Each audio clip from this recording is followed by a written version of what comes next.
Can I turn off the fail? Wait, apa benda? Apa benda ni? I missed both? What? Huh? Hey. Whoa, sorry. I'm a dirty. Alright, let's play some Beat Saber. Let's go. We're playing, yeah. I got the power. Itu easy lah. I got the power. I got unlimited power. Again. I got unlimited power. I got the power. I got unlimited power. Running the game. We are not playing the same. I was just going insane. Red to blue from blue to red. Looking from red from overhead. We're playing. Habis.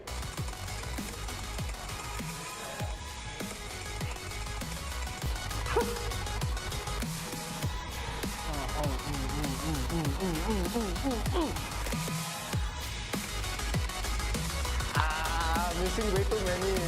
Okay, I'm missing out. Okay.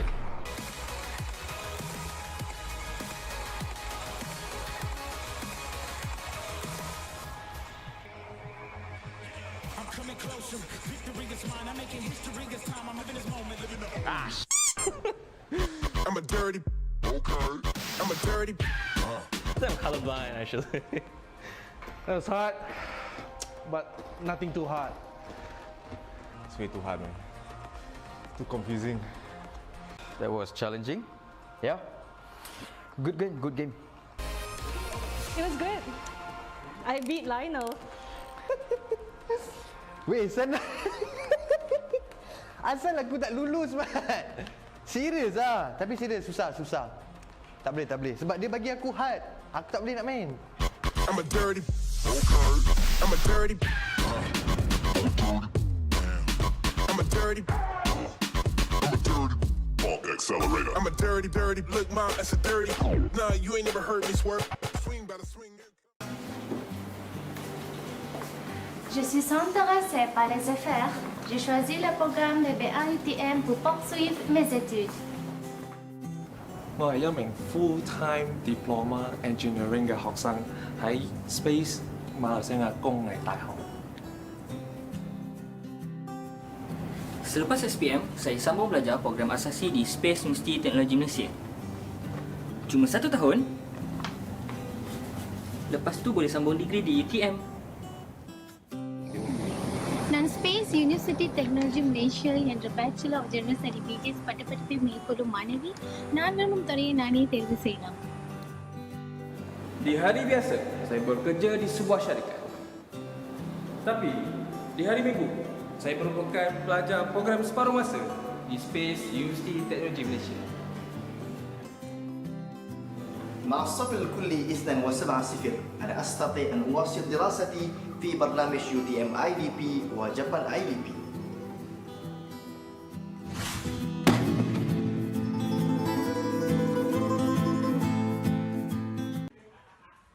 This is what we do in IRL Asia.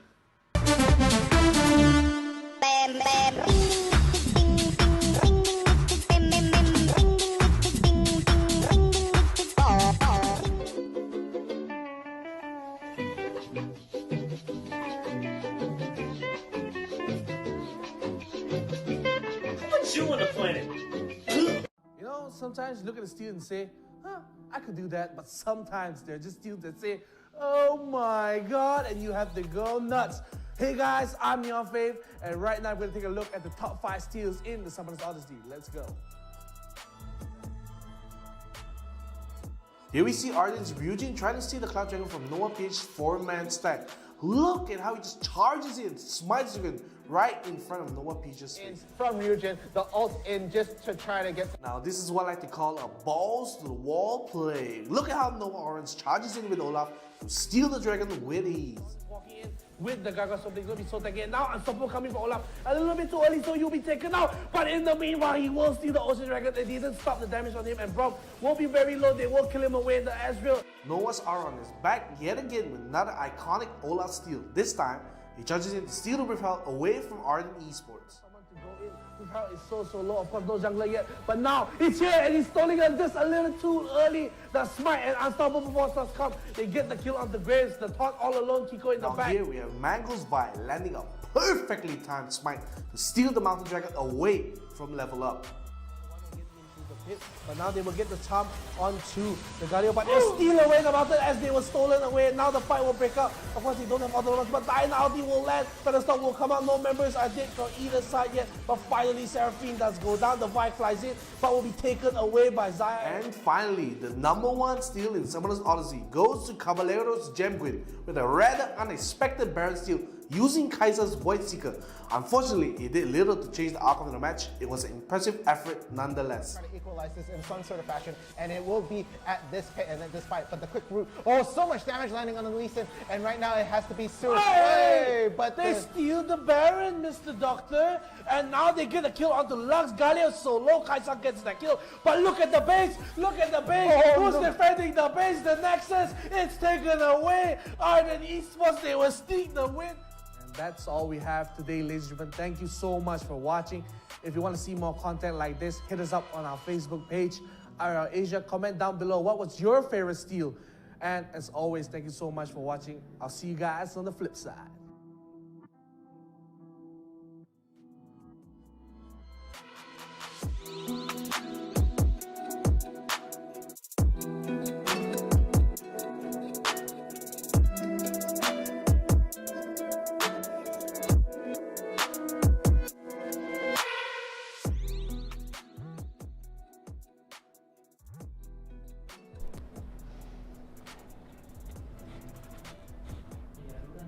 Hey, music gone already lah.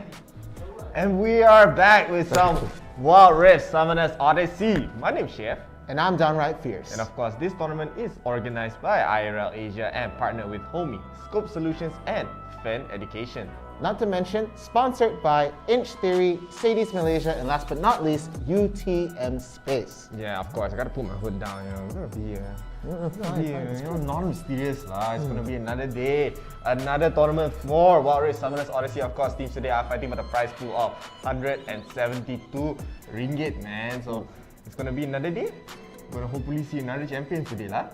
Yeah, yesterday we saw a really beautiful, intense match. We had someone we haven't seen at all in the grand finals. We had Empire Esports taking up against Chasing Dreams, and it was neck and neck, like little split decisions changing the game. We saw the second pentakill in Summoners Odyssey ever. Damn. So yeah, gonna have to give that a quick shout out right there. But it's been wonderful matches. Hopefully we get to see a lot more of that today. Again, we have around 32 teams in for today, around there.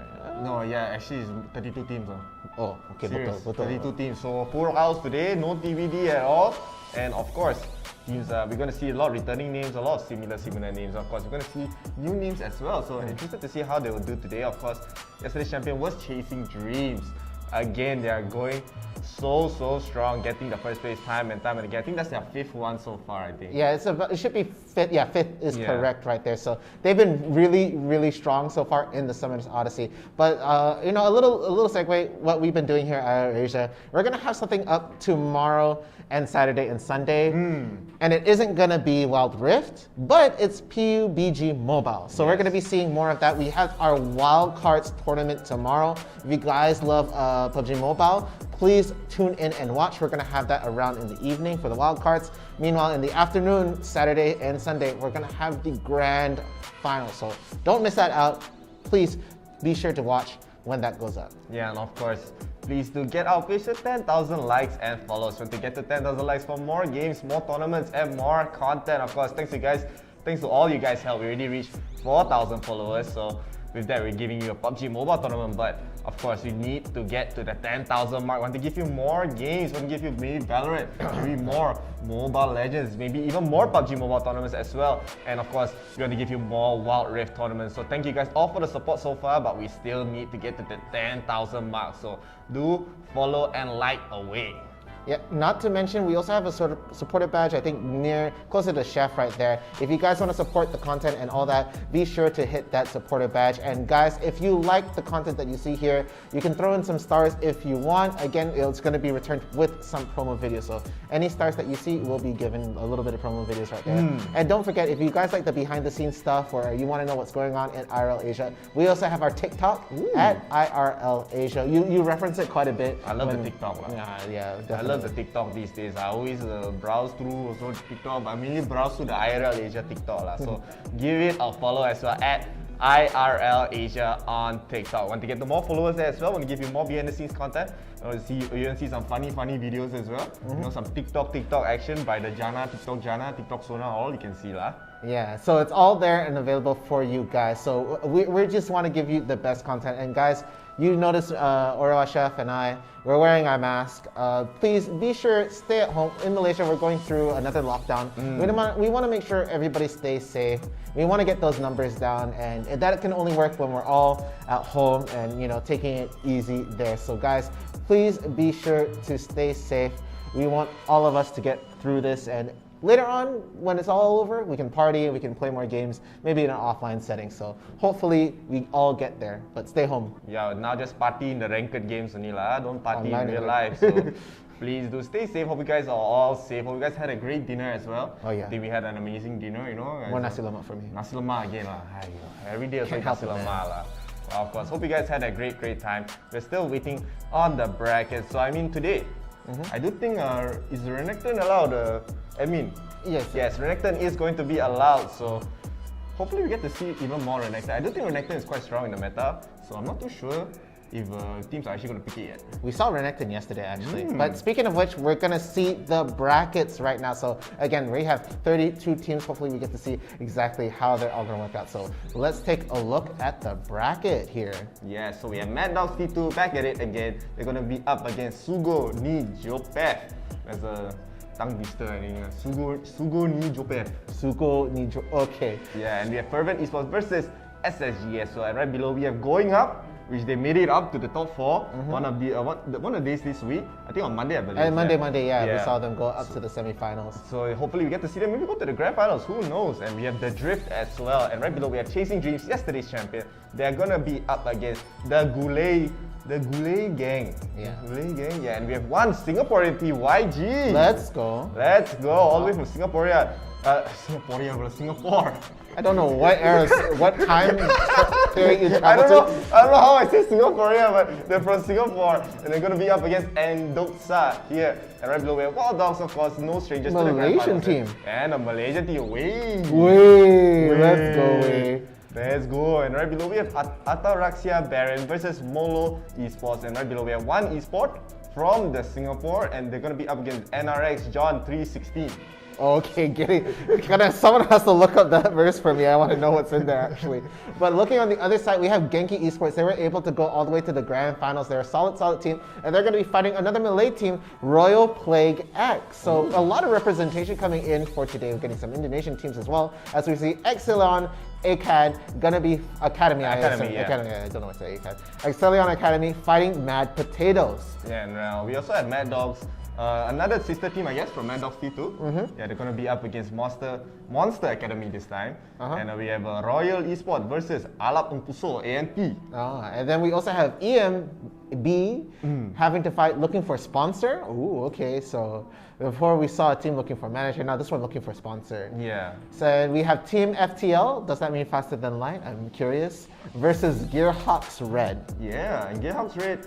Of course, they're a new team, I believe. Yeah, so we haven't really seen them in the tournament so far. And right below, we have Auto Trolls versus Level Up Esports. Level Up Esports, of course, multi-time champions for Wild Rift Summoner, Odyssey as well. And DKC Esports, last but not least, they're going to be up against Fitness Sigma. That's going to be our next game. Yeah, that is going to be the match we are going to watch again. DKC Esports and Fitness Sigma. So I'm really hoping to see what exactly these guys are going to pull out right here. Of course, we've seen Fitness Sigma quite a bit. DKC Esports, these two teams are pretty decently strong right here. So hopefully we get to see some excellent games. Yeah, I mean, DKC Esports, of course, we haven't seen them that much. We've seen Fitness Sigma. They're actually one of the newer teams coming out from the Fitness Esports team. So they've been actually performing quite well. I love how they've been playing. They've been playing very solid, especially with their macro.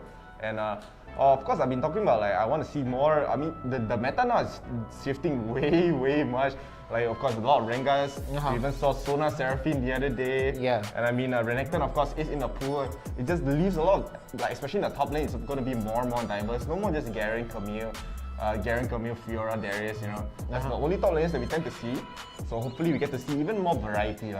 Yeah, it looks like the next patch will have even more. Again, we did see when they were talking about that patch how IRL ASIA, they did have a little gameplay stuff, but we also potentially know that Riven might be around, and I can't wait for that as well. And by I can't wait, I mean I'm really not looking forward to fighting Riven in rank, so hold up on that. But I do want to see that in our games soon in the Summoners Odyssey. But really with these two teams, I wonder what they're going to bring. Again, you talked about the shift in the meta. I still feel that 𝐿𝐼𝐺 wouldn't be picked out. 𝐿𝐼𝐺, yeah, because I don't think he can do it. He's just he's so specialized, you know. Specialized in one specific thing, that's assassination. But he's like very squishy. He doesn't really have much durability. He has some form of escape, but like the passive really relies on just getting the person to be isolated, right? Exactly. And most of the time, these team fights are just so clumped up together. It's very hard, especially like the way the teams are playing nowadays. They're positioning so well. Even the backline is totally safe. So it's very hard to even get to the backline. And so assassins like 𝐼𝐺 do very well. Even Rengar Ahri does so well. They have better movement overall. They have better movement. They have better ways to actually get into the backline and go for the assassination. So as for 𝐿𝐼𝐺, maybe like there'll be future changes to maybe how he will work, especially maybe in the early game, maybe give more pressure, and maybe late game will fall off lah. But I'm not really too sure how 𝐿𝐼𝐺 will fit. I mean, we'll probably see one or two teams play 𝐿𝐼𝐺 today. Who knows? Who knows? Because teams I mean, they want to experiment, right? They want to keep trying as much as they can. But like the one that we've been talking about the most is Renekton in general, because Renekton actually I think is super solid in the top lane. Oh yeah, like we already saw one Renekton yesterday actually, and it was quite solid. Did a lot of work. Of course, it was Jay coming in from the side of I believe Empire Esports, and he was really solid. But at the end of the day, it was just little macro mistakes coming in from the whole team, you know, and these really big calls that Chasing Dream was doing that ended up winning that one. Again, it was one of the most intense sets that I've ever commentated for the Summoners Odyssey.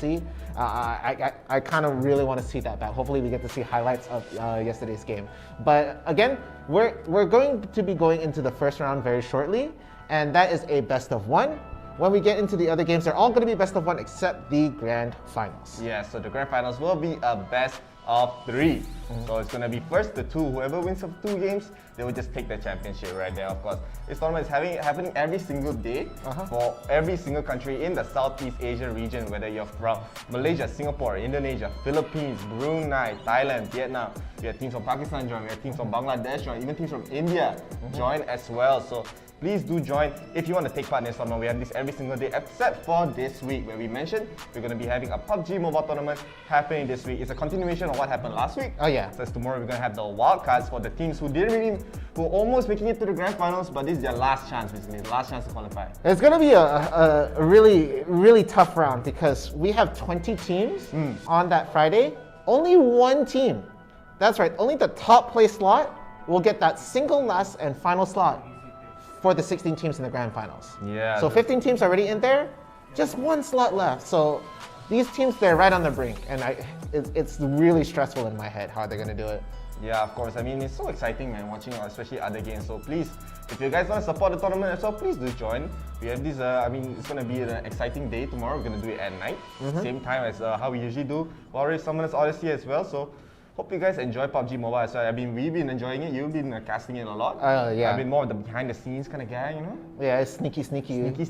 We saw your 𝐋𝐞𝐬 outfit here in the background doing your ninjutsu. I mean, of course, having a lot of fun, man. I just love having, like, I want to get more cosplay, actually. I want to get more, like, you know, anime cosplay or whatever cosplay, but you know what else? We can't cosplay the bands. So let's take a look at the bands of the first game of the day. We have Finesse Sigma versus DKC Esports. Finesse Sigma actually on the left side here, so I'm not really too sure what they're going to ban yet. They're going to be banning on Garen here. Okay, so first ban going to Garen, but now it's going to be DKC Esports. They're going to ban 2 in a row. Let's see what they got. The first ban they got going is the 𝐿𝐼𝐺. Very solid ban. Does not want to get that 𝐿𝐼𝐺 first pick to the side of DKC Esports. But the last ban I feel might be the 𝐼𝐺 coming in. Oh, it's a Gragas. Teams have been favoring not really banning the 𝐼𝐺 nowadays, because 𝐼𝐺 is a first pick. Is not really as effective anymore, because you want to secure the Braum, you want to secure the and the Gragas, the Gragas as well. well. So it's more flexible compared to the 𝐿𝐼. 𝐿𝐼, you already know, yeah, going to go top lane. Yeah, but that last ban. Aziz. Yeah, so I do think Fnatic Sigma, they probably want to secure maybe not the Rengar, but maybe the Braum. The Braum is still open, the Lee Sin is still open as well. And of course, 𝐿𝐼 is still open, but I'll be very surprised if they actually first pick 𝐿𝐼 here. Yeah, I'm probably thinking more towards, they might try to even get 𝐿𝐼 straight away. Yeah, we've seen a lot of people go for the first pick Braum. He's still solid. They got a little bit touched up in this patch, but still going to be a very, very hotly contested support. But we've seen teams actually opt not to pick the Braum and go more for Janna, just because they like to be able to slow and disengage with the ult a little better. Again, Glacial Fissure coming in from Braum, it's a decent ult, but it's not like the disengage to go for. But it looks like the picks are already ready. And of course, Sigma, they're going to be able to get that first picks. And I like his name already. Yeah, blame my support here as the first pick. Yeah, 𝐿𝐲 is still in the pool, so I do think 𝐿𝐲 is one of the few champions, especially in the support role, that can actually match against the Braum here. We don't really know whether 𝐿𝐲 is going to go mid or going to go support, but of course DKC, they have to pick up the Braum here, of course. They want to maybe limit how they want to play the 𝐿𝐲 here, and having Braum Ezreal is going to be very, very strong. Yeah, you're going to have to deal with a lot of the Mystic shots, a lot of first skill shots coming in from the Ezreal right there and hiding behind a Braum shield, so he's going to hit you and you can't hit him.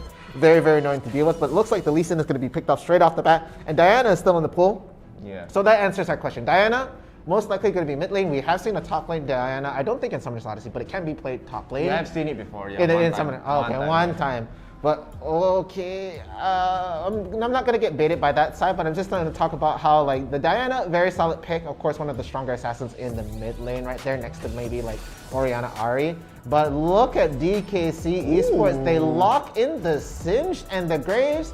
Haven't seen Graves in a while, and Singed, I feel every time I see Singed, it hasn't really worked out. I think there's only one game I've seen where it's like they win. Yeah, so I mean, Fnatic Sigma are going quite all in on this 𝐿𝐲 support here, going with the 𝐿𝐼, going with the Diana here, and having the Tristana as well. So 𝐿𝐼 is in the pool, 𝐿𝐼 is in the pool, going for the Tristana. Teams have been favoring Tristana a lot more these days. And DKC Esports, they're thinking about getting the Orianna to combo with the Singed, but maybe they just want to go for this kind of weird combo where Singed just basically tries to stall out the game. Just tries to go in and be a nuisance, especially in this matchup. So they're gonna get the Ahri here for their side. This is a very, very interesting comp. Of course, the Singed, not a very common pick, but teams have been utilizing it very, very well. So I'm not actually too mad about the pick, honestly. Yeah, when we think about actually who he's fighting, he has to fight the 𝐿𝐼 right there. So going to be a bit of a nuisance even under Twilight Shroud right there. So going to be very interesting to see how that works. But it looks like they are getting ready to go into the game. I can't wait for that to happen. Again, the top lane, I feel is going to be spicy. Just because the Singed is there.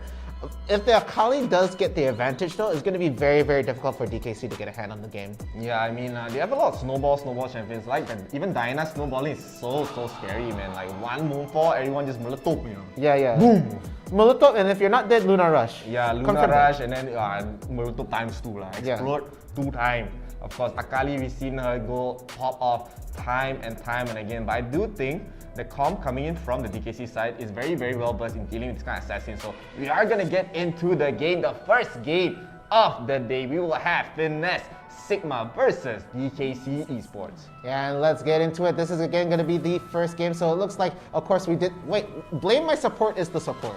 Yeah. So does that mean he's blaming himself? Yeah, he humble guy lah. Humble. Yeah, so I mean, he has to, if he lose, he blame himself, right? So okay. I mean, Finesse Exile, of course, they're gonna have a very, very decent comp here. I do like their comp is more solid, more normal compared to the DKC side. DKC side, they're really like, you're just trying to play based on DPS, right? You just want the Singed to just stall the fight, be the tanky, soaking all the damage here, whereas Yappy on the Ezreal just poke until someone die lah, basically. Yeah, but I feel like if they funnel correctly into this Tristana, it's definitely going to be a bit of a factor right here. Because not only is she really decent on the damage, she is going to be able to clear the wave and really knock down towers, which is something that Ezreal doesn't have in terms of objective. Yes, he's going to be able to do a lot of raw damage onto a lot of them, but just the fact that Tristana is present also has that bit of movement. Of course, not as good as Arcane Shift, but still going to be a factor. Meanwhile, top lane, of course, we expect that it's going to be a bit of trouble in the early part of the phase for the Singed to get any momentum. But at level 5, I feel like things could turn around for either side, actually, now that I think about it even harder. But mid lane, standard harassing, we've seen this matchup quite often. Yeah, I mean, still, Ahri is kind of scary in this matchup because, I mean, DKC, they clearly want to go for like, yeah, pick one person off one at a time. They're not really full-on team fight. Their one big team fight ability is basically the 𝐿𝐲𝐬𝐲𝐬. And I mean, that's not as effective as maybe the taunt here. And you can see they're trying to fight for the scuttle grab here. Blame my support is going to get stunned out a little bit, taking a lot of damage. He has to back off. He will dodge the charm though, but now Potato Eve is taking a lot of damage from the Tristana itself. Lee Sin is going to dash in, tries to go into the back. They're all quite low here, but instead SKOB is going to get taken down here by Grace. But in the back, Nagisa is going to go for the return kick. He gets one, he gets two. Maybe he wants to go for more. Yappy is so low. He's going to arcade shift in and gets a double kill right there. And Yappy is so low. And now Potato Eve trying to fight back, but Nagisa still gets the triple kill right there. So it is going to be a very even fight for both teams. 3-on-3, but I feel like it's funneling straight to Nagisa right there. B, the one left to right. Oh, the ult to go off on the 𝐒𝐮𝐦. Very, literally smooth coming in from the side for the 𝐖𝐢𝐥𝐝 right there. I had to say. Had to, man. I mean, Finesse Exa, of course, this top lane is going to be, I think, this game is going to be more favored towards the Finesse side because 𝐼𝐸𝐿 getting that first blood, you already know that Smooth, especially as a player, he's going to be able to snowball that lead like crazy. Even though SKOB got taken down, I mean, he did give Diana Nagisa a triple kill right there, so it is going to be, I think, as I said, slightly more favored towards the Finesse side because most of the goal is going to be funneled towards Yappy most of the time. And I mean, NX Pichu, is that the Tristana? NX Pichu?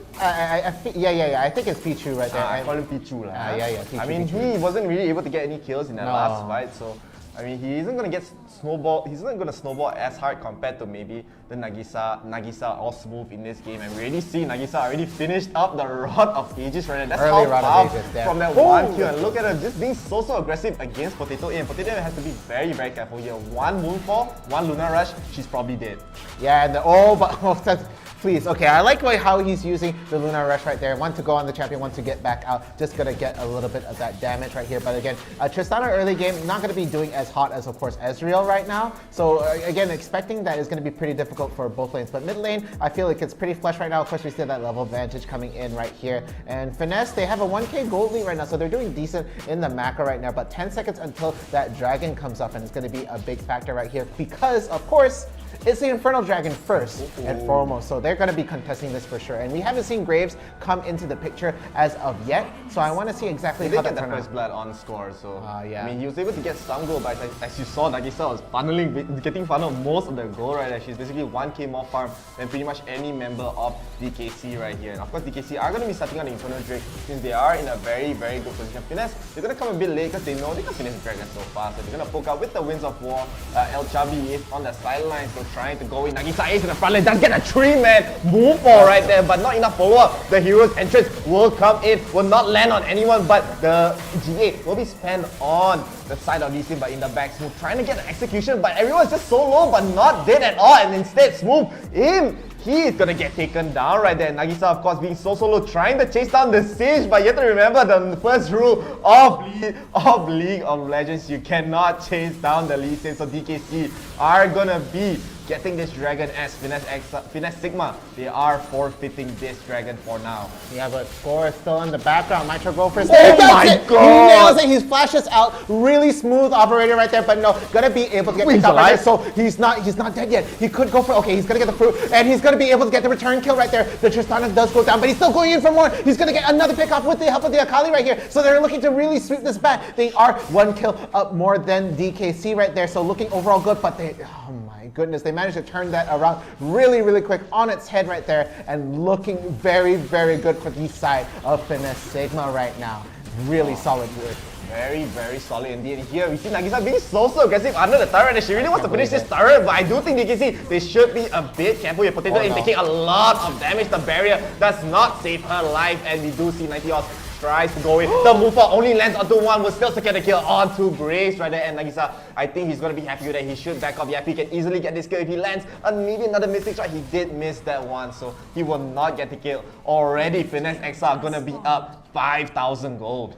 Yeah, that was some really good kiting right there coming in from Nagisa right there. Of course, if the rings did land, it would have been like, I think that one Mystic Shot could have finished it if the ring did land, but not going to be able to do that. Meanwhile, of course, we haven't seen the Tristana really activate, but was able to really just buy a lot of time for the side of SKOB to get a lot more going on. So they were doing really, really well here. Meanwhile, it looked just out of range for the charm right there, but it is going to be less than a plate left onto the top tower right here. Meanwhile, the bot, of course, we did see first tower gold going for the side of fitness. Oh my goodness. Solo kill. Smooth, man. A little bit too smooth. And even, I think he even got a shutdown onto, I think he got a shutdown before this, but I think another kill onto 𝐻𝐻𝐻𝐻. As I said, man, smooth. This guy will constantly just snowball. As long as you give him just that one kill, boom, it's already snowballing in this game. And Finesse 𝐿𝐻𝐻𝐷 are gonna use this opportunity to start up the Rift Herald. No contest pretty much. And 𝑛agisa is in the backline. It's gonna be in a great position to actually use the move ball here, but the move ball is on cooldown. But now Blink My Support is gonna be solo. 𝑛agisa instead is in the backline. He finally gets the move ball. He lands it onto 3, but it's getting stunned up and pulled back by the Sage. So DKC, they actually get a shutdown and 2 kills right there. So DKC, even after losing the Rift Herald, they still win out in that fight. Yeah, but as the way okay, that was really, really close right there. The tower is really low on health. They can't hide behind that for too long. It's literally one punch away. Gonna be able to finish that off. If he tried to hold on a little bit longer, it could have been really bad. Look how confident 𝐻𝐻𝐻𝐻 is just recalling in front right there, actually. But he's not gonna recall. He does want to clear out the wave and maybe recall after that. Wants to get that little bit of gold in the pocket because, again, they're gonna need a lot more gold to really be a bit of a factor. But the way Akali's playing right now, you're gonna have to watch out very, very well for the lanes because once she's in and present in the lane, it could be really, really bad if you hang around for too long. You could get picked off, and I think they're grouping up really well to try and counter this right now. But Smooth might get caught out in the brush right there. The ward does go down. They don't face check it, and they're going to be able to see him out, and he's just going to be the calling right now. Yeah, I mean, Smooth still a big, big threat in this game, of course, especially with that insane goal lead that she got. And not just that, she's already on basically a killing spree in this game. And of course, Finesse 𝐿𝐻𝐻𝐷, they're going to be looking so good. 6,000 gold ahead. And especially not just that, they even still had the Inferno Dragon that's been stolen by SKOB right there.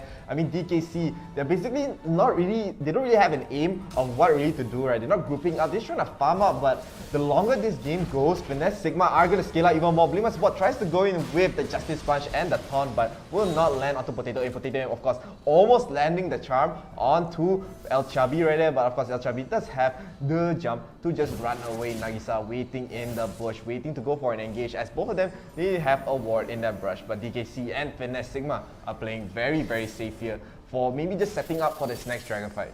Yeah, as we see, it's going to be less than 5 seconds until the dragon is up and ready. Meanwhile, we do see an attempt to split push coming in right here, but Ocean Drake has spawned right now, so that is going to be the play to go for right here. Again, not the hotly contested dragon right here, but there's no first tower gold present anymore. So this is going to be the objective that they're going to be fighting over, of course. So taking a look at it, it seems like DKC wants to try and get a head start on it, but of course, with the way they're positioned, it doesn't feel like they could do much, seeing as the Graves is all the way at the back just trying to finish off the wolves right here. 𝐶INJ not really being in the front line right there, but he already gets Shuriken and almost Moonlight on top, but they're going to go for the steal, but it's not going to happen. They do land a quick move hold onto 3. The ult coming in from 𝐿𝐻𝐻𝐷 is going to knock up 3 again, and look how low they're already getting there. They're going to be getting multiple kills right here. There is the Q that's going to land onto the Braum right there to finish off the job, and look how far 𝑛agisa is going right there just to try and get in more, but going to get charmed right there, but not enough damage to really finish it down, even though he is between 2 towers and going all the way in. SKOB is trying to get another kill, but with the teamwork from 𝑛agisa right, they're going to be able to finish that off, and with the help of Shelly, they knock down the mid tower. So overall, really good fight coming in right there. They're going to be able to take down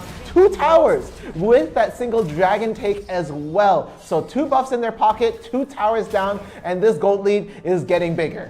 Yeah, this gold lead is going insane. 11,000 gold ahead already. 10 minutes in, 14-7. They basically get double the kills of DKC right here. And of course, they're looking so strong. You already predicted it, my man. Smooth, once he joins the fight, everyone in DKC is just gonna melt as they're not scaling well enough. Graves needs a very, very big lead as he falls off quite a lot, especially in the mid game, in the late game as well. And of course, Finesse 𝐿𝐻𝐻𝐷, What? He's gonna be so good. Blink My Support, I don't know what he was doing there. He tickled the Baron a bit. He scanned the Baron. He saw the ward, but he decided to hit okay, no, but then it says, I don't have scanner, I'm going to use the Scribe just to make sure I can destroy the ward.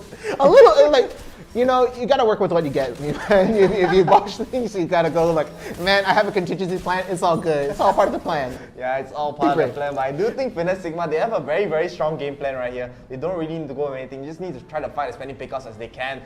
I mean, DKC in general, they can't really walk very safely. But in the top side, 𝐿𝐻 is already down a quarter of HP. He's gonna get stunned up and destroyed by 𝐿𝐻𝐵 right there. Just another kill, another pickoff. And DKC, they're not even safe anyway. They can't even farm in their lanes. And Kiera here might actually get caught by Nagisa. Nagisa is trying to go in, but he backs off very wisely, not trying to overextend right there. But in the top again, Grace, look at the damage coming from Tristana right here. The near side does slam. Blima support is in the front line with the move for. This is overkill for the one Braum, but Braum is still gonna be alive. And DKC, they very nicely disengage right there. They try to go for some more poke damage, but they can't go for anything else. So slightly, very nicely done coming from DKC, but that's just gonna lose them the Baron here. Yeah, again, you figured that like with the side that DKC has, they have a decent poke coming in with the Ezreal and the Braum right there, but they're not really stopping a lot of these fights. They're getting caught off guard right now, and it is going to be Finesse Sigma that is capitalizing off of every single missed position coming in from the side of DKC. So what they need to do, they need to figure out how they're going to group up and how to counter, but look how much damage is already landing onto that Ahri. That was literally just one combo follow-up right there, just one small amount of hit, and already more than quarter of the health down, almost half health gone. Look at that net worth for basically 4 of the cores of Finesse Sigma. 11,000, 10,000, 10,000, 11,000. This gold lead is basically just spread out towards every member of Finesse Sigma right here. And of course DKC, their most fun member is Grace, but Grace will of course just keep falling off, especially with the scalability coming from the side of Finesse XI. Look at 𝐿𝐻, he's just trying to clear these waves, but his Baron buff minions are just so strong. He's taking more damage from the minions in general, and Lee Sin just has to just stand there, man. So just have to stand there, give the Baron buff. They have 4 people in this top, so just to defend against one Akali. Just that one Akali giving the Baron buff just too much, and even Score gets a solo kill onto the members of DKC, and they're gonna go for another team fight, another nice move onto 3. Look at the members of DKC, they're just melting right here. Nagisa, I'm pretty sure he wants to go into the fountain, but he's so low. But I do think it's still gonna be Finesse Sigma game. Very, very nicely done. So convincing. Basically did not give a single bit of their lead away. Yeah, so really solid stuff coming in. Of course, Finesse Sigma, they are finessing it, as they say in their team, okay? I had to say it.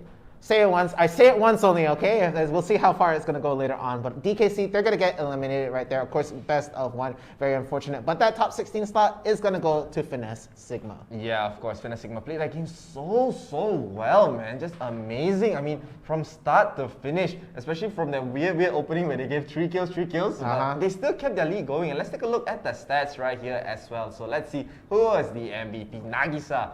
Of course. Yeah, I'm not mad about this. He went Rod of Ages, Snatches 2 into Force of Nature, you know. He went from damage. Alright, I have enough damage here. I just gotta tank up a little bit, you know. So he's so strong, so confident. Of course, smooth as well, being so farm. He didn't even need to go for the full Leandries. He just went for Rabadon's Lichbane. Yeah, that's not the full Leandries right there, but then straight away, Radaband. Okay. Meanwhile, Infinity Hedge is the first item for Chuffy right there. Static Shiv, got the Executioner's Culling a little bit later. Okay, and then looks like he was going to go for it, but then decided to build into the... I'm pretty sure I saw him buy the last Whisper that game, right? Yeah, I saw him buy the last Whisper, then where did he go? Where did he go, lah? Okay, well, you know... I miss _𝐿𝐻. So of course, most of the damage does go to Nagisa here. Of course. 20,000 damage. Yappy really tried his best, but his team did not really provide enough frontline for the team fights here. 𝐿𝐻 was just melting. One Nagisa combo, one smooth combo, they're just melting. And of course, not just melting to that, melting to 𝐼𝐻𝐵 right there on the Tristana as well. So very well done. Coming from the side of Finesse Sigma here.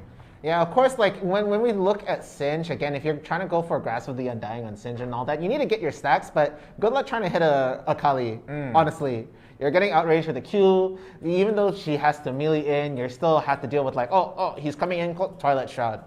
Yeah, I mean, Smooth even got a solo kill. It just shows how hard it is for 𝐿𝐻 to even lane against this kind of matchup. Maybe even like this kind of matchups where you just get harassed over and over again, 𝐿𝐻 really does have a hard time, and that's really most of the top laners, right? Camille. Like, he's gonna have the same problem against Camille, against Fiora, Garen, Akali, Darius. What more? Garen? Rengar? Rengar maybe can. Rengar maybe can Maybe because he can has to like, you know exactly where he's coming from. But So you like can sort of all these other laners are just so strong. You can't just walk around with the shroud and with the poison and do a lot because you're just gonna get melted first. Yeah, especially if you want your runes to work out there. So really tough time in the top lane. Of course, like a little bit unconventional for the side of DKC, but I'm not gonna say like it's a losing draft. They had some really decent picks in there, and it could have worked if they had like a game plan. Execution. Yeah, and execution, of course, Fitness Sigma. We saw them have excellent execution right there, and they were able to take that game. So again, guys, this is only round 1, and in fact, we're going to take a look at the replays to see exactly how it all broke down. Yeah, so this is the first highlight of the game, the first very big fight. Before even the 2-minute mark, we see SKOB going into that backline, trying to get a pick off there, but Nagisa is here. First gets the kill onto the Brown. They do lose the lead at the end of the day, but Nagisa, of course, trying to go in, spending the flashes here, and they get a double kill. 𝐿𝐿𝐿𝐿𝐿 actually played this fight so well. Look at him, so low. That's got the last Mystic shot to take down 𝐿𝐿𝐿𝐿 right there, but Nagisa, of course, still getting the kill onto Ahri. So Potato Aim got taken down right there. Of course, Smooth in the top side getting a solo kill onto 𝐒𝐮𝐦𝐦𝐽. And of course, 𝐒𝐮𝐦𝐽, I mean, he's not even safe under his own turret right there, man. See, he's really so low before that fight even happened.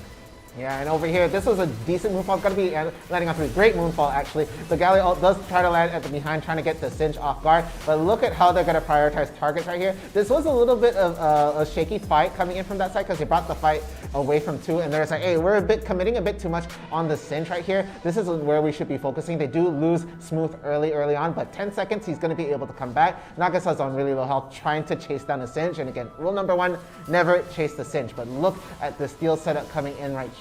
The ward goes down, they get to see it, they know it's happening right there, they're going to be able to break it, but another ward goes down right away. Chubby is getting poked off right there, but really good, knew that it was going to be just about 1,000 right there, going to be able to finish that off. Graves tries to go for the kill onto score right there, but not going to happen, but buys enough time for him to eat the fruit, going to be able to get that, and I think that's, what is it called in the rune page, where you get a bit more health when you get a takedown right there. Going to be able to finish off that dragon fight in their favor. Yeah, and again here, they're just forcing this bottom turret to no end, and Smooth is going to go in. See Potato Aim a little bit too low, does get the kill first, and of course, they're trying to go for a return kill. We see Graves being very aggressive, but of course, they do take down Graves at the end of the day. Nagisa again with a nice moonfall. This guy is actually out of control. Yappy, I do think if he hit that Mystic shot, he would have gotten the kill. So a slight mistake coming from his side here. Another great fight actually coming from the DKC side. They were able to get this pick off. They first kill off the 𝐿𝐿𝐿𝐿, their front line here. We do see Nagisa in the back line. He was able to get the kill onto Braum, but of course getting taken down right after with the help of Potato Aim and dashing on the 𝐒𝐮𝐽. So that was basically their only good fight here. And even after this fight, it's such a nice Heroes entrance coming from Blame My Support. Heroes entrance 3-man into a 3-man taunt. Basically everyone from DKC is just melting at this point. They're just barely limping towards their own turret. Yeah, and look how far Nagisa goes, knowing that there's someone really low on health. He does have the shield right there, so the charm did land,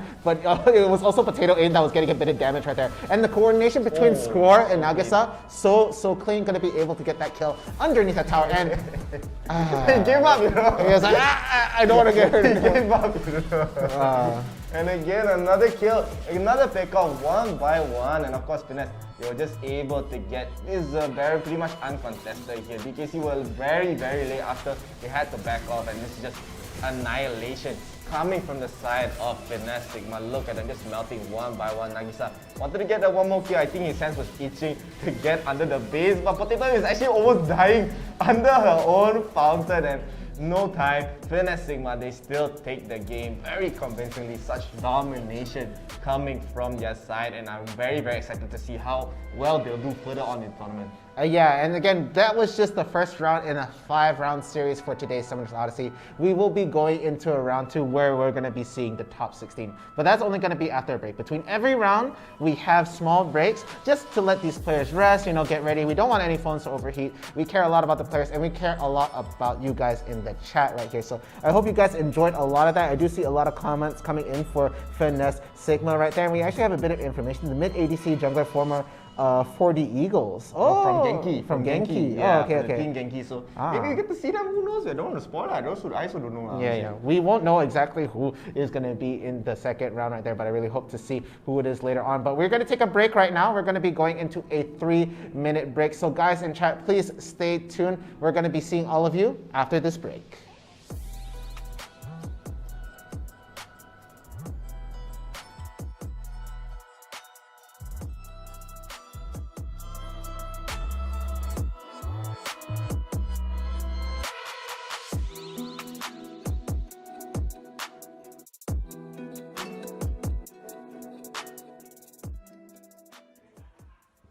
This is what we do in IRL Asia.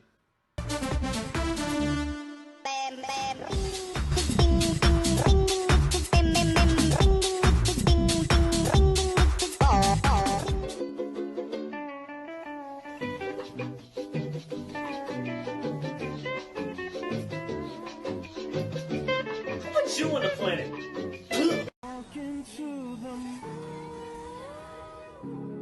You should know you can go.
Je suis intéressée par les affaires.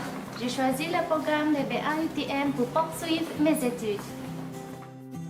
我係一名 full-time diploma engineering 嘅學生，喺 Space 馬來西亞工藝大學。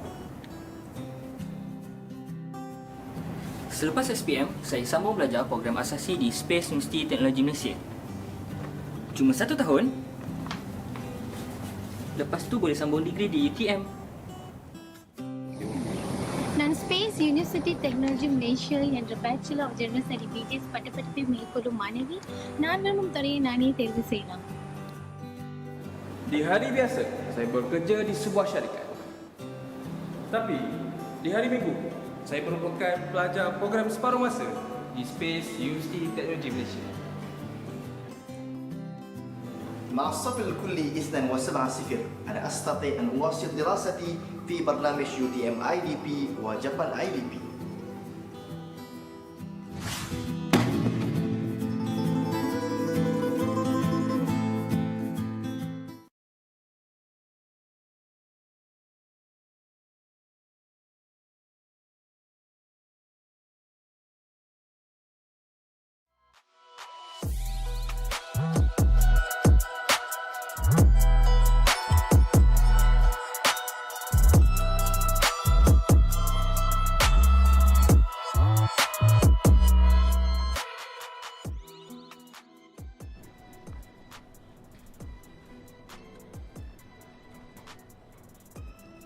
What? Okay. I was just wondering what you're doing over there. Of course, we are back in the Summoners Odyssey. I'm downright fierce. My name's Chef. And welcome everybody back in the chat right there. We just came off of the first round of the Summoners Odyssey. But before we go any more into that, we should talk a little bit about everybody who made this tournament possible. Of course, we want to thank IRL Asia. We're the ones who organized it actually. Yes. And we have our partners, 𝐻𝐻𝐻𝐻, SKOB Solutions, and FEN Education. Of course, we have to mention our sponsors as well, UTM Space, 𝐒𝐮𝐬𝐬𝐶𝐻 Malaysia, and Inch Theory. Yeah, so thank you all to help make this tournament possible. I hope everybody's doing fine and staying safe at home. Of course, we've already talked a little about the situation here locally. We want to make sure everybody's safe. We want to get those numbers down. And hopefully after everything's over, we get to party a little bit after that. But I want to make sure that it's with everybody. So please, we want you all to be as safe as possible. Of course, please keep your parties in your ranked matches only. So do not party outside. Only party in your ranked match, whatever game you play, okay? So of course, we want to get to 10,000 likes as well. So please do get us to 10,000 likes and follows for more games, more tournaments, and more content. We already have so much content on the page, So please check it out lah. We have a lot of interview, got podcasts all, got some clips, you know, some clips if you like to watch, and of course we are gonna be hosting we're gonna be having a tournament tomorrow. Oh yeah. For PUBG Mobile, continuation of eMVP League. So it's gonna be the wildcards tomorrow, and this weekend, Saturday and Sunday will be the grand finale. Yeah, so this is going to be a continuation of what we saw last week, Friday, Saturday, Sunday. We saw the qualifiers coming in right there. We had 5 groups, 25 teams each.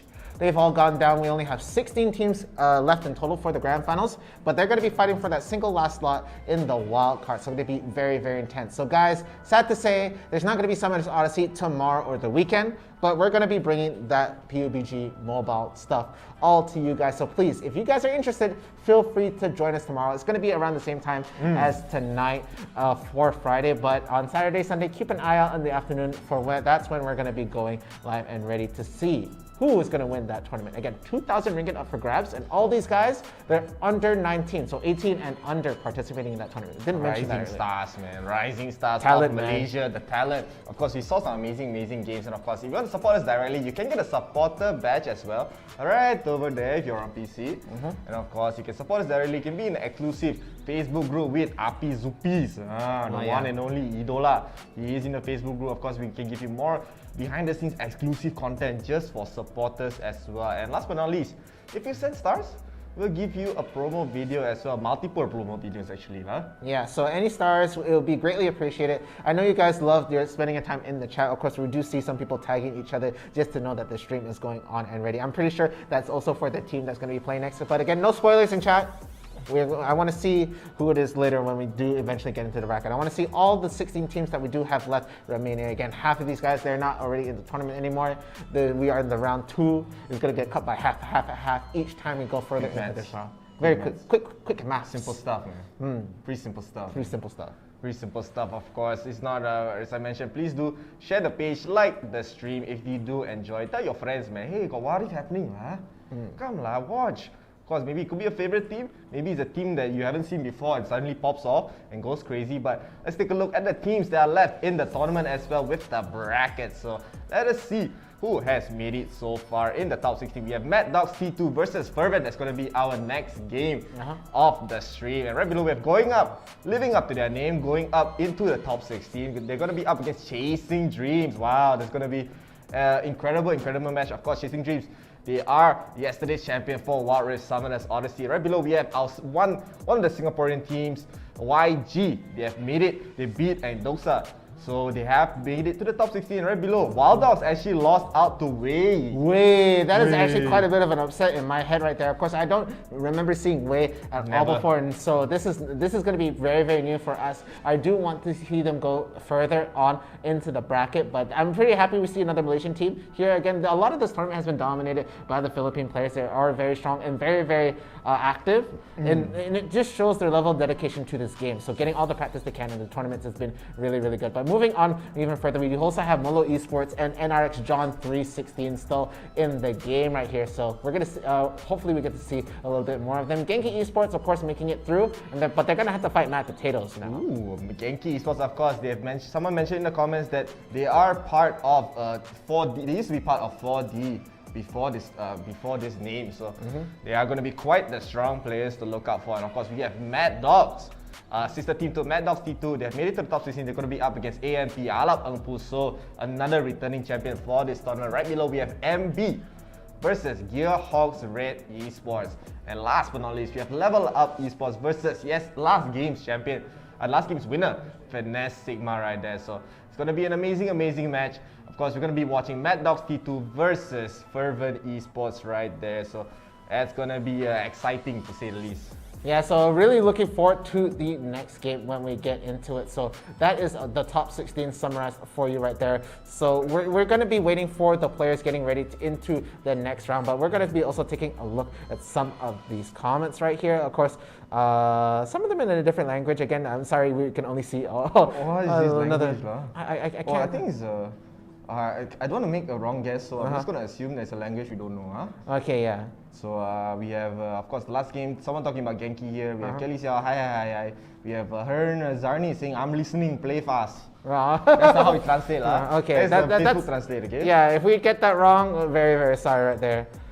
So yeah, hopefully I can't wait to get into this next game when it does get ready and everything. So it looks like they're already seeing some support coming in for Fevrin Esports right now. So looking very interesting right here. Of course, if you guys want to support your teams, feel free to drop that hashtag followed by win. So let's say if you are looking at Fevrin to win, you can do hashtag FEWin, hashtag Fevrin win. It all works out right there. So hopefully we get to see that. But it looks like the bans are ready for the first game. So let's for the second round. Let's take a look at the bans right there. So yeah, Mad Dogs. 𝐒𝐮𝐬𝐿 from Mad Dogs are here. They are back once again. Of course, they are a very strong team. The players actually on the team have won Summoners Odyssey one time before.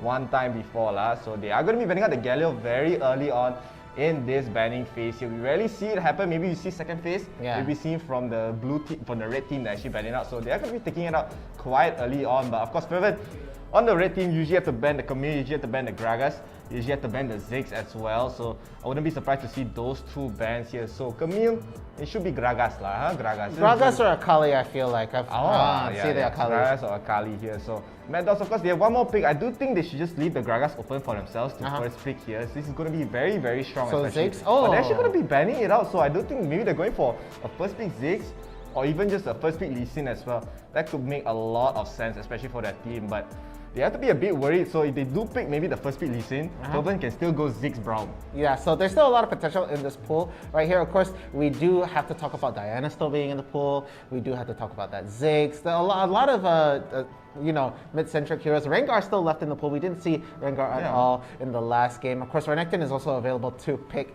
in this part of the tournament now. So we could see, there's a lot of potential for this. So we're going to be hopefully going into the picks Hoodie, serious now. Serious mode already, because we are already getting into the pick phase, man. So 𝐒𝐻𝑒, of course, not an unfamiliar name lah. We've seen this fella before many times. Of course, the mid laner for their team. 𝐿i. So 𝐿i, caught in 4K is going to be in this team as well. So I wouldn't be surprised if they go for the 𝐿i. But I honestly think they should maybe go for the 𝐬𝐽𝐶. They should try to secure the 𝐬𝐽𝐶 first. But Diana is in the pool, so they want to secure the Diana first of all. And Fevrin, of course, Braum, you have to pick it, second pick, if it's left open. But going for the Corki first, I don't think it's the best option. You can still pick the Corki later on. Yeah. So you can maybe go for the 𝐬𝐽𝐶, maybe even go for the 𝐿i as well. 𝐿i could be very good. 𝐻𝐼SA is also a very strong pick, especially. So because they already know Diana's going to go mid. Yeah. So we don't have to pick the 𝐬𝐽𝐶 so early. Yeah, so actually quite good idea. They're going to lock out one of the important laners right here. So going to get that 𝐻𝐼SA again. We've said it before, but I feel undisputed best ADC is still 𝐻𝐼SA. The way she scales living weapon going to be so good. But it looks like we're going to see our first Rengar for the day right there. So I thought, why did they hover over the 𝐬𝐽𝐶? I thought it was going to be a 𝐬𝐽𝐶 support again, you know. We have seen that before. We saw that from what's it called? No, Gaz and Friends. What's his name? Rasta? No, not Rasta and Friends. It was Rasta and Friends. Rasta and Friends. They did go for the support 𝐷eegs. Yeah, so they're gonna go for the Garen top and the Rengar jungle. You've been calling for it, and you get it lah. Yeah, and I do like that Rengar jungle right there, of course. Wow! Okay, so they're going for the Aurelion Sol right here. Not the most popular mid laner right there, but given the amount of choices, I thought they were going to go for the 𝐬𝐽𝐶 because they were hovering over it earlier. I think they have some specific game plan here. Yeah, they want to go for the Yasuo especially. Yeah, so I feel, okay, but look at that. They're going to be picking out the 𝐬𝐽𝐶 as well. It's going to be a 𝐬𝐽𝐶 support. It's going to be that 𝐬𝐽𝐶 support. So a lot of damage right there, but I'm worried about the front lane right now because all you have is that Garen and he's going to need to fight. It's good enough. But you're going to have to lane against the Darius right there. Yeah, it's okay. It's not the worst thing, honestly, for this whole comp because they're going to be able to just do a lot of damage and maybe just pick off these guys, especially if Rengar gets an early pick right there and just collapse on the rest of them. They do have to worry a lot about the Diana and any sort of follow-up in a fight. If they group up, the 𝐬𝐽𝐶 bomb, Ultra Mega Death Bomb, going to be a huge factor. So it's still pretty good for the side of Mad Dogs right there. They have a very solid comp right here. But I want to see what the game plan here is coming in from Fevrin Esports. Are they going to try to funnel it into the 𝐻𝐼SA? Are they going to make something work? But I really can't wait to see exactly what they have planned right now. Yeah, Aurelion Sol, of course, you really have to build a team around Aurelion Sol to actually make it work. Because we used to see Aurelion Sol picked a lot, especially in the first few weeks of Summoners Odyssey during maybe early April.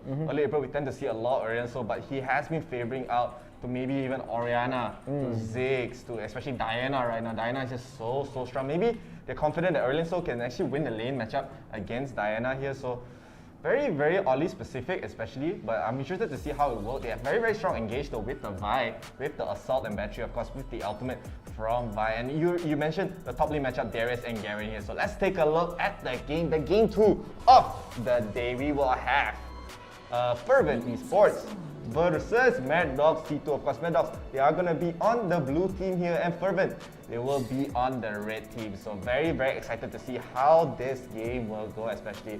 Really want to see how the Orleans Soul works. And I think you're more worried about the top lane matchup with the Garen Darius, but it looks like they don't care about it at all. Yeah, and it looks like it is going to be a variation of the 1-3-1 setup right here. So it looks like the... Oh, no, never mind. I feel like the Ziggs is going to rotate off, just trying to figure out if they're doing they're actually going to play the dual lane top. Yeah, so yeah, it's going to be the dual lane at top right there. I thought because the Ziggs was hovering around the mid lane, might just try to hover and just try to get the pick off onto the Aurelion Soul. But he was just trying to get vision, just seeing if they're going to do red. So they do spot that the enemy team, they're not doing red. They're going to go for the blue first right there and rotate off the Wolf. So maybe the Rengar could try to go for a steal, but he's just not in position to do so. The Vi is going to be able to rotate faster and get into the red side right there. So not going to be a contest for that jungle. But meanwhile, Sai, he's going to have a bit of a hard time trying to get the lane right there, but I feel like they're just going to really try to funnel this Ezreal and of course the Ziggs, because that's going to be a huge, huge factor right there. So we're just going to have to see exactly how that works out. And are we going to talk about this right now, Chef? What's happening in the mid lane? Or we're just going to move on? I mean, honestly, I do think, we've seen teams do this before. They just really want to shut down the Darius very early on. I think this is very, very worth it, because Sai on the Garen, he's going to be way okay, especially having this kind of matchup, because he can always scale up later on. And that's how this Garen works. Like, even if it has a bad start, he can always scale up and be the tanky frontline on his team. And of course, I mean, Darius doesn't really have that luxury, but in the top lane already a nice comment on to Nasha right there. Nasha is going to be all alone, is going to get caught out. A very nice rotation coming from Fervent, getting the kill right there. I wasn't even expecting that. I didn't even notice that Shan was making all his way to the top side, getting a very, very nice comment on to Nasha and getting a very, very quick first blood at that.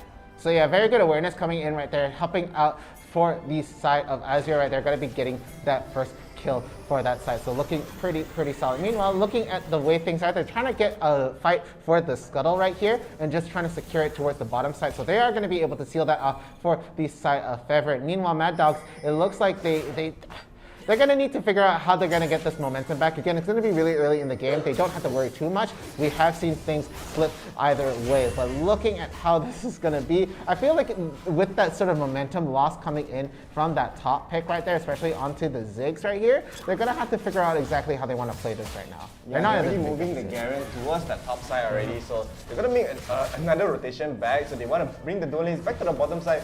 I do think, this is they're not really going all in on this dual lane top. They just want to, alright, whatever, we just go back to Sai being in the top lane. But now Sai is already one level down against Azure. He's going to have even a worse time, especially in the top side. I think he would rather be in the bottom lane against Yote and Fui here on the bottom lane. But they really want to get this farm onto Kailash, and already one epi hand, and Sai has to be very, very safe, especially being one level down. He's going to be level 5 now, but of course, the excess EXP for Azure is going to bring him closer and closer to that level 6, still being a 1 level advantage. So Fervent already, before even the first dragon spawn, already have a 1,000 gold mark here. And Azure once again already going to get hit with the 5 stacks, and Sai has to be very careful. The dump was secured. The kill. This early game is really going pretty bad for Mad Dogs, and they have to be worried about the next dragon fight as well, being the Inferno Dragon here. Yeah, they're going to have to contest this one. Again, it's going to be about 15 seconds till it pops out. Everybody's going to be ready for this fight, though. As we see, they are going to be able to just respawn just in time to try and move closer to it. But it looks like MF and 4K might be trying to get a blue buff before they go in, but that could just be a little too long. Meanwhile, Vi is already just trying to get the scatter sound, just trying to figure out exactly where the wards are, but it looks like he's going to be pointed out right now. And I feel like the Rengar is just a little bit off position right here to try to take it. You do really need this dragon. It's one of the better dragons to take in this, but it looks like they know that there are only 2 people down at the bottom of the flash. Oh my goodness! He has managed to essence shoot outside on battery, but the upper hand lands onto both of them right there, and they're going all in. 2 of them really just swept off their feet with that upper hand, but it looks like please don't face check the bush right there. But going to be able to land 3 runefall onto 3 right there. Going to be able to do so much damage, and it looks like they're trying to go for more. The Moonlight Strike will land onto 1, but no, gonna get knocked up instead. But down he goes right there already. So just putting on the pressure right there, and down goes the Rengar, looking so bad right here, and Sai is the only one left to try and defend this, but they get a pick off, I think, with the Israel onto the Braum right there. So they equalize it to 1, but it's still 6-2 right now. My goodness gracious me. Yeah, Fervent Esports, they're basically trying to take over this early game. They didn't even bother going for the dragon yet. It's like, alright, let's get this kill right there. It looks so good for 𝐻𝐿𝐴S and Nashan. They were able to escape, but the nice apprehend coming from Azure just pulled them back in and got the kill. So, I mean, Mad Dogs are going to be quite down in the goal, in the momentum here. The big comet does land onto the dragon, the Mega Death Bomb does land onto Azure as well, but Azure, the 5 stacks once again onto Sai. Sai's not having the best of games, and here now Fervent, they're going to be starting up the dragon here. No Rengar even close to try to contest it. Only Ziggs alone trying to maybe get a cheeky steal. He won't be able to get it as Shan. They see the front line just trying to keep them away. So Mad Dogs, they concede the dragon, the Inferno Dragon at that. So that's how you know they understand that this state of the game is going to be very, very bad. Yeah, again, caught MF in 4K. He hasn't been really big of a factor right there. Hasn't been able to get a lot of things going on right now, but it looks like he might get caught as 3 team members are going to go on. He does smite. Okay, he smite, he flash, he go away, he can use the blast code. It will look like a very scary situation, but very good awareness coming in from the side of Cal MF in 4K, and he will not get caught. Yeah, he will not get caught in 4K, as his name puts it right there. So, I mean, Fervent, they're still being so aggressive. They're already grouping out in the top side. Shan, he's just going to be dodging and actually might get a solo kill onto 𝐻𝐿𝐴S right there if 𝐻𝐿𝐴S is living up to his name. But 𝐻𝐿𝐴S will be just running away with a save of HP. That's how strong Shan is. Get 1v2 in this game, and they're going to get another pick off onto the Mountain Dragon in the mid lane. The 𝐋𝐿𝐴 right there. So I mean, they're just gonna get this free referral pretty much for free, and Mad Dogs, they can't do anything to contest it. Even they refuse to surrender, but Connie4K is gonna get a solo kill onto Shan, but Shan is under the tower, he's still alive! He actually flashed so early on, but I don't think he's gonna get taken down here with the smite. So he panic flashed right there, but now Sai is gonna be in the mid lane once again trying to contest for this mid turret, but the referral might actually take it down to a very, very safe of victory. No, it just take it down entirely. So Fervent, they get the turret, they get the referral, they lose one in the bottom side, but that kill I don't think really matters much, and Azure are going to get another turret for their team. Yeah, so looking really, really good. They got that first turret gold, and they get another turret gold follow-up right there. So they are up almost 6K right now compared to the enemy right here. So it is looking really, really good for the side of Fervent right here. We also saw a lot of support coming in for Fervent, so no wonder why they're playing really, really well right here, and they're making this count work. Of course, it was a little bit questionable when the Aurelion Soul was played, but they're making this work, and Shan is a monster on this champion right here. And of course, I like the skin for the side of Aurelion Soul, if I didn't mention it right there. A bit mechanical, reminds me of Power Rangers sort of nonsense. I forgot what's the name of the skin, because I played TFT, right? And then the skin is a Rebel Aurelion Soul. So, Rebel? Yeah, it's like, in the class, right, it's called Rebel. Because he shoots rockets, you know, it's damn weird. But of course, I mean, Shan, he's just playing this Aurelion so well. I mean, from that early engage, the early gang in the top side, we rarely ever seen a lot of Aurelion do this. You usually see them just trying to farm out, try to scale up in this game, but he's playing so aggressive. He's just being on the sidelines, waiting for the right time to use the big stars right there. Because Mad Dogs, they're not really ready at all. All these fights that they're winning are so minor, doesn't really affect. He gave him the goal, 7,000 for Kai'Sa and Darius right there, so they're so ahead in terms of the goal lead. They're going to secure another turret, just 2 of them, but I do think the bottom side 𝐻𝐿𝐴S and Nashan have to be very careful this stun. It's going to not land on anyone, as a nice blast back from Nashan does allow him to escape right there. So it was a close call. Yeah, very scary. It was going to be very worried at that moment, but no, going to be able to survive that. Meanwhile, look how brave this Darius. I think he knows that they're trying to hover around him right there. The ult is going to be a thing right there, but no, it's going to be flashed out. He does land the kill. He might try to go in. I think he might try to just get the kill onto the top, but no, they are going to be able to land that. But they're going to try to go for the follow-up here. Rengar is super low. Going to just try to run away the flat.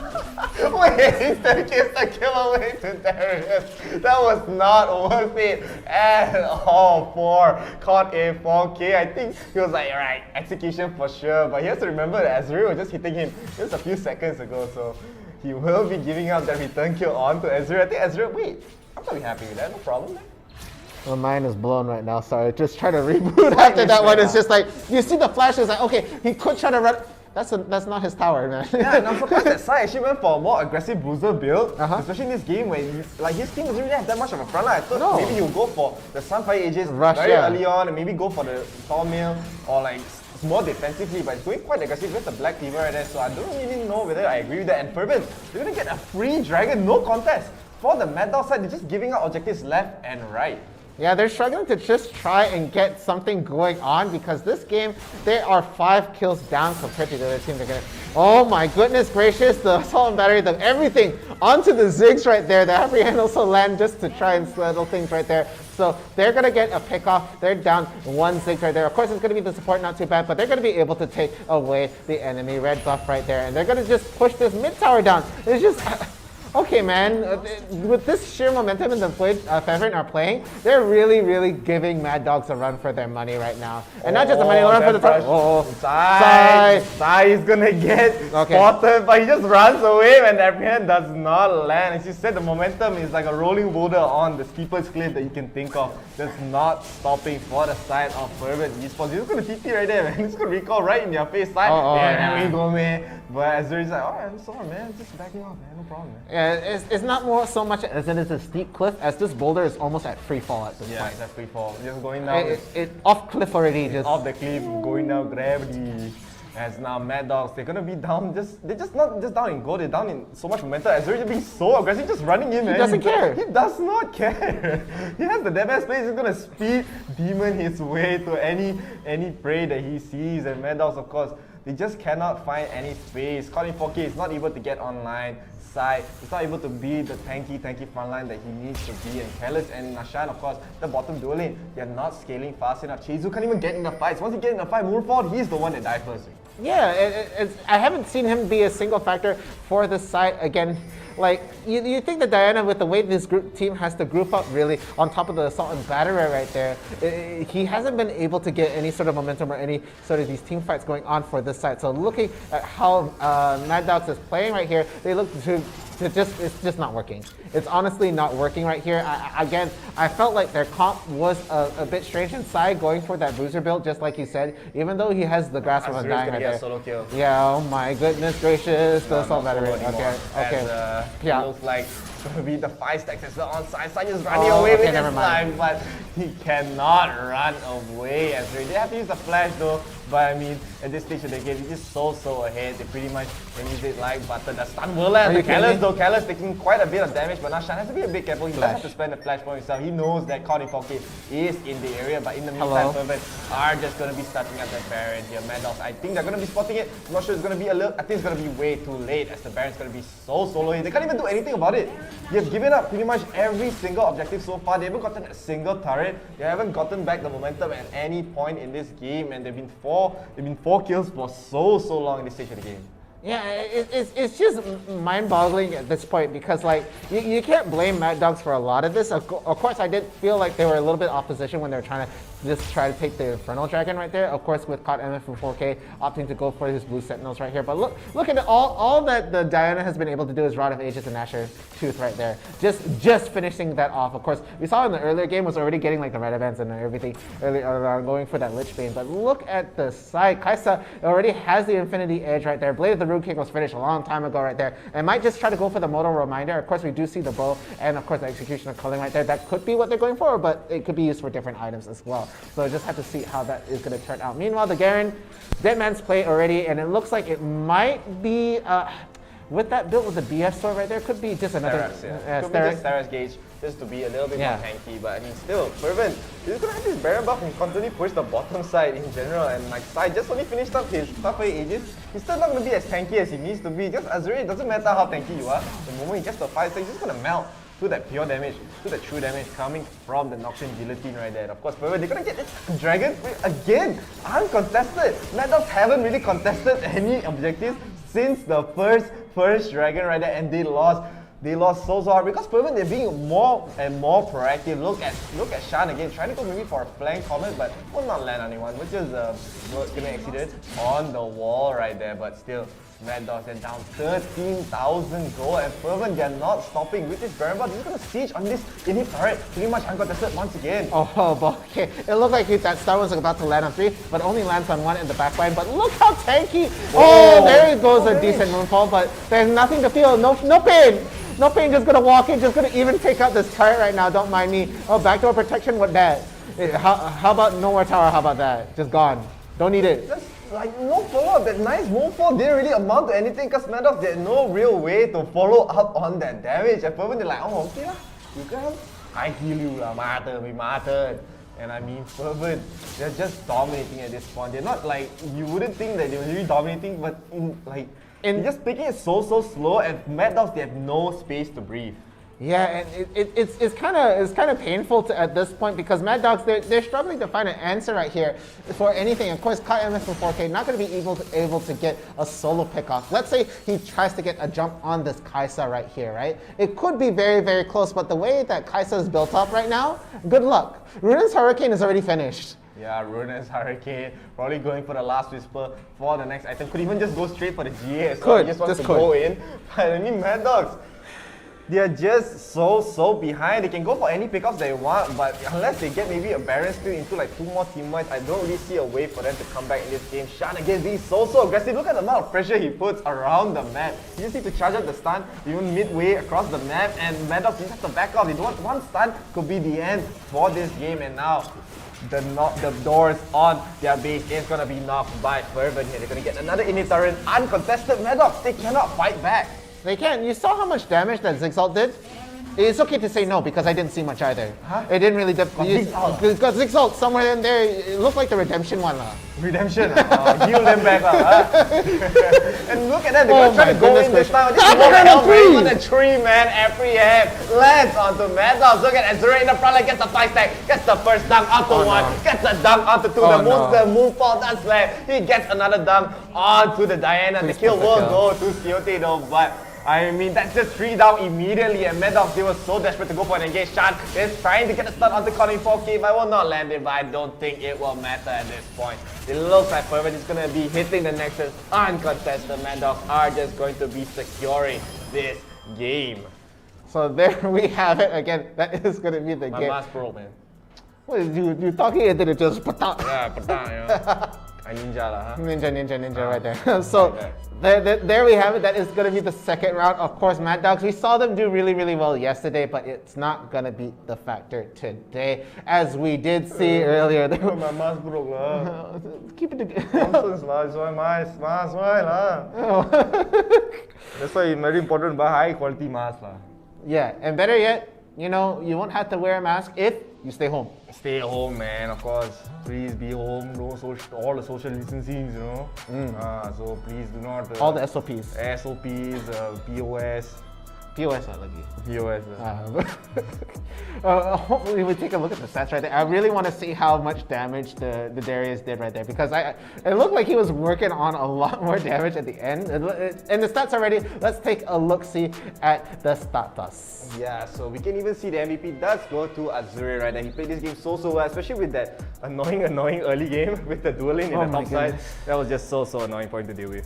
Yeah, I'm surprised that Azure was able to hold, like he did get some help early on and was able to take it back right there. So but with just the sheer amount of momentum he got from that single pickoff much earlier on, he was able to carry all the way forward. Of course, I felt that Shan, he was really solid as well. He ended up helping a lot in these fights and did really solid. Again, caught MF in 4K, I don't think he was able to just scale up and was able to be a big factor right there. So unfortunately not going to be working out too well for him. So look at it, I told you, Azure's going to be doing so much damage. He doesn't actually did a lot of damage as well, but it was like tickling lah. Tickle. Even though it's a lot of damage, like you don't really see it do that much impact, has that much impact in this game because he's just not really able to get anything out of it. You see this many times, 𝐷_XALT on the losing team can do the most damage, but it's mostly just chip damage right there. Of course, you already have in the comments, Mad Dogs Esports, you know, being great sportsmen, say well played to their opponents for winning the game. So we love to see that. We love to see teams they don't take it too hard, you know. Yeah. All right, man. GG's. Let's go next.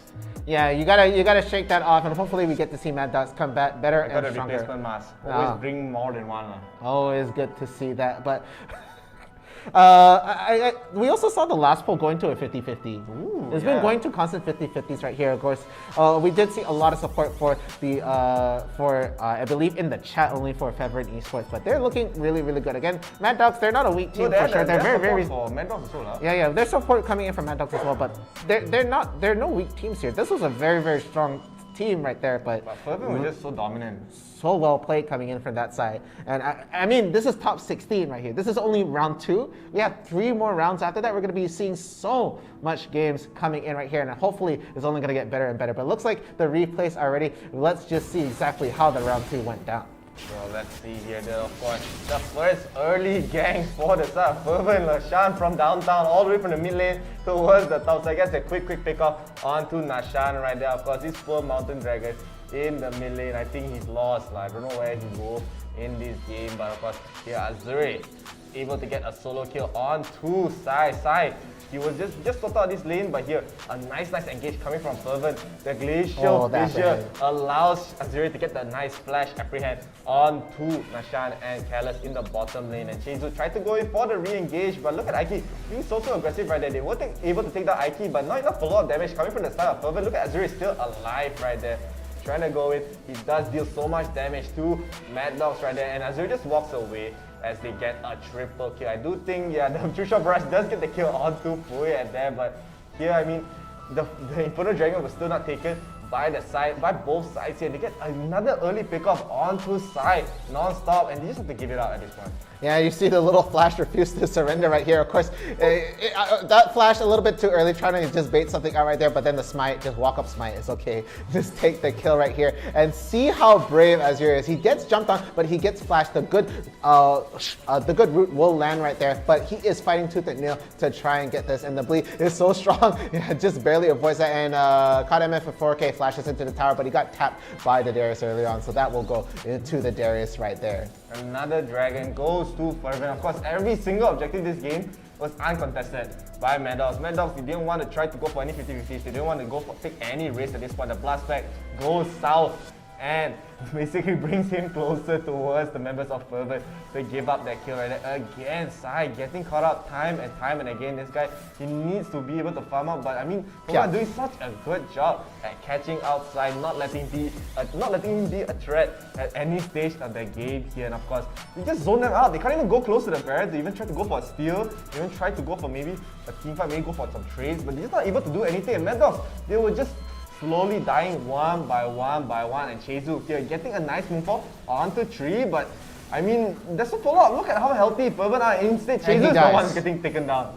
Oh my goodness gracious, yeah, they weren't able to really stand in the middle of that fight. They get a lot of the members low in that exchange, but they're going to just shake it off and walk back in. So we do see this fight going on a little bit further right here, but I just felt like even if they get the good jump in right there, that was a really good moonfall early on, and look how well they're able to collapse onto the team right there. They are going to be able to get a few hits in here, but look at that. Look at Azure popping off right there, getting so much damage and going to be able to land the beautiful duck onto multiple members of the side of Mad Dogs right there. Yeah, and this is just pretty much over for Mad Dogs at this point. They only got 1 kill. In that whole entire ordeal. Pretty much the entire mid game was just like Fervent, yeah, we're gonna get this 1 kill back off, you can't do anything about it, man. And they just took the game by storm. So very well done for Fervent. They will be making it to the top 8, of course. We have seen them make it to the top 4 many times. So I don't think we have seen them in the grand finals yet. So hopefully, I do want to see them in the grand finals today, since they're playing so strong today, especially against a team like Mad Dogs. Like, if you can play against a team like Mad Dogs like that, you can definitely go into the grand finals and even could take it today. Yeah, but again, guys, this is only going to be round 2. That was the top 16 right there. There are going to be other teams in the weights just trying to get their slot into the top 8 further on. So, guys, between each round, we're taking that break, and it's going to be a 5-minute break between this round and the next round. So, guys, please be sure to stay in the chat, and we will see you after this 5-minute break.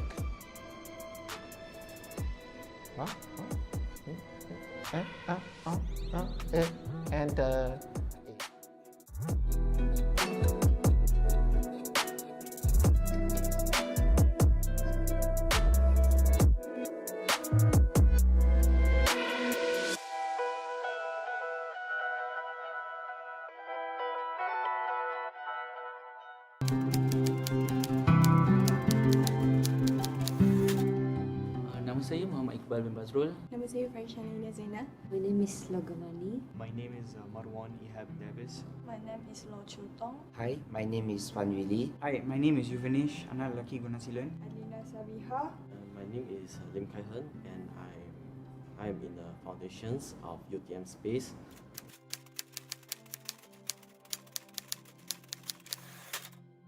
My learning experience are great. I think it's good because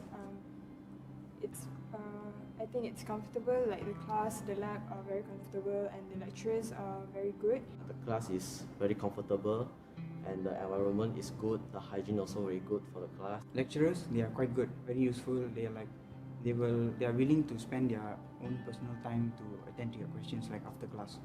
Because the lecturer knows that we are from secondary school, so they're willing to really spend time with us a lot.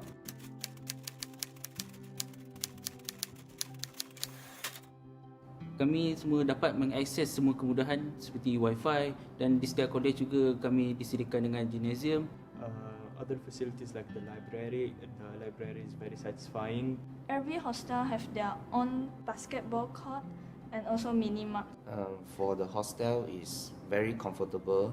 Every night I can sleep very easily, and the canteen also they have a lot of food, variety of food. And washing machine here is also very useful because we don't have to go out to the lobby and all that. So it only costs us 2 ringgit for washing our clothes compared to 8 ringgit outside. In UTM, we have 3 gyms and also 1 swimming pool, and also badminton courts for us. So we can do some entertainment at there. We also have buses facility. If you don't have your own transportation, you can always catch up with the bus, but you have to follow the time. So it's very easy for us to go to our class.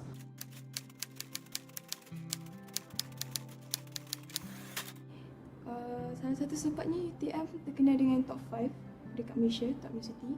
And saya nak jadi engineer. So UTM terkenal dengan engineering. So saya memang pilih UTM sebab saya nak jadi engineer. I want to study engineering, so I think UTM is best for engineering for the SKOB campus, and also it's a government university, that's why I choose UTM. I choose UTM mainly due to the global and local ranking. They have top 3 on Malaysia and top 100 on the world, if I'm not mistaken. Another thing is that UTM provides the foundation for international students, while other universities don't. Foundation, as we know, is only 1 year, so it's like fast track compared to STPM. STPM is 2 years. UTM have the highest, they provide the highest employment rate outside of the private sector and also the government sector.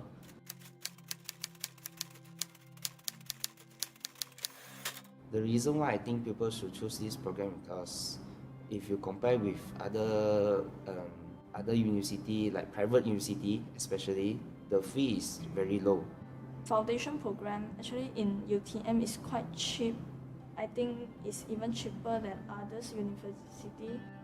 Foundation gives you good experience, exposure to university life. Anda telah diberi pendedahan awal tentang kehidupan di universiti, bagaimana sistem pembelajaran, sistem pemakahan dan sebagainya. The program provides a 50-50% credit. Well, 50% of my work depends on the final exam and 50% depends on my course marks. This is a big advantage because if you don't, you can improve your final mark by doing well during the SEM, and during the final exam you won't have much pressure to concentrate that your full mark is coming from the final exam. It also helps to the mark is also helped by the course mark during the SEM. You only need to spend 1 year in this program, then you can straight go for your degree. So it's like a fast track. This program provide a great learning experience, and also it provide opportunity to enter degree program here. Here have a lot of leisure purpose places like kayaking, horse ride. It's very fun to be here.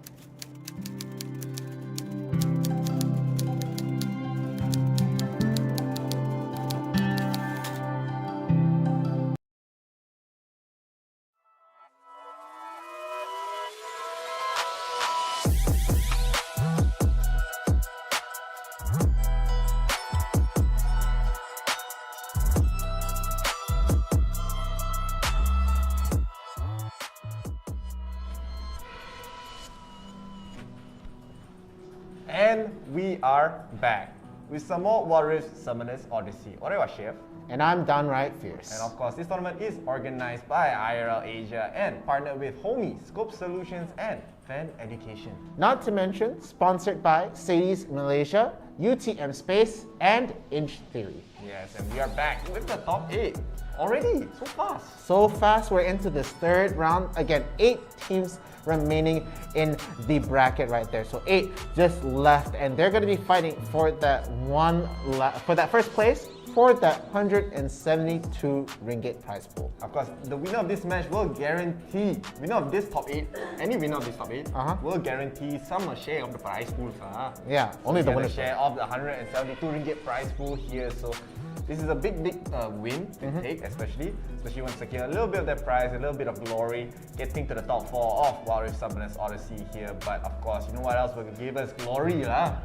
You already know what I'm going to say. I already feel it coming. You already know what I'm going to say, because I'm going to tell you, get us to 10,000 follows and likes. When you get to 10,000 follows and likes for more games, more tournaments, and more content. We already have so much content on the Facebook page. If you want even more content, you can check out our TikTok as well. Of course, speaking of tournaments, we're going to be having a PUBG mobile tournament tomorrow. Yeah. Tomorrow. So mark your calendar. It's going to be the same time tomorrow, 8 p.m. We're going to be having the wildcards for the PUBG mobile tournament EMVP League. So whoever made it to the wildcards, 1 out of 20 teams will be making it to the grand finals that will be happening this weekend, fighting for the prize pool of 2,000. Yes, 2,000 ringgit here. So please do check it out tomorrow. Of course, it's going to be very, very exciting.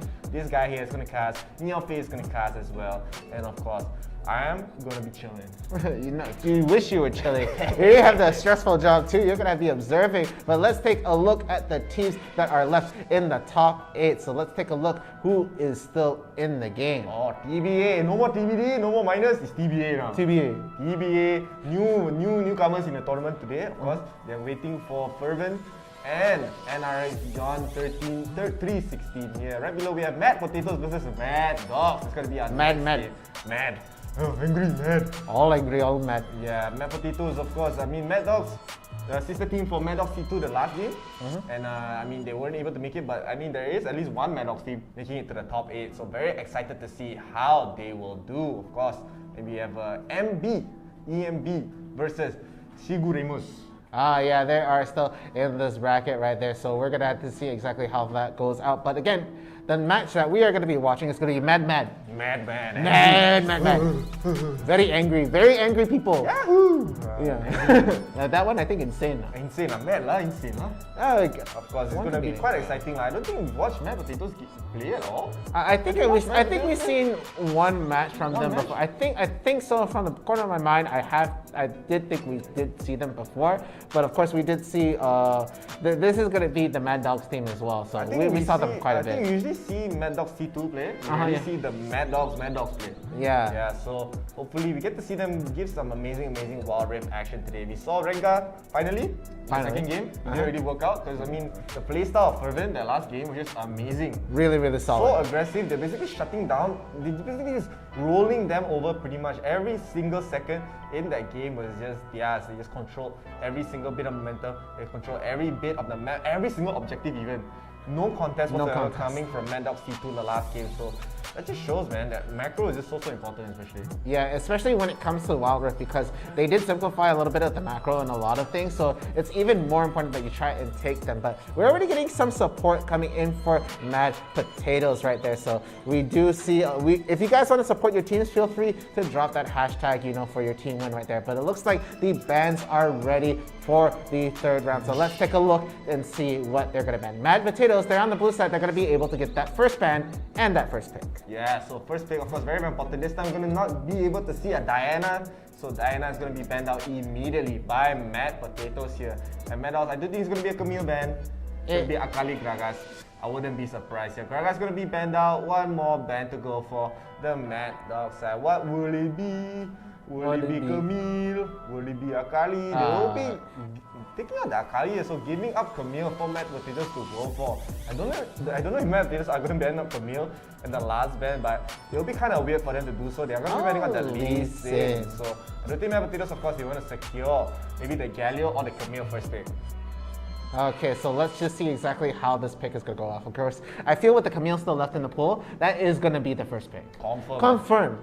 Really solid champion, top lane, jungle, doesn't matter. Mid lane too. Mid lane also. I said before we haven't seen a lot of mid lane, can also play mid lane, and then we saw mid lane right there. So there's a lot of possibilities of not the most flexible champion in the game, but still very flexible. Very, very flexible. I mean, once you get a champion that can flex into both lanes, you really can consider that champion quite flexible, yeah, honestly. There's a lot of champions in this game, you can only fit into one lane. You either go top, you either go support, or you either go AD carry. At least in Wild Rift. When we talk about PC League, you can go around the world, doesn't matter. But again, as we say it, 𝐿𝐼𝐷 is going to be that first pick coming in from Matt Potatoes. Meanwhile, Mad Dogs, they're going to be locking in another lane right there. So really good idea getting that 𝐿𝐼𝐷 locked in right there. But let's take a look-see. They're going to go for the Garen second pick. I feel like they might try to just go for a Braum. The Braum might be a better call to lock in right there. No, I don't think they really want to deny this Garen, especially in the top lane. Yeah. You just want to get a solid top side for the Mad Dog side. So I actually kind of agree with this. Okay. But they want to secure the 𝐿𝐼𝐷 early on as well. 𝐿𝐼𝐷, we saw the last game just so strong. We haven't really seen much of 𝐶OT last game.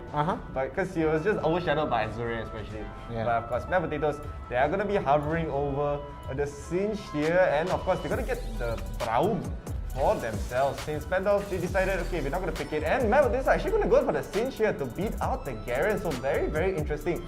Coming from Mad Potatoes 2 times already, we saw 𝐶𝐮𝐸 today. Yeah, that's already a lot more 𝐶𝐮𝐸 than we're used to seeing in a full tournament right there. We go weeks without seeing the 𝐶𝐮𝐸 at times, but it looks like the 𝐶𝐮𝐸 is going to be the popular pick for the day. And we also have Mad Dogs also in the chat yet again. Oh, I remember, Mamonja. I've seen his name before. Yeah, Mamonja, of course. I've seen his name before from a previous team, very, very long time ago.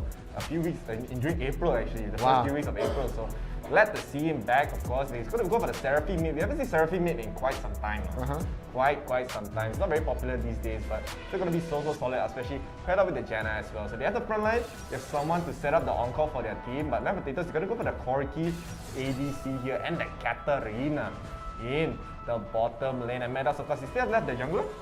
So they were hovering over Yasuo. I don't know what's happening right there, but we've seen Yasuo jungle before. Yeah, Yasuo jungle is a thing. I know we see that a lot. From Ardent specifically.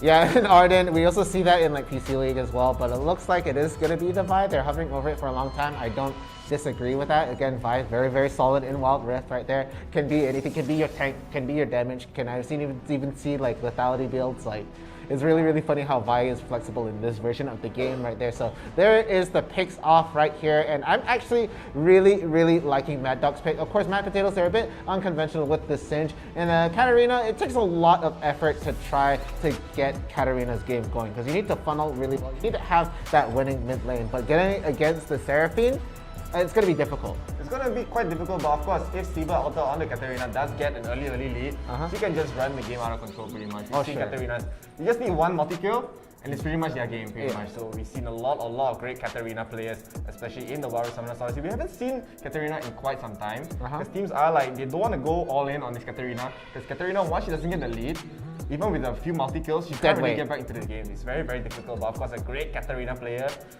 it's a treat to watch for sure. Yeah, and then watching them just really outplay and out-finesse everybody else is really, really interesting to see. But like, again, as you said, they don't get the game going on, they don't get their way, it could be a lot of dead weight. And there's a lot of potential for this side of Mad Potatoes to sort of lose that out with their picks right here. So we're going to have to see them play immaculately against the other team. So we're just going to have to wait and see how that is going to turn out as the players are getting ready to drop into the Rift right here. Yeah, and we are going to start getting into the game. I also didn't know which word to use right there, but of course, we're gonna get into the third game, the top 8 of the tournament. We will have Mad Potatoes versus Mad Dogs right here. Mad Dogs, they're going for the 5-man. This is the classic right here. They might actually spot out 𝐿𝐼𝐷, but 𝐿𝐼𝐷 just quick on her feet. Get the hell out of there. So no early first bloods coming from the Mad Dogs. I love the attempt though. I love seeing teams do that. Yeah, again, we know that a certain finesse team really love to do that a lot, but again, we haven't seen them up and about for so long, so it's going to be very interesting to see how this game turns out. So it looks like they are going to be able to just rotate off. Again, very normal laning phase coming in right here for now. I don't think the 𝐿𝐼𝐷 got any help with the red right there, and of course, I feel 𝐿𝐼𝐷 has a little bit of trouble in the early jungle phase. Going to have to really rely on that smite. You're not going to be able to get a lot of damage on as quick as possible. possible. But again, when she starts scaling, she's going to be a huge factor, especially because of Hex Head Ultimatum going to be literally locking down the one opponent and going to be able to get that pick off right there. So here, again, I feel like a lot of plays should be centering around the mid lane because they need the Katarina to activate as fast as possible. Yeah, not just that. I mean, both the junglers actually starting in the bottom side there. It does look like they both want to get priority on this top side scuttler, especially because you usually see that the junglers they mirror the red buff for both sides. So one will go top, one will go bottom. But both of the junglers actually starting in the bottom side. So Vi was able to get the blue, and 𝐿𝐸𝐿 got the red buff in the bottom. So I do think that might be an early scuffle for the scuttle in the top side. But this is Mad Dogs. Mad Dogs on the bottom side already getting a lot of priority and getting the bottom side scuttle. We're really going to see an engage as I predicted, as it looks like 𝐿𝐸𝐿 taking a lot of damage, has to back off, and Mad Dogs actually getting a double scuttle already in the start of the game. So a very, very good start, especially for the junglers of. For the jungle, and not just the jungle, the lane in general for the Mad Dog side. Yeah, again, like when we see gold leads early on, or when we see leads like this in the early phase, it can snowball, but it's actually quite negligible when it comes to the gold. But just objective-wise, that was really, really solid coming in for the side of Mad Dogs right there. They were able to really just get that under control, and that's exactly what they need right now. So we'll just have to see exactly how this all plays out in the long run, of course. But the first dragon is going to be the Cloud Dragon. Oh, but looks like the initiation coming in from the top of the side. They are going to be able to combo. He's really, really low on health to get the jump on. He does get flipped towards the tower. He has to flash out of that tower right there, but not going to be able to equalize the kill. Really close call, but the Singe ultimately meets his demise and is going to be eliminated at the top tower. So first blood to the side of Mad Dogs. His Theresis was level 5 and Singe was level 3. My goodness gracious. That just shows how aggressive the top left side was playing for Mad Dogs, and with that they're going to be up almost 2,000 gold already for that one first blood right there. And Singe is not having a great time in this lane. He's just being basically destroyed, especially. He's not getting any farm, he's not getting any lane priority in this lane, and he's 1,000 gold behind from Garen right here, from Deus Summit.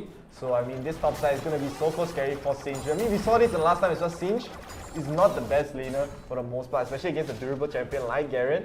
Like Garen can just run up, get the empower attack, get the silence, get the spin, and you're just pretty much the back off because you're not going to win the trade pretty much. So I mean, Mad Dogs, you're up to a very, very great start here. Yeah, and also the other problem that we also didn't talk about right there, they're both using Grass on the Undying right there, so they both want those stacks, but I just feel like... She's using Aftershock. Oh, Aftershock, sorry. I just see the rough green, I think. Green. So it's going to be able to do a little bit more damage after he flips someone over, but oh my goodness, that pressure. They are going to be able to spot that one out, so 𝐿𝐸𝐿 is like, I'm going to help out my bot lane, I'm going to go away actually. This is so worrying for the Mad Potato side, honestly. Look at how aggressive his Theresis is being. He's going to already engage onto the bottom side. In the mid side as well, they're going to get... I mean, Saber Alter tries to go for a solo kill onto Momonji, but he will just back off. But again, they try to go for the re-engage. A nice flash actually from 𝐿𝐸𝐿 does let them get the return kill. And 𝐿𝐸𝐿 with the Hextech Ultimatum is going to go re-engage onto 𝐿𝐸𝐿. 𝐿𝐸𝐿 trying to run away. One more hit will let the stun. They will not get the stun passive from the Brown. So Mad Potatoes, they're able to fight back with 2 kills in this game already. Yeah, but it looks like it's going to be a lane switch coming in right here really early on. Of course, we see the Garen and Singe going down right there. Probably trying to help out at first, but they're going to just return straight into the lane right there, of course. But the Dragon is up for the side right now. And again, Cloud Dragon, pretty important dragon. They're going to be able to rotate a little bit faster. So both teams, they do want to get a hold of us right here. So they are all ready for the fight right there. Of course, they're going to be able to get spotted off right there with that Scry right there. So just right now, I feel like Mad Dogs, they might try and just really try to fight this out right here. They do have somewhat of an advantage, but looks like the Singe is going to be running the front line right there. They're going to get the flip and just try to play distraction right there, forcing the buy to go off. And there we have it. The Cloud Dragon is actually going to go to Mad Potato. So that's a pretty big win in their books, and they're going to be happy with that in general. I mean, just Mad Potatoes, I was so worried about their early game, especially from that very, very aggressive gameplay coming from his Theresis right there. But of course, his Theresis got punished from being so aggressive. And look at that, they're going to try to go for a flank onto Janna here. The package does land, but will not land on anyone. And 𝐿𝐸𝐿 is going to get stunned up with the passive. It has nowhere to run, no flash, no barrier. And Saber Alter is going to be in the backline trying to get the kill onto Janna right there. But Janna with the Frostbite does get taken down. So Mad Potatoes, they are bringing this game back from a very, very questionable early game. Yeah, and of course, I'd just like to see how aggressive the 𝐶𝐶𝐴𝐻 is playing. Does need to do that early on to try to get the advantage. Oh my goodness, he stole the blue, but no, he didn't. He did. Oh wait, he did. Okay, my goodness. I can't. Hysteresis worked so hard to get the blue sentinel, but gets taken. Gets the blue dragon. Blue sentinel taken down right there. So Mad Potatoes, of course. They're actually playing this game so well. I love how they played the siege right there, pulling 𝐷𝐢𝐿 was kind of scared to actually try to go in. I do think he can be a little bit more confident, especially. But now we have to be worried about Saber Alter here. Katarina, we said it time and time again. Once she gets a great start, she can just run the game over. She just needs one multi-kill to actually get going, and 𝐷𝐿, playing so well this game from that one flash, and they're going to be so aggressive against 𝐷𝐢𝐿 again. The passive, one more hit and will not land the stun on 𝐷𝐢𝐿, but Reptiles are going to be scuffling for this Rip Hell right here. Mandox, it doesn't look like they're too interested in fighting it yet. If you want to catch out Saber Alter here, they will actually engage onto Saber Alter. Saber Alter just shown pause away, but you cannot run away from the Void Seeker right there as Mandox, they get the kill, they give it the Rip Hell, but they just back away. So for them, it kind of went in.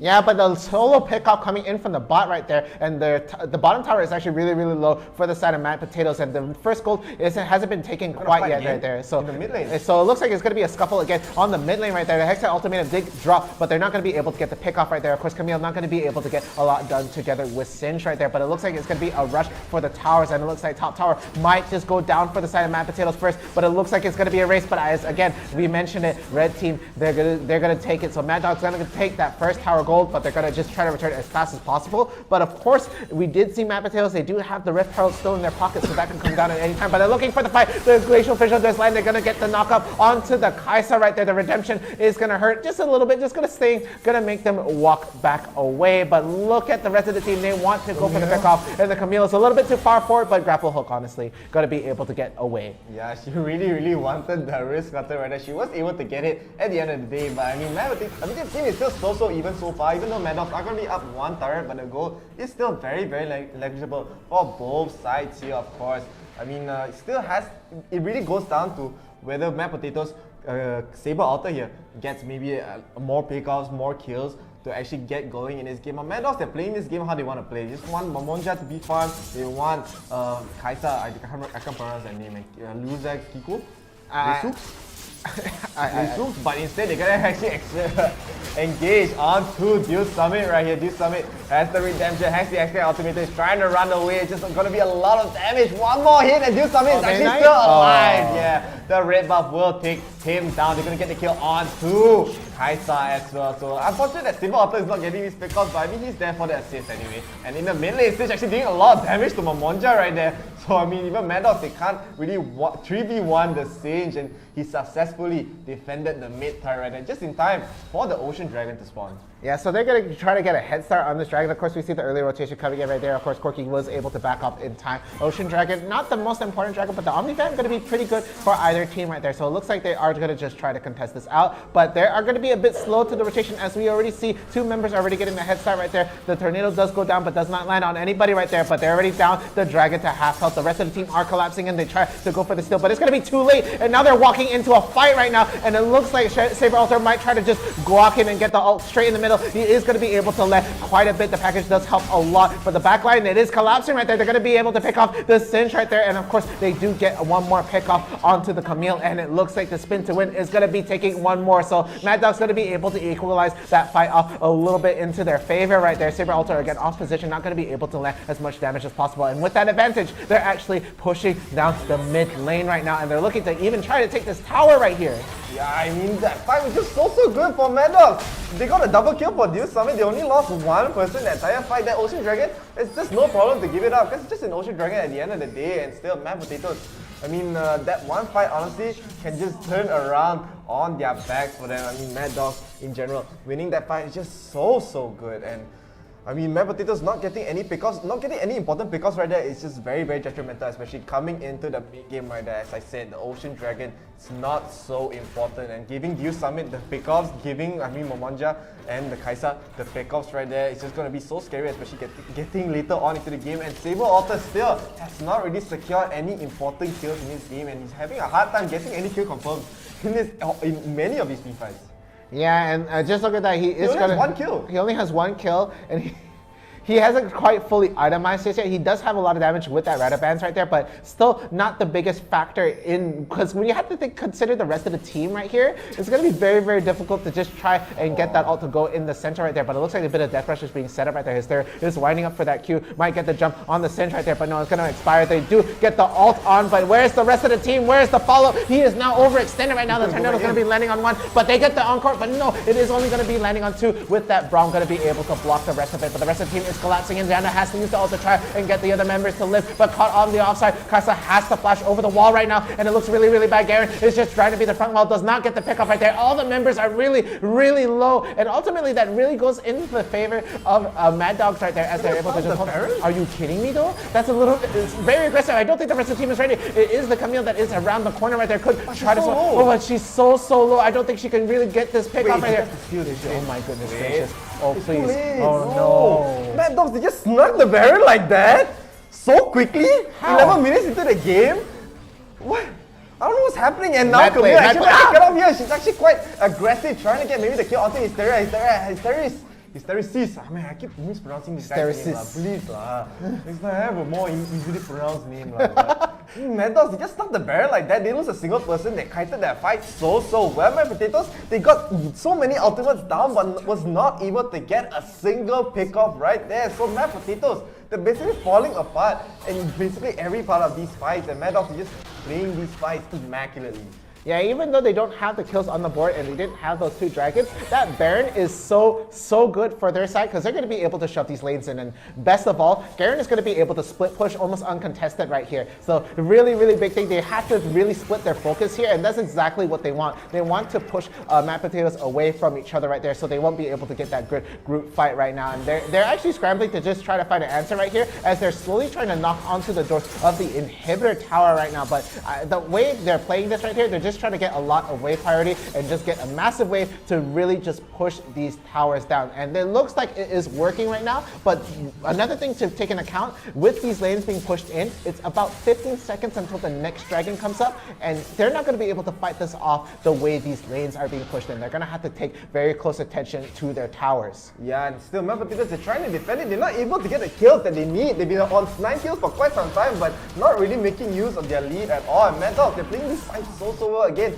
Gonna secure another turret, and bottom lane 𝐷𝐢 alone in the bottom. He doesn't have to be so scared at all. He has all these Baron buff minions. He has the Baron buff for himself. Camille can just tickle him all she wants, but 𝐷𝐢 is still going to be able to push down this turret. They're going to get the mid in the turret as well. Simple Alter again, just barely not able to get another kill. He does have the Zhonya's to try to go into the fight, and they were able to kill his Hysteresis off, but Mamonja doing so much damage, gets a double kill right there, and now Camille trying to go back in for the return kill, but look at the damage coming from Mamonja. The shield so thick as she's able to just run away. She's just kiting one by one. Camille is able to get another kill. Look at the damage coming from Janna. Janna is here, able to get the secure, and they lose 4 right there. 𝐷𝐢 wasn't even in the fight. He was just pushing the bottom side. Mad Dogs, they're taking this objective slowly but surely, and I don't think 𝐒𝐮𝐦𝐦𝐸 can really do anything about it. The pullback just pushes 𝐷𝐢 back to the other lane for him to continue pushing. That's how strong Mad Dogs are. 8,000 gold ahead. Don't let the kills fool you. They're so ahead in terms of momentum, in terms of gold, and in terms of objectives.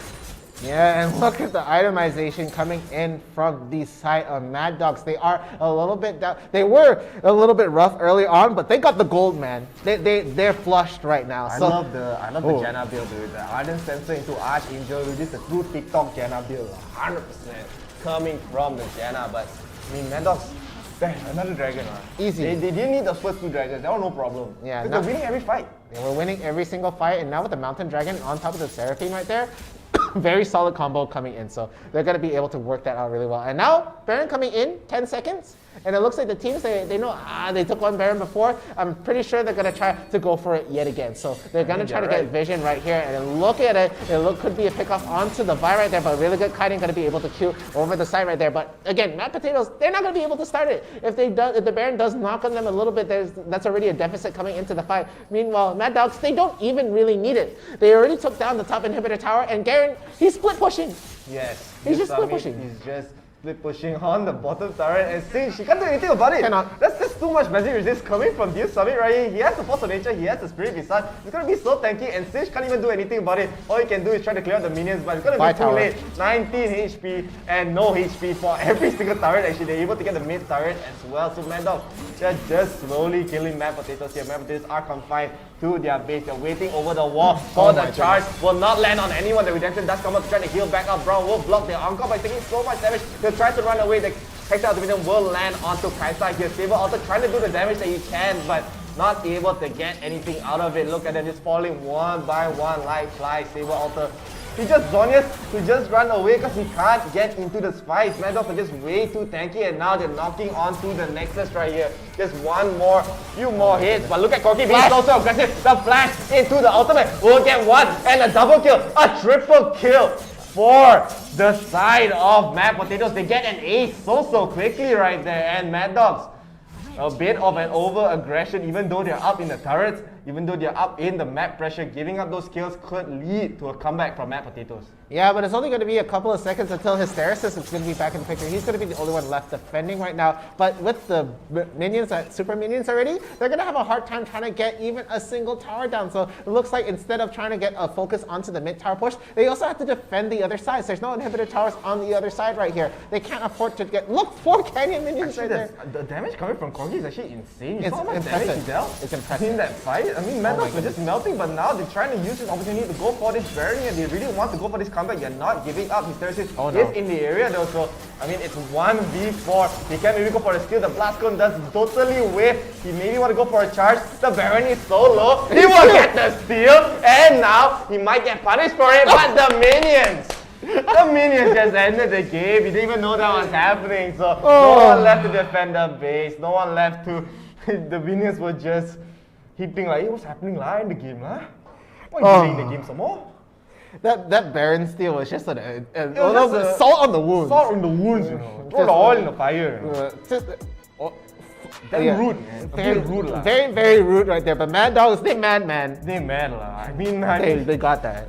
I mean, they were really trying to defend it. Mad Potatoes were like, alright, let's go for the all-in. But they have to remember, the base is open. Yeah, and the way they started that Baron is like the rest of the team can't even wave clear efficiently enough to get those super minions out of the way. They all went there, no one was there. Yeah, no one was there. No one was there, they just end the game. And it's like, Pia, Nexus go bye-bye. I mean, I mean, that game, like, they could have actually maybe went for a comeback, but that...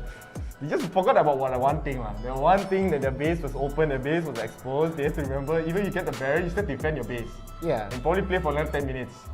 Because that's how long it might take for them to actually get back, because they're down in so many objectives. Let's take a look at the stats as well. The MVP does go to 𝐿𝐼𝐸, the true TikTok Janna right here, being the MVP. As I say, I love the build, man. Ardent Sensor, 𝐼𝐸𝐸 stuff.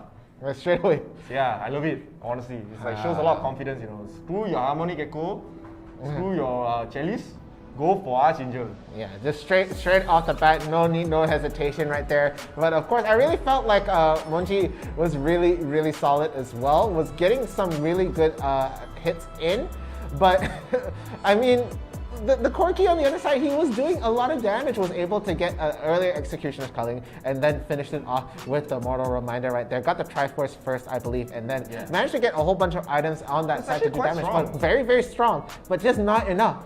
Yeah, because like even this summit was going for more magic resist rather than armor. He went for the Force of Nature, he went for the Spirit Visage. He did go for the Dayman Split at the end of the day, but I mean, most of his defense comes really from magic resist. Yeah. So he wanted to counter the 𝐶𝐮𝐸, he wanted to counter Saber Alter. Saber Alter, he had some great fights at the bottom, but I mean, you need a lot of kills to actually get Katarina going, and she only got mostly assists. She got 3 kills in this game. She wasn't really able to get online because they're just so durable for the side of Mad Dogs, and we can even see from the stats as well. Like, I mean, look at the damage coming from 𝐸𝐸. He does 27,000 damage, that's actually a lot, especially from the last fight. I really thought they could maybe go for a turn, but I mean, that one small forgetful mistake, gone lah. So especially getting the Baron stolen at the end, it just basically sped up the process. Yeah. So there we have the stats. Of course, I do really want to see how it all broke down when we do get into the replays, because again, Mad Potatoes, they got that early lead and they were doing really well in terms of the kills. They actually had the kill advantage for their side for a very long time. But out macroed, you even see like for the side Mad Dogs, it's like, you take the 2 dragons. Yeah. It's okay. You just take. Cloud, Ocean, take lah. Winning the fight, no need. Okay? They were down, as you said, they were down with the kills, but finding great fights and not giving any space for the side of Mad Potatoes to actually do anything. Saber Alter wasn't able to get online. 𝐶𝐞𝐬, we only saw the end that he was strong. So let's take a look at the replay as well to actually see what actually went down here. Of course, this first very early first blood here, as I said, Fish was level 3. And I mean, Hysteresis was able to get level 5 so early, especially with those great rotations here. But that's just a very nice turn in the bottom lane. They went for the early engage and they go for the return kill onto 𝐻𝐻𝐻 here. 𝐻𝐻𝐻 so low, able to flash away the last second, does not get stunned up. But at the back, also does. He is able to run away, and here they're going to be just as aggressive once again. They get a nice pick off onto the 𝐻𝐻𝐻, and of course, remember, as I said, they're playing this game so well. And here, Saber Alter not able to get the pick off once again. Instead, Ram is the one, Butler is the one to get the kill here, and Mad Dogs here. They give up the Rift Herald, but so what? We get this kill onto Saber Alter, we back off here. Yeah, and it was just really immaculate play coming in from this side. They were really doing really well right there. Of course, they're getting kills after kills. They had a very good advantage early on, but just the way Mad Dog played it later on was really clean. Again, they're going to be able to get another pick up onto Summit right there, right before he could go underneath his tower. But it's just barely. They had to work with the red buff burn just to try to take it out, and they disengaged. But getting the 𝐻𝐻𝐻 at half health, and again, like, they're not going to be able to finish the kill right there. The Saber Alter does not get it. It's again Butler. Yeah, here, like, this is an amazing fight. Like, the package comes in, pulls everyone away. It looks so good for Mad Potatoes here, like, but they're not able to get any more kills. Instead, they only took one. They only killed Hysteresis, and 𝐷_Summit was able to get the shutdown on 𝐶𝐞𝐬, able to get the shutdown on 𝐶𝐞𝐬, and just backs away. And again, since getting caught out here, it looks so bad, but it's actually taking so much damage. Look at the damage from one encore from Momonja right there. The Glacial Fusion does its use to get the re-engage, but look at how well they're kiting. Hysteresis is still alive, everyone is still alive. For the side of Mad Dogs, they just kite one by one, and Mad Potatoes, they're the ones solo. They just have to run away, and then they give up the Baron. Yeah, again, we saw the 𝐶𝐞𝐬 hiding in the back, but very low on health, did not try to go for the steal at all. And with this buff, they were able to take down multiple inhibitor towers, I believe. And Saber Alter, he's at the center just trying to survive, but ultimately gets caught with the encore right there. No escape, but this was beautiful coming in right there. So full health Momonja is able to take down one of the members, one cinch. Right there, no, the 𝐶𝐿 actually runs away right there. But look how well he kites. The Janna gets the knockup right there, and just the last hit. That red, now has a red buff. TikTok. Yeah, here, I mean, Mad Dogs were able to just get a great engage in this fight, but Mad Potatoes are actually disengaging very well. They do lose the Braum at the end. The Saber Alter is still alive, though, as 𝐶𝐞𝐬 is dealing a lot of damage in the backline. But here, I mean, look at the damage from one rocket coming from 𝐶𝐞𝐬, and Mad Dogs, they were not expecting this at all. Look at how much they just melt here. Two Saber Alter to the 𝐶𝐞𝐬. There's so much damage, and here they go for the Hail Mary. The TP does come in from Momonja. No, I think he already knows. Yeah, he's just gonna steal the Baron here. Let's just end the game. There's already, the rest of the members are already at their base. As Mad Potatoes, they're like, wait, you got a Baron solo, wait, the Nexus is dead. And they will be losing at the top 8 here. So they'll be down in the 8th place. Yeah, that tied for 8th place here. So Mad Dogs are going to be making it to the top 4, so they get a nice share of the prize pool. Yeah, so there we have it. That was the 3rd round, but we're right at semifinals right now. And over there's only going to be 2 teams that are going to be moving into the grand finals right there. So we're going to be getting into that really soon. And again, with the way these teams are playing, it's been fantastic so far. Really good decision making. That's what you like to see a lot of it. Not just stomps, not just like I'm more itemized than you. Very close. Yeah, it's very close, and the decision making behind every single objective and everything has been really clear cut and very clean. So that's what it all comes down to at high level League of Legends, of course. The decision making behind trying to get the objective and everything. Yeah, League of Legends in general. Wild Rift for sure. Wild Rift, yes. Correct. Okay. And of course, we are going to get into a short break here. So do not go anywhere. When we come back, we'll be back with the semi-finals here. So do not be a square, be a circle, and we'll be right back. Bye-bye.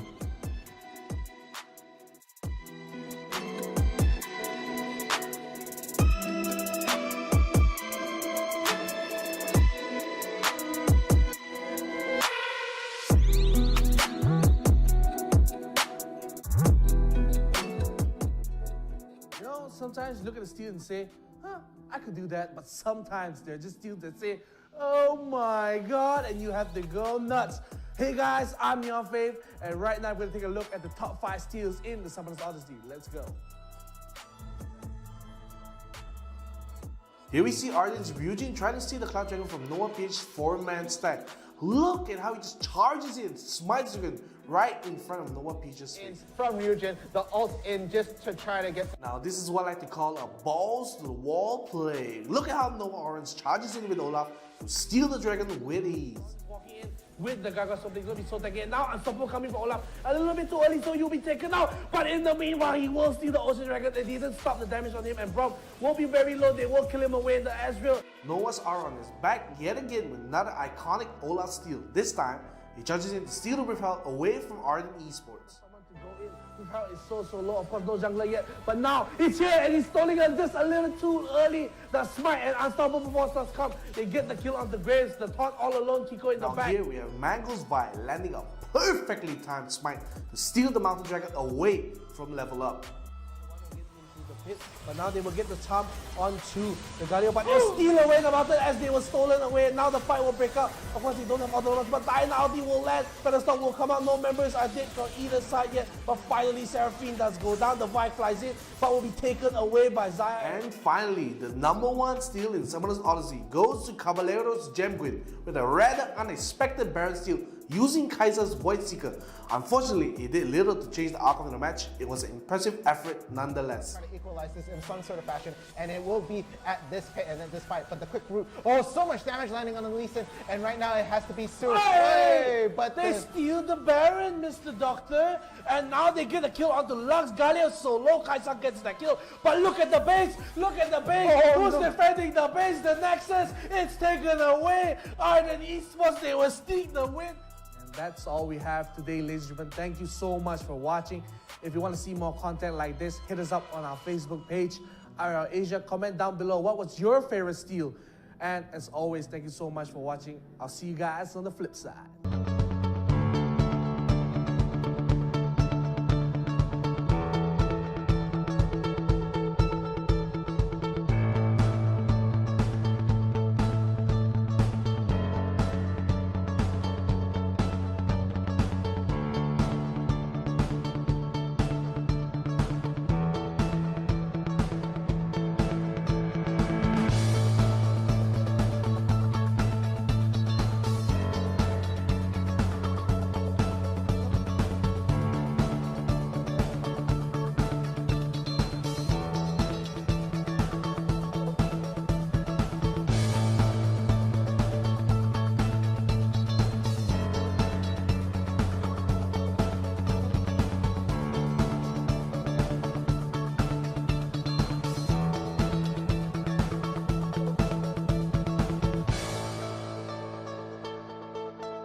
And gentlemen, welcome to IRL Asia's YouTube channel. I'm 𝐻𝐿𝐲𝐬𝐿, and today we'll be taking a look at Summoners Odyssey's plays for the week.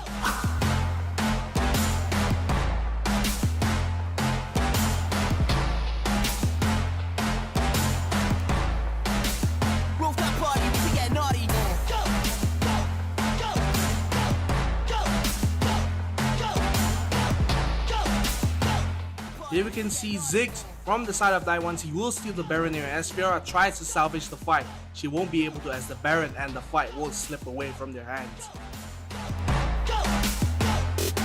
Naughty, naughty.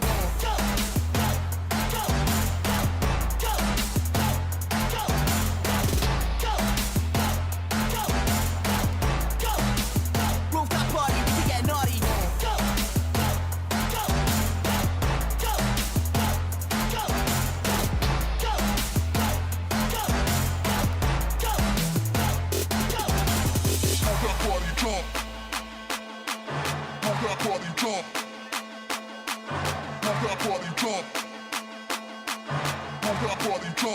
That was some fantastic plays this week for Summoners Odyssey. Remember to subscribe and like our YouTube and Facebook page for IRL Asia. This is Neon Faith signing out, and I'll see you in the next video. Make it click.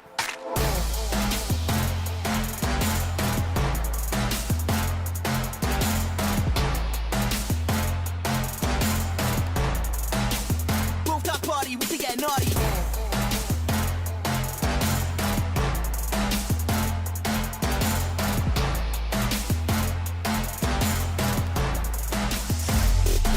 Naughty, naughty.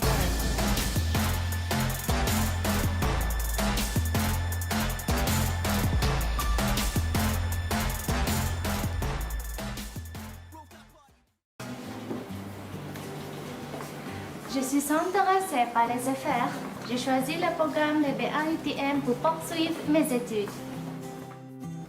我係一名 full-time diploma engineering 嘅學生，喺 Space 馬來西亞工藝大學。 Selepas SPM, saya sambung belajar program asasi di Space University Teknologi Malaysia. Cuma 1 tahun. Lepas tu boleh sambung degree di UTM.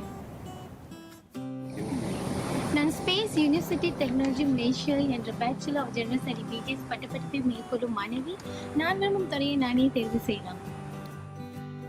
Di hari biasa, saya bekerja di sebuah syarikat. Tapi, di hari Minggu, saya merupakan pelajar program separuh masa di Space University Teknologi Malaysia. مع الصف الكلي 𝐒𝐮𝐦𝐦𝐨𝐬𝐬 أنا أستطيع أن أواصل دراستي في برنامج UTM IDP وجابان IDP.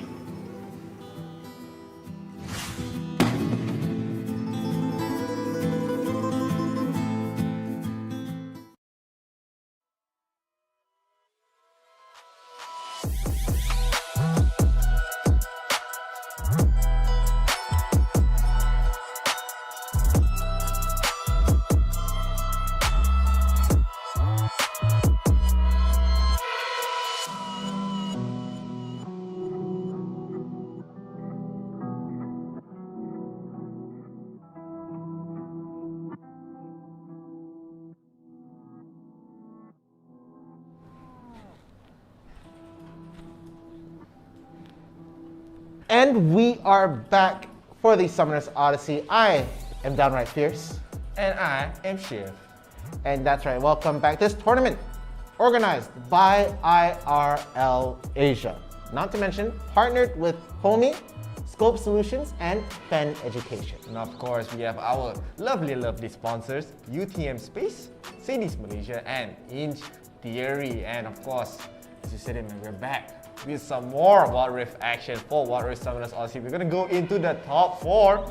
So whoever is here already, secure the prize pool. But of course, you don't want this a prize pool, man. You're not playing for prize pool, you're playing for the first place. That's right, it's going to be fighting for that first place. Again, this is semi-finals. Only 2 teams will be making out of this and going into the grand finals. But I'm really surprised at some of the contestants. Again, not going to give it away until we get to see the brackets. But I'm really, really happy we're seeing a little bit of diversity in the pools. Of course, we saw some Indonesian teams, we saw some Malaysian teams, and even one Singaporean team in the bracket early on. So we're very used to seeing an all-Philippine top 4. But let's take a look at the bracket and show you guys exactly what I'm talking about. So let us see who has made it so far. Let's see what the teams we have. Chasing Dreams, hot off their victory. They take down Fervent Esports right here to make it to the top 4. They're going to be up against our only Malaysian team. Wei Esports. Yeah, that's right. It's not going to be an all top 4 Philippine game right here. So Mad Dogs, we just saw them taking over Mapatitos just early on. And Level Up Esports, they're coming back with a vengeance. Level Up Esports, of course, another multi-time champion for Warriors Summers Odyssey here. So this top 4 is already quite stacked. Of course, Wei Esports, we have not seen them play at all. We have not seen them play at all today. We have not seen them play at all in any single tournament here. So they're very, very new. Woo! Ooh, flashy. Flashy, fire. Oh, Wheel of burning. fire. Hot. Ala bungkusu. No, they're not in here right here. Of course, we are going to be seeing who exactly is going to be trying to get that grand final slot. Again, only 2 people are going to be coming out of this round, and then one at the end of the day is going to be the victor for Summoners Odyssey. Again, they're going to have... You know what's the next match? Who? Chasing Dream. Chasing Dream, man. Versus Wei. Yeah, that's right. So we're going to be seeing a Malaysian team up on the stream. It's been so long. I miss it. It's not just so long we've seen a Malaysian on stream. It's so long that we've seen a Malaysian in top 4. In top 4, fighting for the grand finals here. This is a very, very rare sight, of course. It's not to say Malaysian teams are weak. It's just that not many Malaysian teams in general have been joining this tournament. And we love to see, of course, teams from a lot of regions come join. And of course, fighting for the top 4 already is a feat of its own. Yeah, again, there's just, of course, a lot of strong teams and returning champions, and they've been having a real good stranglehold when it comes to taking the Summoners Odyssey. So we love to see variety, we like to see new teams, and we like to see them try their best. Of course, there are very strong teams, and it being a best of one, it's very difficult for them to get started, you know? And unlike the usual weeks where we have going on, we would have a weekend edition of the Summoners Odyssey. This weekend, tomorrow, we're going to be doing PUBG Mobile. Yes, PUBG Mobile here. PUBG Mobile tournament will be happening tomorrow for the wildcards. But enough of that. Let's take a look at the bans for this next match here. As I said, it's going to be Chasing Dreams versus Wei Esports. So I like Chasing the Dreams logo. having the first pick. Yeah, it's a very unique logo actually. It's not a logo maker logo, you know. So I mean, Chasing Dreams, of course, they're going to be banning out the Diana first. Of course, we have seen this last game as well. Diana's still a very, very strong pick. Even if you're the first pick, you have to try. You have to consider to actually get it out of the game. Wei Esports, of course, they're going to be banning out Akali once again. We saw Akali, I think, one time in the tournament. I think one time. Entire day. Yeah. So because he's been banned out pretty much every single game after that. And of course, they're going to be banning out the Zzz here. So leaving Camille, leaving Gragas open. It's going to be a lot of choices for Chasing Dreams to actually go for. I don't really think they're going to ban the Lee Sin here. They might actually just ban out maybe the Gragas for themselves. So they can go for the Lee Sin first pick. They can go for the Camille first pick. It's going to be quite solid for the side Chasing Dreams. Yeah, a lot of options open up here. Of course, we do know that Chasing Dreams, they have a very, very solid Lee Sin right there. So just see how this works out. Again, that first pick going to be very, very crucial, but let's just see what they go for. Again, it could be... I don't think it's going to be a Brown. I don't think it's going to be worth it. Chasing Dreams, they don't really like going for Brown, right? No. They're going to go for Camille here for Yuan actually. Not Yuan, Avery. Yeah. No, Talo is the jungler. Chris 2. Chris 2, top lane Camille. Yeah, that's very right. So I don't think they're going to go for a top lane Camille here. Maybe going for a Rengar jungle. Maybe going for even a Vi Wukong jungle here. But Wei Esports, of course, they're going to be having the second pick. They're going to get the 𝐿𝐲. Malaysian teams, I know they love going for the 𝐿𝐲 in the melee, in the support, so it's very, very solid here. And they're going to go for the Garen as well. So, I mean, the first 2 picks is very, very strong. It's very indicative of how they want to play. They just want to Garen to scale up, be the front line. As I predicted, they're going to go for the Rengar here.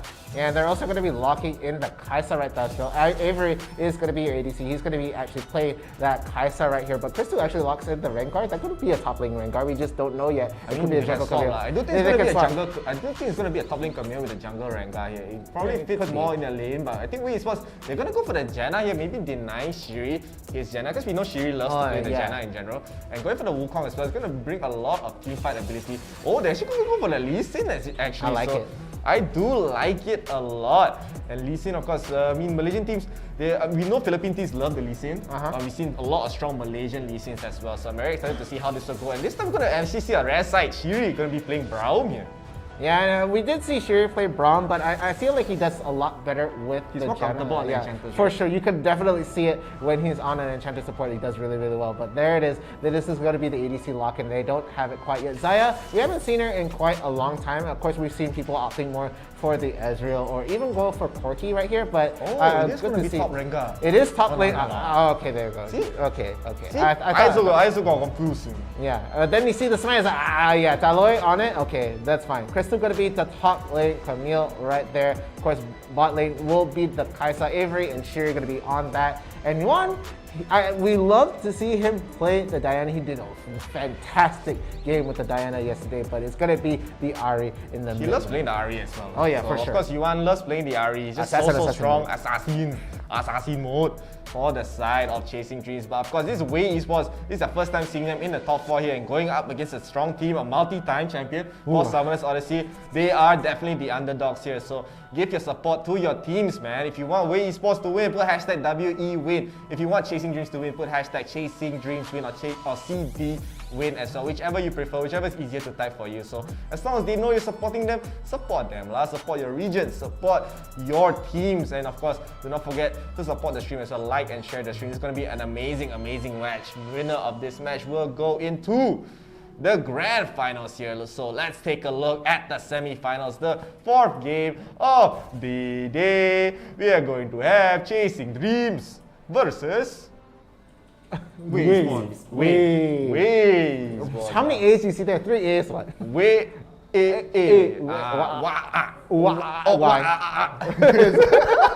Okay, that's what I kind of want to call them now, although that won't be correct. They're down with the sickness indeed. Yeah, if they win this, they're very sick. Confirm. Down sickness. They're down with the sickness, but of course, Chasing Dreams, we're going to see, we've seen these guys play this kind of lane so many times. They love going for these matchups. Of course, I mean, we did see 𝐿𝐷𝐷𝐷𝐷. I'm quite surprised they actually didn't go for the Lee Sin for 𝐿𝐷𝐷𝐷 here, but maybe they're favoring the Rengar even more. So, I mean, of course, they get the Lee Sin for their own. Of course, we've seen Lee Sins time and time again can just pop off and control the entire map, the entire landscape. But in the top side, Emotion, of course, being quite aggressive against 𝐿𝐷𝐷𝐷 here. So, I do think this top lane matchup is going to be quite interesting, especially. Look at that, it's actually being quite even. And I mean, I rarely ever talk about this, but 𝐿𝐴 actually does very, very well against Garen. Because Garen usually has to be staying back in the lane, chill a bit, you know. Because I mean, you can't really be so aggressive because that damage coming from the power attack coming from 𝐿𝐴 there is actually quite painful. So to be a bit scary, I mean. Yeah, but looking at the bot lane too, we did see an early shoving coming in from that side. They were able to get quite the advantage coming in for the side right there. The root does not actually land. They are just trying to get as much damage as possible on there. And they're really doing a good job on shoving this lane. Of course, Xayah, of course, with the feathers, really, really annoying because they could just go through the minions. Going to be able to really clear them off fast and easy right there. So just trying to get a lot of lane priority in here and keeping them on their toes. But it looks like that is just buying enough space and time for the Lee Sin to just get the scuttle right here. But they're going to be trading. They're going to get the 1 scuttle to each side right now. But I feel like with this first guy coming in, it looks like the Lee Sin, it looks like they might try to get the jump. But no, the Sonic Wave does not land onto Shiri right there. So might just try to disengage entirely. Might just try to get a couple of Krugs right off away. So got to at least get a little bit of cash money in the pocket. But they're going to be able to see this. They might try to get a jump in. But it's all a bait. The rest of the team, they're here. They're going to be able to get the pick off right there. Shiri does go down. 𝐴𝐵RI is still being hunted towards the tower right there. But it's going to be a big factor. They're not going to be able to jump in the tower, but really, really big kill coming in right there. But meanwhile, Yuan, he's working along the back. He's level 5. The ult is already in the picture. He does land the charm. He is able to just, but the flash over for the Ignite, not going to be able to get through right there. So down goes the Lee Sin. Really, really good. But Fallen, we've fallen already. Confirm Fallen has fallen after getting a nice first blood right there. But I mean, he was a little bit too greedy for the Krugs. He stayed way too long, and Emotion, of course, having a very fun time in the top side. Chris 2 is actually so low, the Ignite, I don't think will actually take it down, but the Hextech Ultimatum is used to try to buy some time, but Emotion still gets the kill right there. And of course, 𝐿𝐷𝐷𝐷 is here. Maybe going for a return kill. Emotion is quite low. He does not have the flash, he does not have any summoners, he will just walk away. So very nicely done from Emotion. Basically, playing this lane so well, and I do like how 𝐻𝐻𝐸 Esports are playing. They're playing so aggressive. Look at Lee Sin once again. Fallen is going to go for another roam. He is spotted by the ward, but Shiri does get hit with the Howling Gale. Is going to go in with the hero's entrance right there. They will easily get the kill onto Shiri. The taunt will secure the kill onto 𝐴𝐵RI. As I said, 𝐻𝐻𝐸 Esports, they're being so aggressive and proactive right here. Chasing Dreams, I don't think they're ready to handle this much aggression this early on in this game. Yeah, but they lose to Xayah. They weren't able to really handle the tower aggro really well. They do end up losing to Xayah in that exchange, even though they do knock 2 members down in the bot lane right there. So ultimately, at the end of the day, it's still looking very good for 𝐻𝐻𝐸 in this early game. They are going to be able to cement about a 1k gold lead right here. The dragon isn't even up yet, so we're just going to have to see how these teams react and just try to take this down. It's going to be the Ocean Dragon first in about maybe 12 seconds right here. And not the most hotly contested dragon. We might even see the teams give up the dragon just to try to get the first tower gold over getting OmniVamp. So we're gonna have to see exactly how Way Esports is gonna play this out. But Chasing Dreams, I feel like they can still try to make this back, but it's still really early in the game. We can't say like it's a monumental lead, but just the sheer aggression coming in from Way is really, really fun to watch right now. Yeah, I mean, I know that a lot of Philippine teams especially, they don't really like to play this aggressive. The most aggressive we've seen actually maybe from 𝐿𝐴𝐴𝐶reation on 𝐵OY𝐽 maybe, but here they're going to be quite aggressive here. They're going to use the Glacial Vision onto 𝐿𝐴𝐴𝐴𝐿. 𝐿𝐴𝐴𝐴 just has to just run away. He will use the monster to push everyone back, and they're just going to disengage him, but Yuan is going to get a nice chomp onto Janna here, but the rest of the members of Way are here as Fallen does take down Brownie. He's going to get stuck in the Hextech Ultimatum though, so they're still going to trade it 2-1. They're going to try to go back, and 𝐿𝐴𝐴𝐴 is in the front line, and as 𝐿𝐴𝐴𝐴 is taking a little bit too much damage, so Chasing Dreams, they win that fight just barely. Yeah, but look at the whole time, it was a Xayah that was actually free firing at the back right there. Going to be mounting up quite a lot of kills right there. So he's actually doing really, really solid. So I feel like if Xayah keeps getting funneled the way she is right there, it is going to be very, very dangerous for them to hold that fight against Xayah. Because of course, ADC going to be doing a whole bunch of damage, and the way Featherstorm works, it's going to be really, really scary to just walk in, because you have to be really worried about the recall and getting rooted right here. But it looks like they're going to get the head start on the Ocean Dragon right now. Oh, they just push it away. TP from Chris too as well. He just finds it so early. He really wants to get this Ocean Dragon. I think Way, they're gonna be, I mean, they're not gonna feel so bad about it. It is still the Ocean Drake. They're still slightly even. They're basically even in the goal. So losing this Ocean Drake is not the end of the world. And Chris too, buying the teleport so early on just to secure this Ocean Drake, I'm not really sure whether that's so worth it. I mean, he's not really able to, I mean, he has to really use it. The cooldown is going to be quite long. He uses it basically just to go down to the bottom lane, and he's going to meet Emotion. Look at Emotion. That one Q doing so much damage to Chris 2, and Chris 2 has to be a big ammo. Emotion can actually maybe try to go for thing. He doesn't have the Ignite, so he's going to be a bit safe, but I mean, Fallen, he might be in the area, he might catch them out, but I mean, of course, playing very safe, Chris 2 will just back off here as Chasing Dreams, they will just secure the first turret of the game in the top side. And with that tower actually being down at the top, that's a lot of priority into that lane. They might even try to just get this Rift Herald right now, because it's going to be very hard to contest as that wave is really pushing further on into their top lane right there. So look how fast it's going to be melted down right there. Tyler's going to be doing a lot of damage. Straight away, going to be finishing off that one. Then they finally get a tower down at the bot here, but look who's all alone in the mid. It's just the Janna right now. Xayah is a little bit at the back, just trying to help out the Galio right now. And the Rift Herald will immediately going down, knowing that not everybody is ready right here. But look, the Winds of War is going to go down, but the rest of the team at the back, the Lee Sin is going in. He's going to try to go in. The kick will go down, but no, they're going to be even jumping further back. They are going to get the jump in right there. They're eliminating them one by one, and the Rengar will also go down. So ultimately, at the end of the day, Way is doing so well. They don't care. They lost their tower right there. They're going to be even able to just get even more kills. And actually, this mid tower looks like it might go down really quick. What the hell just happened, man? I mean, wait, they just got a quick engage, and Chasing Dreams, they were clearly not ready for it. They thought they were going to go for the kill, but not actually. Ultimatum just land onto Emotion, but he just walks away. He just walks away because Chris knows that the longer he stays there, 𝐿𝐴𝐴𝐴𝐿𝐴𝐴 is just going to poke her out, and he knows that that's very dangerous. But now they're going to try to get the flank, maybe cut Liam's off, but Liam does have the flash. He will be able to just run away. Playing this game so well. The game is still quite even. They're going to be quite aggressive against Fallen, but Talon does slam, and Talon not able to get any more damage. Yes, Emotion is just making his way to the front of the team fight. He's like, alright guys, I'm here as 𝐿𝐴𝐴𝐴𝐿𝐴 is here as well. So I mean, wait, they're keeping this game even, they're keeping this game close as Chasing Dreams. They are not really able to be as aggressive as they want to.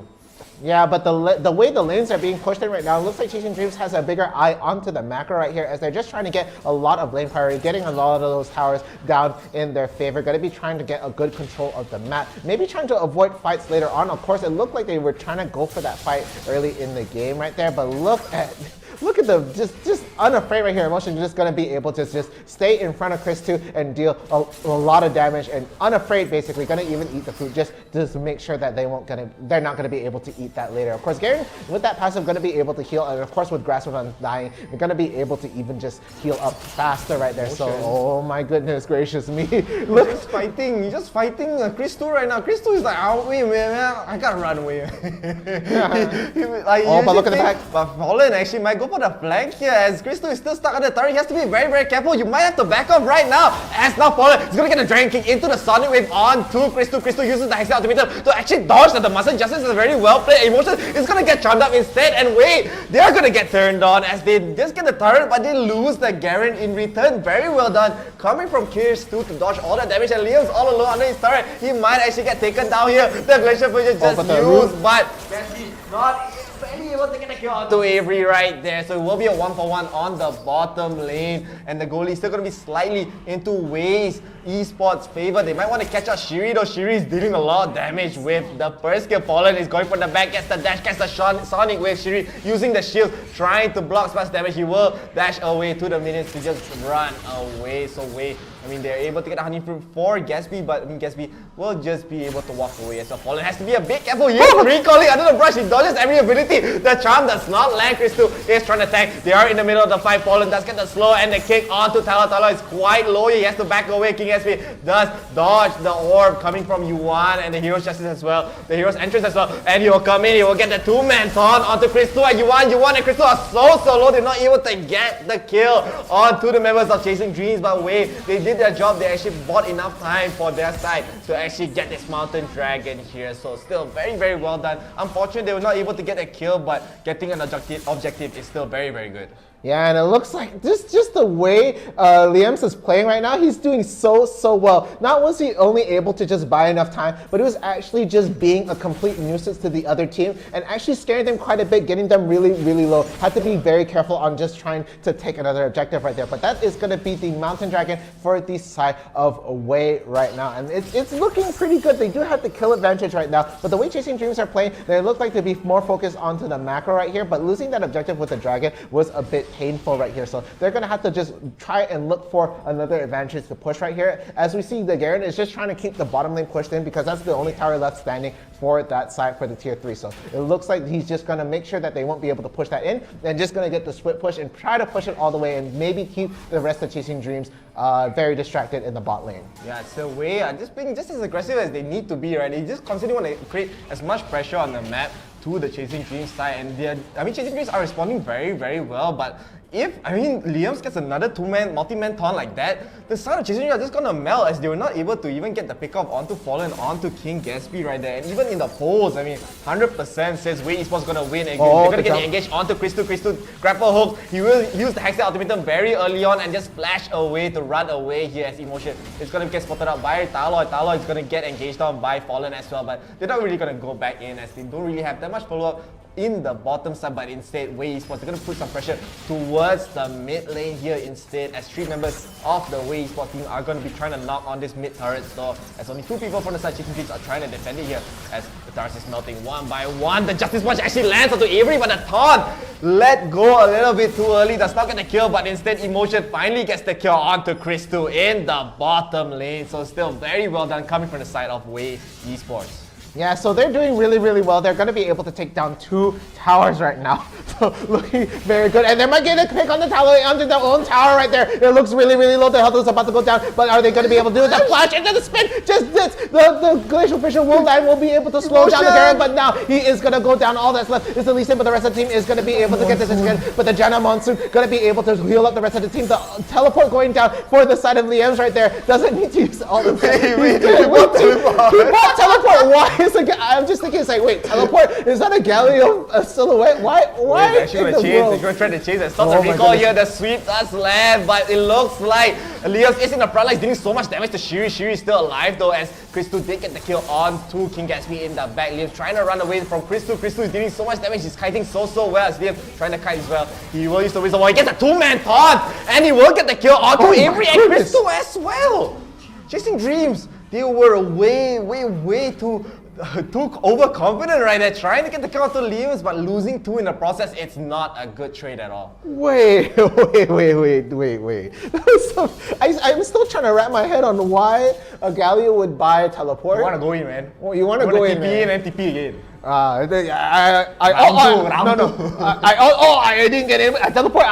Justice punch, man. He teleport first and then so round 2, you know. Round 2 fight. Round 2, baby. Round 2 as well. I mean, Wei Esports, they're looking so good here. Chasing Dreams are not able to basically get the better trades of these fights. The Inferno Dragon is going to be spawning very soon. This is also an important dragon to have, as it's going to just boost up any team that gets it, their damage output in general in these fights. But Chasing Dreams, of course, they're basically just getting out-kited, they're getting out-team-fighted by Wei Esports right here. Like, the taunt is just so good coming from Liam. Of course, Fallen is playing out of his mind this game, just so aggressive. Look at him, always in the front line, just trying to zone out as much as they can, and now Wei Esports are just going to start up the dragon here.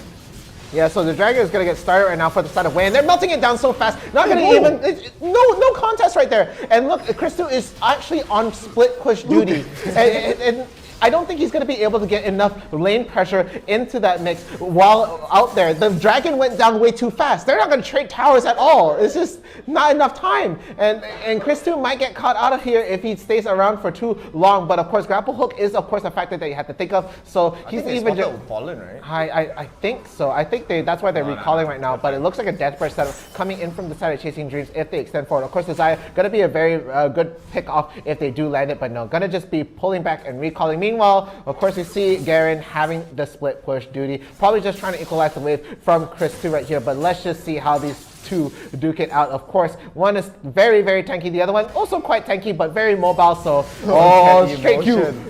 Emotion is so tanky. Look at him, he's just running in, he doesn't even care. But now, I mean, he just has to be in the bottom lane. He can just stick there. He has the teleport, I believe, to actually join the fights. And I mean, Chasing Dreams, they're trying to push out the waves as fast as they can. The Baron is open, but they do have some good vision around outside the Baron pit, not exactly in the Baron pit. But I mean, Emotion can just do his thing. He can just be in the bottom lane and be a nuisance, be a taunt on 𝐶𝐿's side in the bottom lane, but they might actually go for a flank in the mid lane though. So King Gatsby and 𝐿𝐴REN has to be a bit careful. The monsoon does come out, the teleport, the Gallo teleport does come in, that taunt a little bit too late, but 𝐶𝐿 is in the front line, does get silent, does grapple hook away as Fallen is not able to chase them down. So Chasing Dreams, they go for a gang, they fail and they back off very nicely. Yeah, but looks like it's like, they don't want to fight, fine, we get the Baron, fine. And the 𝐿𝐴REN is going to be playing the bouncer right now, just making sure that these teams aren't going to be running in and trying to contest this. But look, they split the fight. They immediately see Talo is like, you try to go for the steal, we're going to go for the pick. But look at that, 𝐿𝐴REN is going to be able to get the taunt right there. No, the Gallo is going to be able to get the taunt. So many people going to be able to finish the job. Oh my goodness, Avery's going to go down the... Okay, bye-bye. Bye-bye, man. Bye. That was so quick. Chasing Dreams, they're a little bit too hasty to try to contest for the Baron, but Wei Esports, they just bide their time. They're like, alright, we don't have to go for the Baron so early, let's go for the kills instead. And the 3-man taunt again coming from Liam. This guy is playing out of his mind right now. He's just so good with the engage. And again, Emotion just doing his thing, man. He's, as you say, being the bouncer through the club that is the Baron pit. And Chasing Dreams, they are basically losing so much momentum here. They already lost the Inferno, they're going to lose the Baron, and these turrets are just going to melt like butter for the side of Chasing Dreams. Yeah, you know what? That just gives me an idea. If there's ever a club open that's like a League of Legends club, you just call it the Baron Pit, and then you're gonna have to find a guy named 𝐿𝐴REN to be the bouncer. Yeah, 𝐿𝐴REN will just be the bouncer for the club, huh? Yeah. You'll just be the 𝐿𝐴REN or Gragas. Gragas, you know, we have even Darius. Darius is like someone a bit too over.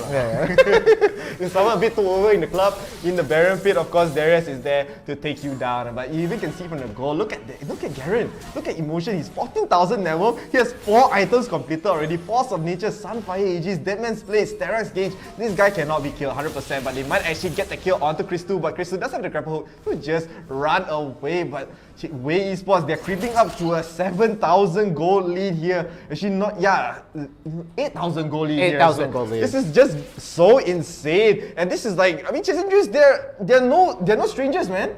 They're not nobodies. They won yesterday. They won yesterday in a very good game. And they're getting dismantled here. It's just the way that Wei is played. The way that Wei is played. You're a comedian, man. So funny, man. I'm sorry, it just sort of came out already. I was already committed, but look, Emotion, he's just staying in front. He's getting it. Oh my. Okay, you're gonna get the engage with the Dragon Kick and the Sonic Wave. 𝐶𝐿 does use the Hashtag Ultimatum, but all the time he uses Hashtag Ultimatum is just to disengage and run away. And now Wei Esports, they're just gonna end the game here with the Baron buff. They actually take down yesterday's champion. What the? Oh my goodness gracious me. There we have it. Somehow, you know. Just like that. It's like hyperventilations, you know. I cannot breathe. I was like, okay. Waiting for the exhale. Yeah, one inhibitor tower, yeah, they're gonna get one. Oh, the game! The game over! 100%. And wait, sports, they're gonna go into the grand finals. That's right, we have a Malaysian team in the grand finals looking so good right there. I haven't seen this in so long. So long, I miss it. I miss it. Chasing Dreams just got taken down like that. They put up a great fight though. It's not to say that they were playing bad or anything like that. They played well, but way, man. Even in the chat, even the poll. 100%. Let's make way to the stats. This is my segue. My segue better. Your segue better. Let's make way.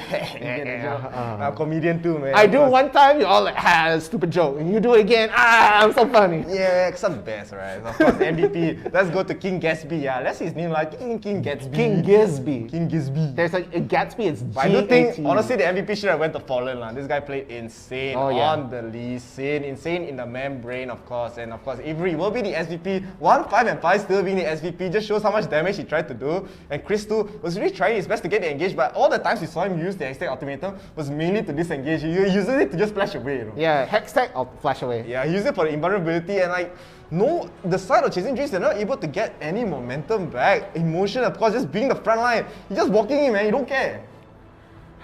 Again, like Fallen, like with the early leads, with the early fights that he was doing, he was just so solid. So I actually really want to take a look at the damage right there. And ooh, 𝐿𝐻𝐵.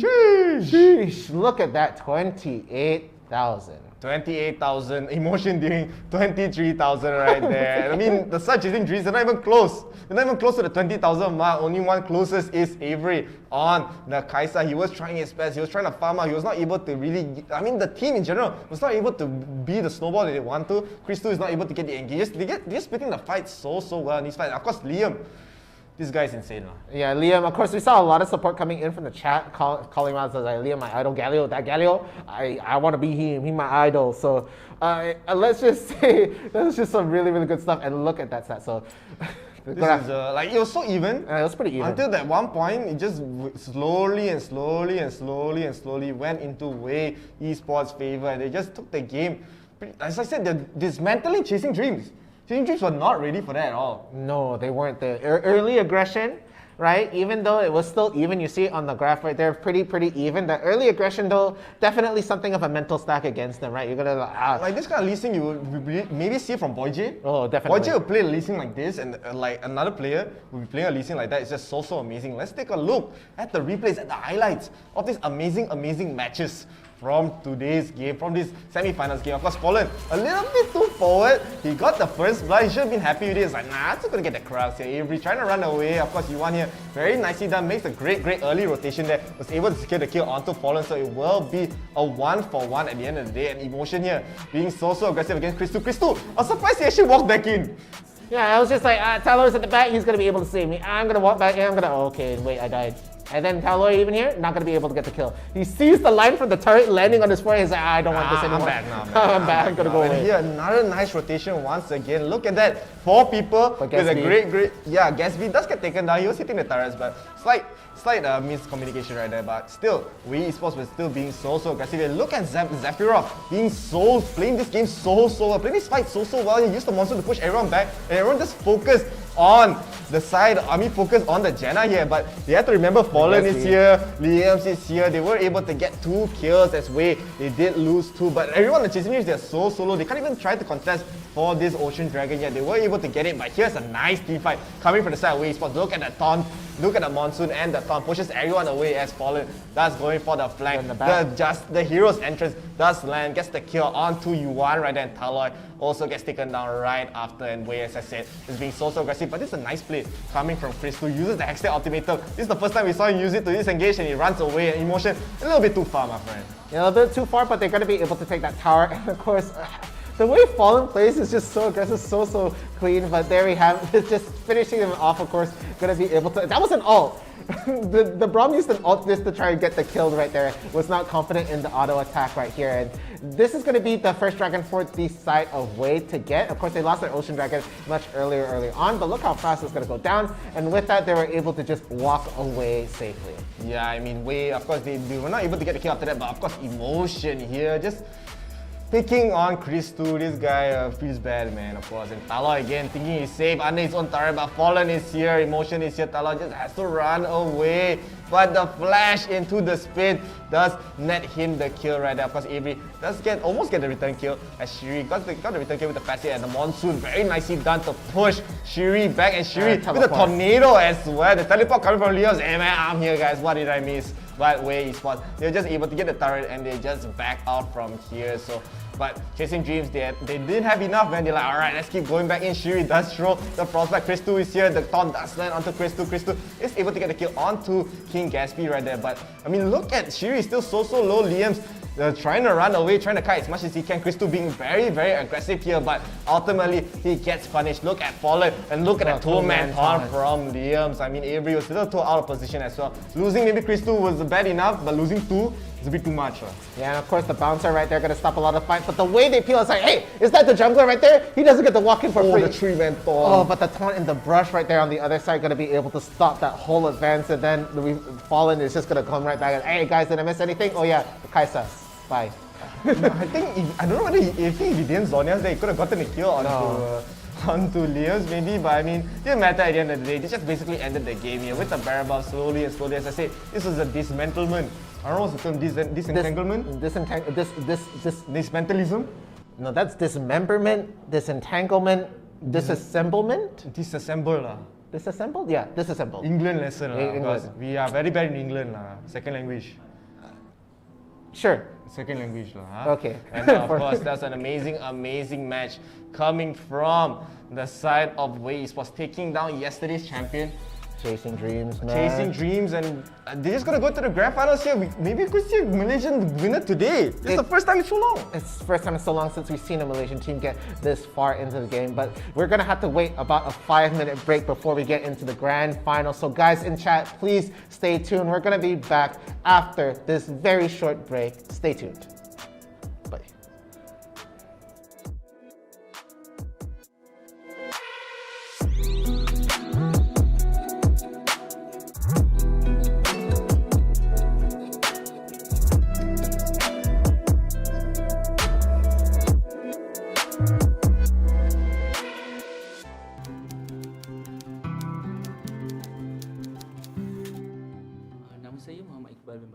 Nama saya Faisha Naila Zainal. My name is Logamani. My name is Marwan Ihab Davis. My name is Lo Chutong. Hi, my name is Wan Willy. Hi, my name is Yuvanish, anak lelaki guna silen. Adina Sabiha. My name is Lim Kai Hen, and I am in the foundations of UTM Space.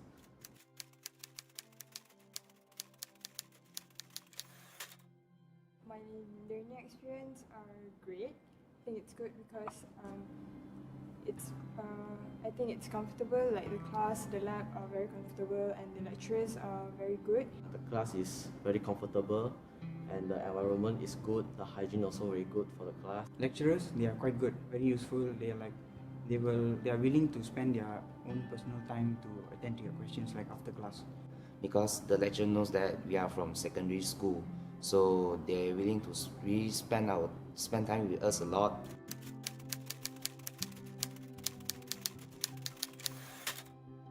Kami semua dapat mengakses semua kemudahan seperti Wi-Fi, dan di setiap college juga kami disediakan dengan gymnasium. Other facilities like the library is very satisfying. Every hostel have their own basketball court and also mini mart. For the hostel is very comfortable. Every night I can sleep very easily, and the canteen also, they have a lot of food, variety of food. And washing machine here is also very useful because we don't have to go out to the lobby and all that. So it only costs us 2 ringgit for washing our clothes compared to 8 ringgit outside. In UTM, we have 3 gyms and also 1 swimming pool, and also badminton courts for us. so we can do some entertainment at there. We also have buses facility. If you don't have your own transportation, you can always catch up with the bus, but you have to follow the time. So it's very easy for us to go to our class.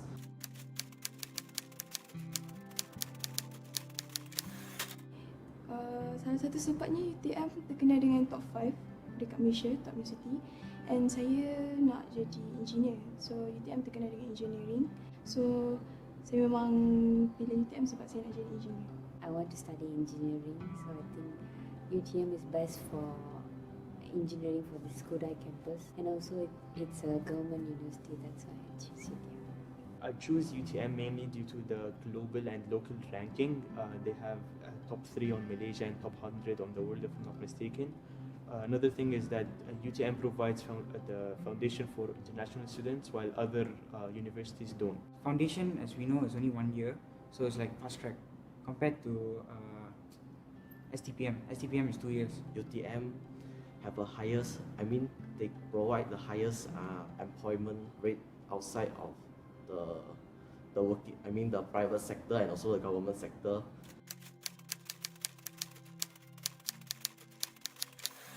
The reason why I think people should choose this program because if you compare with other university, like private university especially, the fee is very low.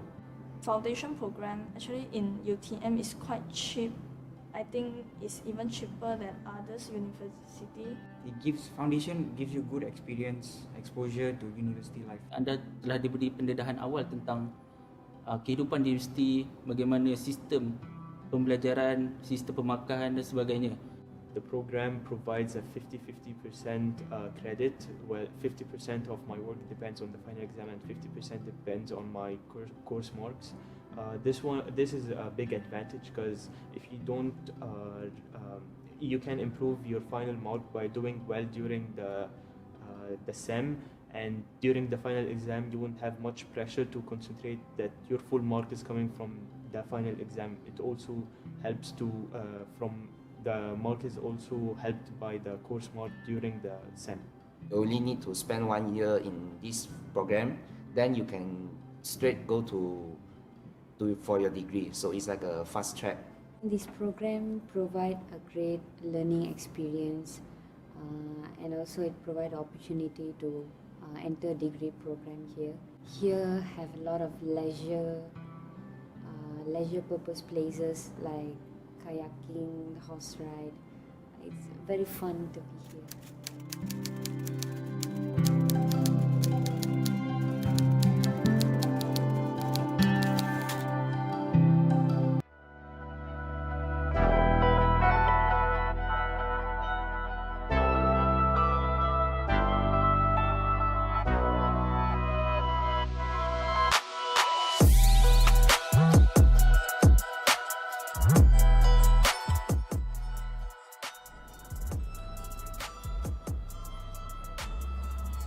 It is time for some Wild Rift Summoners Odyssey Grand Finals. My name's Shiv. And I'm D.R.Fierce. And of course, this tournament is organized by IRL Asia and partnered with homie, SKOB Solutions and Fan Education. Not to mention, sponsored by 𝐒𝐮𝐬𝐬𝐶 Malaysia, UTM Space, and Inch Theory. Yes, and as I said, man, it's time for the Grand Finals, man. Grand Finals is going to be super spicy. We have a Malaysian team in there. We just saw them go through. Very smooth. Very, very smooth. Of course, we're going to have a new Grand Finals today, actually. So, never before seen. So, we're going to have a new champion for Wild Rift Summoners Odyssey today. That's a small spoilers. Small spoilers, of course. I mean, if you know, you know, okay? Yeah. But please do stay tuned. It's going to be an amazing, amazing match. Of course, 𝐻𝐻𝐻𝐻 Esports, like I said, they dismantled Chasing Dreams, yesterday's champion here. So, without further ado, let's take a look at who is the grand finalist for this tournament. For today, we will have 𝐻𝐻𝐻𝐻 Esports versus Mad Dogs. So, Mad Dogs, of course, they have been trying their best to get to the grand finals. They finally did it. And we are going to be able to see, of course, as I said, a new grand finals. This is a never before seen. So both new, I mean, they're not champions before, they've never been champions before, and they're fighting for the title today. And of course, this is very exciting. I love watching new teams in the grand finals, especially playing in a best of 3. It's just amazing. Yeah, and just with the style of play that 𝐻𝐻 has been going with, 𝐻𝐻 Esports, they look to be very, very aggressive. So Mad Dogs, again, we haven't seen this side of Mad Dogs over at the Grand Finals, and it's going to be very exciting to see these two teams. Of course, they look pretty experienced, right? You can definitely speak for Mad Dogs. They have a lot of experience on that side. And we also see you guys in the chat right there. So saw Mad Dogs Esports saying final secured. We're glad to see you here. We're happy to see everybody participating. Guys, in the chat, if you do want to support your teams, feel free to throw out that hashtag. You know, you want Mad Dogs to win, MD win. You want Wei to win, Wei Esports win, or anything like that. Yeah, Feel WE free to win, Wei Esports win, whichever you prefer, of course. Do not forget to like our page. We want to get to 10,000 likes as well, and follow. So you guys helped us a lot. We got to 4,000 likes. Now we're a little bit over 4,000 followers actually. So we want to get to that 10K mark, of course. We're going to give you more tournaments, more content, and more games. Tomorrow we'll be having the PUBG Mobile tournament, so a little pause on the Wild Rift tournament, so for PUBG Mobile tournament. And I mean, it's going to be an exciting day, but today is just as exciting, man. Yeah. We already have a new grand finalist. We have a Malaysian team in the grand finals, and of course, if you want to support us directly, you can send, maybe you can be a supporter right there. So you get access to the exclusive group. We'll be putting behind the scenes content, exclusive content just for supporters as well. And last but not least, if you send stars, we'll be able to give you a promo video. Yeah, and so we're just waiting for these teams to get ready, but there's so many ways for you guys to support us. Of course, if you do like a lot of the scenes, we also have that TikTok. We talked a lot about TikTok, Jana, TikTok, Seraphy, TikTok Sona. Got TikTok Sona. Get it right. Yeah. Sorry, I just remember the Seraphine clip. Yeah, there's a TikTok, but I don't think we should talk too much about it. No, we just talk about it, okay? He loves going the harmonic echo, Archangel stuff. Every game. Every game. He plays that on Sona, he plays that on Jenna, he plays that on Seraphine also. So TikTok Jonah, Jonah Hill. So please do support our TikTok. So we want to give you more content. We just have a little fun, you know? We are behind the scenes. We're just having a lot of fun here in the set. This is a very real, not virtual set. Yeah, very real. That's very, very. It's real. It's real. Serious. No joke. It's very. I tried to move it. It's nailed in, like. Yeah, it's a little bit. Nailed in a bit, like. Okay. What? Okay. I'm trying to get a signal right here, so it looks like. What's happening, man? I don't know. Understand, man. I don't speak this. There's someone trying to relay a signal to us mentally right here. And I don't read minds, man. We can't do that over here. Again, we're very normal. Okay. Video, Okay, wants to send a show video over here, right? So it looks like we're going to be seeing a little quick video right here for our side, and let's get into it right now. Let's get into it. This is what we do in IRL Asia.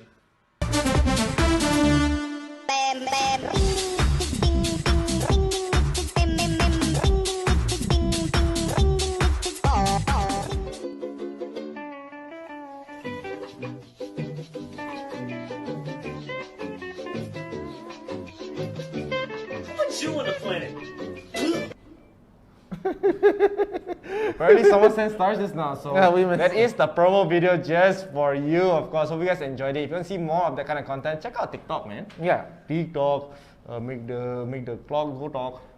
Okay, that was a bit forced, it felt, but I tried to go for something. I felt it, and I was inspired. I wanted to see the end, and I didn't make it, man. Sorry. So close. I don't have the songwriting abilities of Neon Faith, but of course, hope you guys are excited and strapped in for this amazing grand finals. As I said, new grand finals, new grand finalists, teams. And a new champion today will be crowned. So please do support your teams. If you want Wei Esports to win, put hashtag WEWin. If you want the side of Mad Dogs to win, put hashtag MDWin or hashtag Mad Dog Wins, whichever you prefer, man. Yeah. Up to you, lah.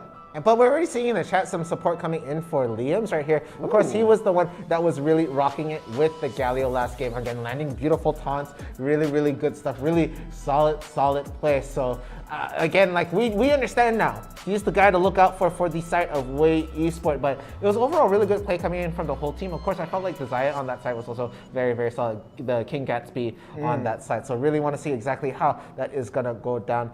And when we get into the grand finals, again, this is not a best of one anymore. It's going to be a best of 3. So they're going to be fighting to get those 2 points for victory. They need 2 wins to seal the deal and be crowned champions of the Summoners Odyssey for today. Yeah, I mean, still, esports, as you said, they've been playing so aggressive, man. Aggressive gameplay. You just see in action from minute. The moment 𝐿𝐿𝐶𝐻 gets the scuttle crab, boom. It's really a kill. They're really looking for kills. And that just shows how important, I mean, getting this early aggression, early momentum, especially on the 𝐿𝐿𝐶𝐻. You need to be able to do that. I mean, you found the whole game. What can you do, lah? But you know what else we can do? Get into the ban phase of the first game of the grand final. So we have 𝐻𝐻𝑒sports. They're gonna have the first pick here and the first ban. So immediately banning out the 𝐼𝐼𝐼. You can tell they just don't like playing against 𝐼𝐼𝐼. Yeah, they don't want to deal with that at all. Probably doesn't want to lane with the 𝐼𝐼𝐼 at all. But Mad Dogs, they're going to be able to ban too, and it's going to really affect the side of 𝐻𝐻𝑒sports' first pick right here. So let's see what they're going to do. I feel like it's okay. They don't want to fight Emotions Garen. No. Don't want to fight that at all. And I feel like it could be maybe a 𝐿𝐿𝐶𝐻 rather than the 𝐿𝐼𝐼 right there, seeing as how the last game went down. And Oracle, now your turn lah, your turn, because they know I've fallen very strong 𝐿𝐿𝐶𝐻, but this gives the 𝐿𝐼𝐼 up for the side of Wei, and I know Emotion actually, he plays 𝐿𝐼𝐼 as well. It's actually a very decent 𝐿𝐼𝐼 player, and they're going to be banning out the Diana here, so no more Dianas. No Dianas today lah, we only saw it one time today. As I mean, 𝐻𝐻𝑒sports, they still have the first pick. I do think they can still go for the 𝐿𝐼𝐼 first pick, they can go for the Gragas first pick. It's still going to be very solid indeed. I maybe favor a little bit more of the Gragas, or they can go for 𝐿𝐼𝐼 to secure the combo with the 𝐿𝐼𝐼 as well. So it's still very solid for the side of 𝐻𝐻𝑒sports. They still have a lot of options here. Mad Dogs, they still have to be a bit worried. Maybe they'll go for the Brown for themselves.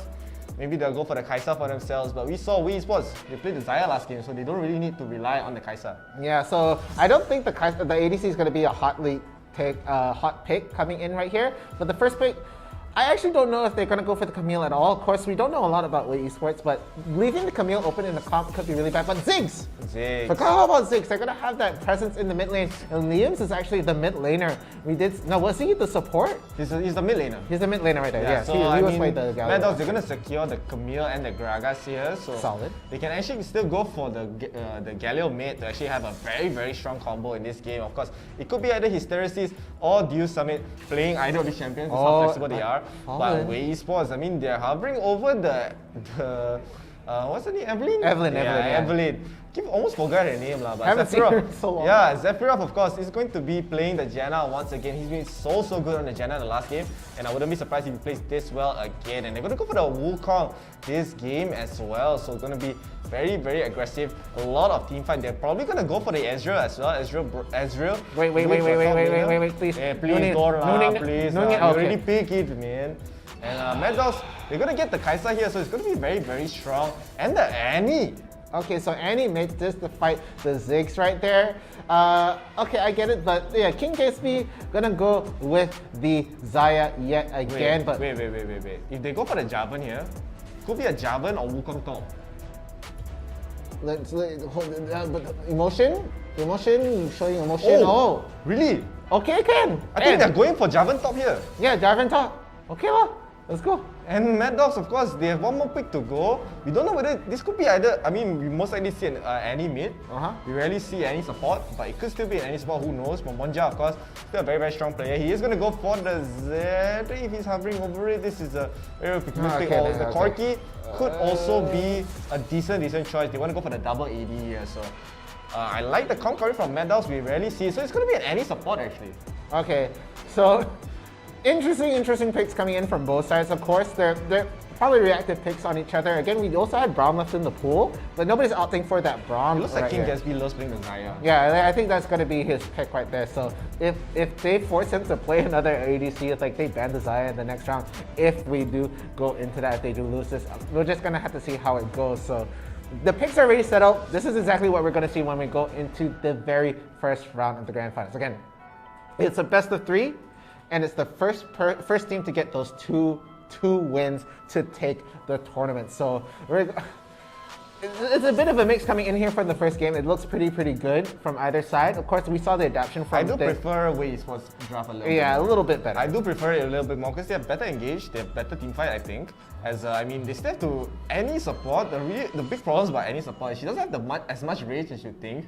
So she's basically like she has to go quite deep to actually get a lot of harass going. But she's still pretty decent. But I think Janna would do a better job, especially in the lane, the bottom. So I'm quite surprised they're actually going for the Annie support here. We haven't really seen any support at all. Yeah, but look in the chat, there's actually somebody calling out that Ziggs will get a pentakill in this game, but we're just going to have to see if that's actually going to be a possibility. But we are going to go into the first game of the Grand Finals. 𝐻𝐻 Esports is going to be on the blue side, and on the red side, we have the Mad Dogs yet again. Yeah, so 𝐻𝐻 Esports, they're going to have a... we rarely see a Jarvan top, but we actually have saw it once. I mean, the damage that you can deal with a Jarvan top, especially going for like lethality or even a damage building build, it's just going to be so strong. I mean, Emotion, of course, he's such a strong player. He might actually do pretty well. Maybe he's more comfortable playing this matchup, maybe instead of the Darius, maybe instead of the Fiora against the Gragas here. So it might be a comfort pick. Of course, this is a best of 3, so they can actually go maybe experiment for the game 1. Maybe just try something new, who knows? But I mean, this may be just a comfort pick. They're picking Xayah. You usually see Ziggs Ezreal. Yeah, for sure. But it looks like, okay, I feel in this sort of fight, it will be the Gragas that's going to be really annoying to deal with. But Emotion is actually doing pretty decently in the top lane right now. Going to be at the health advantage right here and giving Summit a little run for his money right now, actually. So, okay. It's going so well. It's going pretty well. Better than I thought, honestly. Yeah, and Emotion is actually getting a lot of lane priority. He's even freezing the wave right here. But now he's dealing so much damage to 𝐿_SUMMIT. 𝐿_SUMMIT has the body slam away. So I mean, in the top lane, Emotion seems to be having some great control onto this top side at least. 𝐿_SUMMIT already has to use. They have to use the honey fruit. And look at, again, the poke damage coming from Emotion. It's just so strong, and with that range coming from the first skill, it's just insane to be with. Yeah, I thought with the barrels, the caskets would be a little bit of a problem right there, trying to force the Jarvan to just stay away, but he couldn't up it. He couldn't get it up in time, so he's going to just try to push this advantage and give him a run for his money right here. So Fallen, they're going to be able to get the Scuttler over at the top. Meanwhile, the bottom one is going to be taken on that side, and Addy and Camille look like they're going to be trying to get that kill, but they're actually going to get spotted out right now, so I don't think it's going to happen. He's going to get a little bit of health onto this Janna right now. So looking at how things are going, I feel like they're not going to get that early aggression coming here from the Mad Dog. They're doing very well in terms of just awareness to just try and stop this aggression. They even stopped them from getting the Krugs right there, and Gatsby is going to just get a little bit more gold on that side. So ultimately, at the end of the day, I feel in just sheer macro, there's only a small gap in gold, about 300 in difference right there, but I feel that's primarily made at the top lane with that Jarvan doing really well. Again, he has his ult already. He already has his ult. Summit doesn't have his ult yet. He's level 4. You mean he had such an early recall and is already trying to go for the Black Cleaver first item here. So I mean, Emotion is actually doing so well. I mean, Mad Dogs, of course, 𝐿_SUMMIT can still recall. He is very even in the goal. He can recall just in time. Maybe go for the Sunfire first item. He looks like he's going a tank build for the Gragas here, so you won't be able to see damage. So a lot of the AP damage will really just mainly come from the Kai'Sa, come from the Corki here. But I mean, even that, they're still mainly AD. So they have to be a bit worried for this side. The body slam does totally wave as Emotion. Just gonna get a little bit of trade here. So 𝐿_SUMMIT, he will just lose the trade with just that missed body slam. Yeah, it looked like he tried to go for a play right there, maybe try to get a casket to stop the disengage or anything like that. But look at the pokes coming in right here. It's doing pretty solid right now. And I feel like if he does try to overextend, Summit will get punished with that Cataclysm. So gonna have to look out for that. Meanwhile, it looks like he could get jumped on. Liams is in a bit of trouble right here, but the Satchel is gonna push the Ana away. No stop, but the damage coming in. Okay, the barrier has to go up just to try to stop any burn, but he's gonna be able to just eat the fruit and back away right there. So Liams is gonna just walk away from that, but just barely. I need to, like, the first item Proto Belt, Annie, just for that engage right there. That's how aggressive Annie here wants to be, but I mean, they're not able to get that stun. They were able to get the ultimate onto Fallen right here. Fallen just has to run away with the Trickster, and the Holy Gear just comes up for insurance, will land on the Kai'Sa. So they're able to secure the bottom Scatter Grab once again. Fallen has to be a bit careful. You won't get hit for the Voice Seeker. He's gonna get outed immediately by Kai'Sa. He is on the turret. He does have the flash and the monster to heal Fallen back up. So very nice disengage right there, but they're gonna actually get the re-engage with the Cyclone, and the Hexa ultimate actually lands on the Clone, and then the Rune actually lands onto 2 as well. They're actually taking a lot of damage. The Magnetic Bomb does land onto his Terraces will get taken down for the first blood.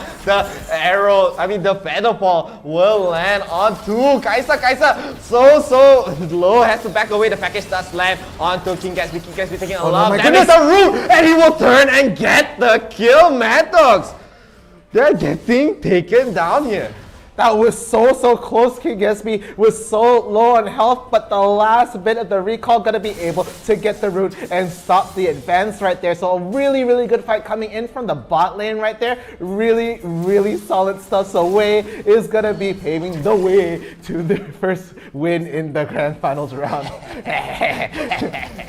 Okay, another great joke by 𝐷�.R.Fierce, of course. And I mean, again, Mad Dogs, they're still trying to be as aggressive as they can, but I mean, the Hextech ultimatum on the clone, that is a big misplay. And now, I mean, Mad Dogs is still going to try to start up this Mountain Dragon. He's taking a lot of damage from the 𝐒𝐥𝐻 rolling bomb, and they have to be a bit careful. Emotion is in the area as Wukong is going to go in. Fallen going to jump in, tries to get Mimi engaged, and he will steal the Mountain Dragon as well. And the Flag and Jack will land onto 4. The 𝐿𝐴𝐥𝐵 landing onto 2 right there. They won't get the kill onto Gragas. They will get the kill onto Annie right there, and 3 more. Ramonja has to flash away from the Megadeth bomb, but the flag and the cut-in will come and they will get taken down, even though he did get the kill onto Zephyra, but still Mad Dogs, they are getting taken apart here. Yeah, they look like it also almost was an ace right there, but Hysteresis has to just run away and recall just to not get picked off. Liam's with a great bounce bomb at the end to finish things off, getting the pick off right there. So they're just steamrolling right now. They're going to be able to take that first tower gold as well. The Rift Tower isn't even up, so they could even just give that away and force down another tower. They don't have to worry about losing first tower gold anymore for the side of 𝐿𝐴𝐥 Esports. So it looks like they're trying to get a priority coming into the top lane. We do see the bot laners going to the top right now. The rotation has gone down, and it looks like they might try to go for a flank onto the Jarvan over at the bot lane right there as the Camille is hovering around, but the Wukong is actually hanging around here. I don't know if they spotted it and might just try to go for a jump, but they are trying to look at Liam's right now in the mid lane right there, but it's just going to be rotations. I don't think they're even wanting to fight for this Rift Tower right here. It might just be completely skipped as the towers are going to be a bit more relevant in this game. Yeah, it's still Fallen taking his time. He's not rushing the Rift Tower yet. He just recall, get some items, maybe be a little bit more stronger for his next power spike here. But I mean, 𝐿𝐴𝐥, they're taking control of this game so well. They're already up 5,000 gold, almost 7 minutes in already, and they're not even rushing the Rift Herald yet. And I mean, as you said, the bottom side, they shift to the top side to provide more pressure. Both of the teams are actually dueling, but a nice 2-man stun with the teddy bear right there will land. But 𝐿𝐴𝐥 with the ultimate dealing so much damage, it gets a 2-man root with the Cyclone to combo it. Hysteresis has to run away, but you cannot run from the bombs. Liam does get the kill right there. And wait, the engage looks so good for Mad Dogs once again, but the disengage and the re-engage coming from 𝐿𝐴𝐥 was just so good, and they even secure the Rift Herald off there. And even Annie has to be a bit careful. She is in the top side all alone. They're gonna get the engage and the tower dive, and she will get taken down once again. 𝐿𝐴𝐥 Esports, this is what you say, steamroll.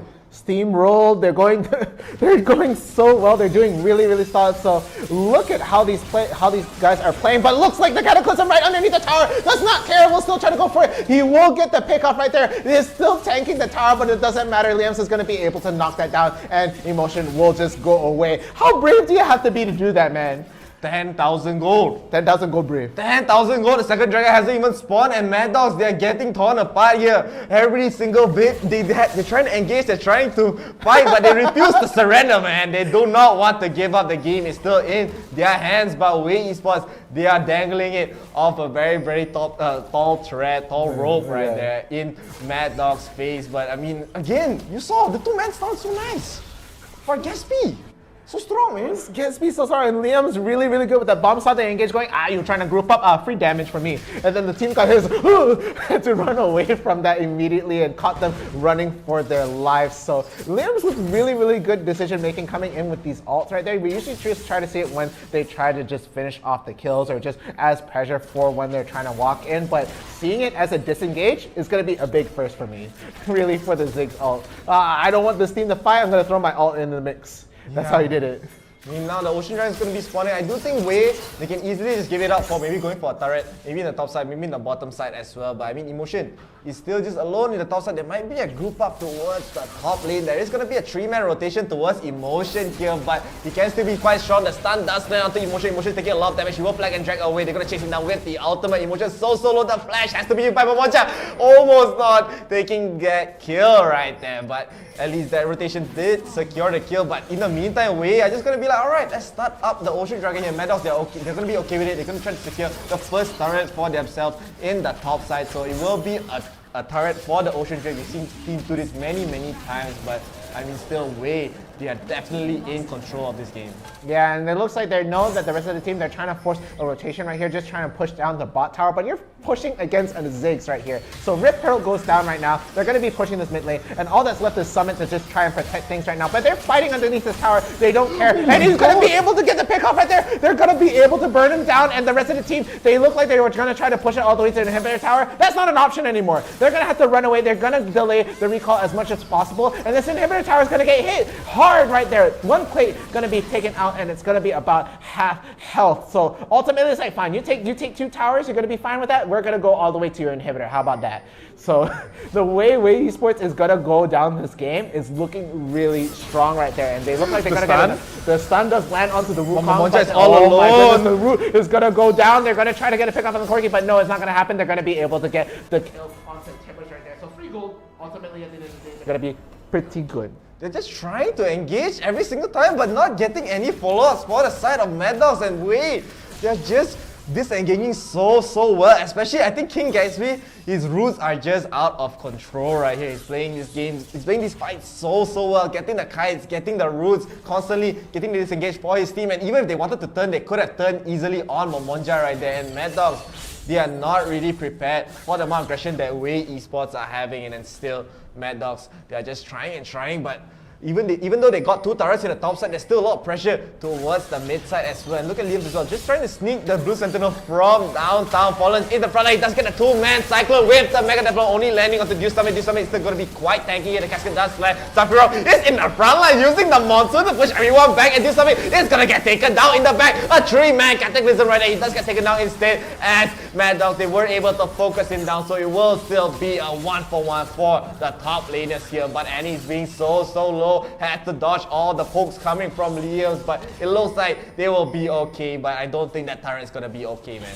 The positioning coming in. She's still there? She's still there. She's still hanging around. She's like, the team needs me. I don't care. I'm going to be staying in right here. So it looks like they are going to try to go back in, try to protect the tower. But no, they do get the tower in that favor. And it's just so impressive the way they're playing right now. They're not afraid. There's just the amount of bravery that this team has is impressive. Like, it's just amazing. I've never seen a janitor just walk in front of everybody, go away. He got 𝐿𝐸𝐵 in front, he's like, alright, this is where I want to be, man. I'm just going to monsoon here, but Emotion is going to be a little bit aggressive with the flag and drag, but the Mega Death Bomb, boom! Look at the damage! And they can actually go back in if he didn't miss the flag and drag, but Emotion, he really wants this kill. He's going to go back in with the Cataclysm onto 2, and he flashes and Hex Tag for the belts away to just get away, so they lose Kai'Sa in that fight. That's just way too much damage. You just can't stay in the circle like that, man. And now Wei Esports, he's going to get this Baron. Mad Dogs, they're not in any position to try to go for a steal, as Emotion is trying to zone them out. They know there's no Cataclysm yet. 𝐷𝐢𝐿𝐸𝐵, it's just, look at the mines. The minefield alone is pushing 𝐷𝐢𝐿𝐸𝐵 away, but they have to be a big camel. He's Testeros. He's Testeris. I do keep mispronouncing his name. He's going to go for a steal, and he will steal the Baron at the end of the day. The extra activator will land onto Sephiroth, but it will get taken down here. So Mad Dogs, they get something at least out of it. They do get the Baron onto 4 members there. Yeah, so they have 4 members left alive with the Baron buff right there, but they need it. They need to get the tower priority in their side. They're going to be able to try and knock this bottom tower right here. So we already see Corki going to be able to just push the Baron buff minions down. He doesn't even need to hit the tower right there. Going to just have to stay around and be present. He even moves a little bit forward. Got to make sure that my minions are all buffed up and ready to go down there. But they're going to have to stay on their side of the river. If they overextend a little bit, it could be another pickoff, and that's 1 more member without the Baron buff. But meanwhile, Cloud Dragon has spawned right here, and they look like they want to take this, and it seems that the Wei Esports is gonna just get the better positioning on this. They do have the Rift Sculler in favor for Mad Dogs on this side, so they're gonna see them do it, but are they gonna fight this out? I highly doubt it. They have the Baron buff, they might just try and prioritize these lanes and just try to get a tower down instead. Yeah, it's still, I mean, Wei Esports, they have a lot of wave clear with 𝐿𝐸𝐵. He does have the Mega Death Bomb though, look at him. He's gonna get stunned up and engaged on, but the Zhonya's very nicely timed. Will be buying some time here, but the Cascade and the Monsoon will be healing 𝐿𝐸𝐵. Now 𝐿𝐸𝐵 is still alive. 𝐷𝐢𝐿𝐸 not able to get that kill as he will get taken down instead by 𝐿𝐸𝐵. Still a perfect game for 𝐿𝐸𝐵 right there. They're gonna try to chase down Kai'Sa. Kai'Sa used the ultimate very aggressively to try to go in the front, but gets taken down as well. And Momonja trying his best to get the kill onto Emotion. Emotion is still alive with the 7 HP, and 𝐿𝐸𝐵 might get the return kill, and he will take him down. And Wei Esports, they're gonna get an ace right here. Now with the ace, they know that no Baron buff is ready here. They have the cooldown timers up. Most 30 seconds right here. The teleport goes down. They're like, guys, we can end this game. And it looks like it is going to happen right here. They're going to be able to melt this inhibitor tower down. That they don't have just enough time. 2 members will be alive for that side to try and fight this down for the Nexus. Look, it's going to melt. Not enough time. And with that, the first game goes to 𝐻𝐻𝐻𝐻 Esports. Let's go. The flawless fight, the flawless ace to just end the game right there. So well done. That small hiccup with the Baron, maybe. Hysteresis, of course. He's very good. He's very good, man. You take the Baron, we're going to ace you later on. We're going to ace you later on. They think ahead. You know, they buy the stonks. Big game. They buy the stonks. You know. Big stonks. Big stonks, man. Not Bitcoin, stonks. Yeah, stonks. So very, very nicely done. Coming from away, and they're just 1 game away, man. 1 game away. Wow. See, okay, you know what? I'll give you that one. That was pretty smart. Pretty smart. Pretty smart. Mine is pretty dumb. Yeah, yours is no lah. Actually, I just memeing on you. Memeing. So it just comes out naturally. It's like, so the way, Yeah. Let's take a look at the stats right there. I don't do it on purpose sometimes. I like to do the memes, you know, like 𝐶𝐶20 like to call it meme. But you see, 2 of the members of 𝐻𝐻𝐻𝐻 Esports, perfect games. 𝐿𝐴𝐻𝐻𝐻𝐻 and 𝐿iAMS, they're all so close to dying, but every single time they just get out unscathed, and they only died in total 4 times for the side of 𝐻𝐻𝐻𝐻 Esports. So well played, coming from the 𝐻𝐻𝐻𝐻 Esports team. And the side, I mean, Mad Dogs, they're not able to get anything going. That 1 Baron still was their last hope, and they still could not convert out of it. 𝐷_SUMMIT was basically shut down in the top lane. Emotion played out of his mind, just so aggressive. But I do think the MVP is well deserved on 𝐿𝐴𝐻𝐻𝐻𝐻. It's either 𝐿𝐴𝐻𝐻𝐻𝐻 or 𝐿iAMS. They both played amazing here.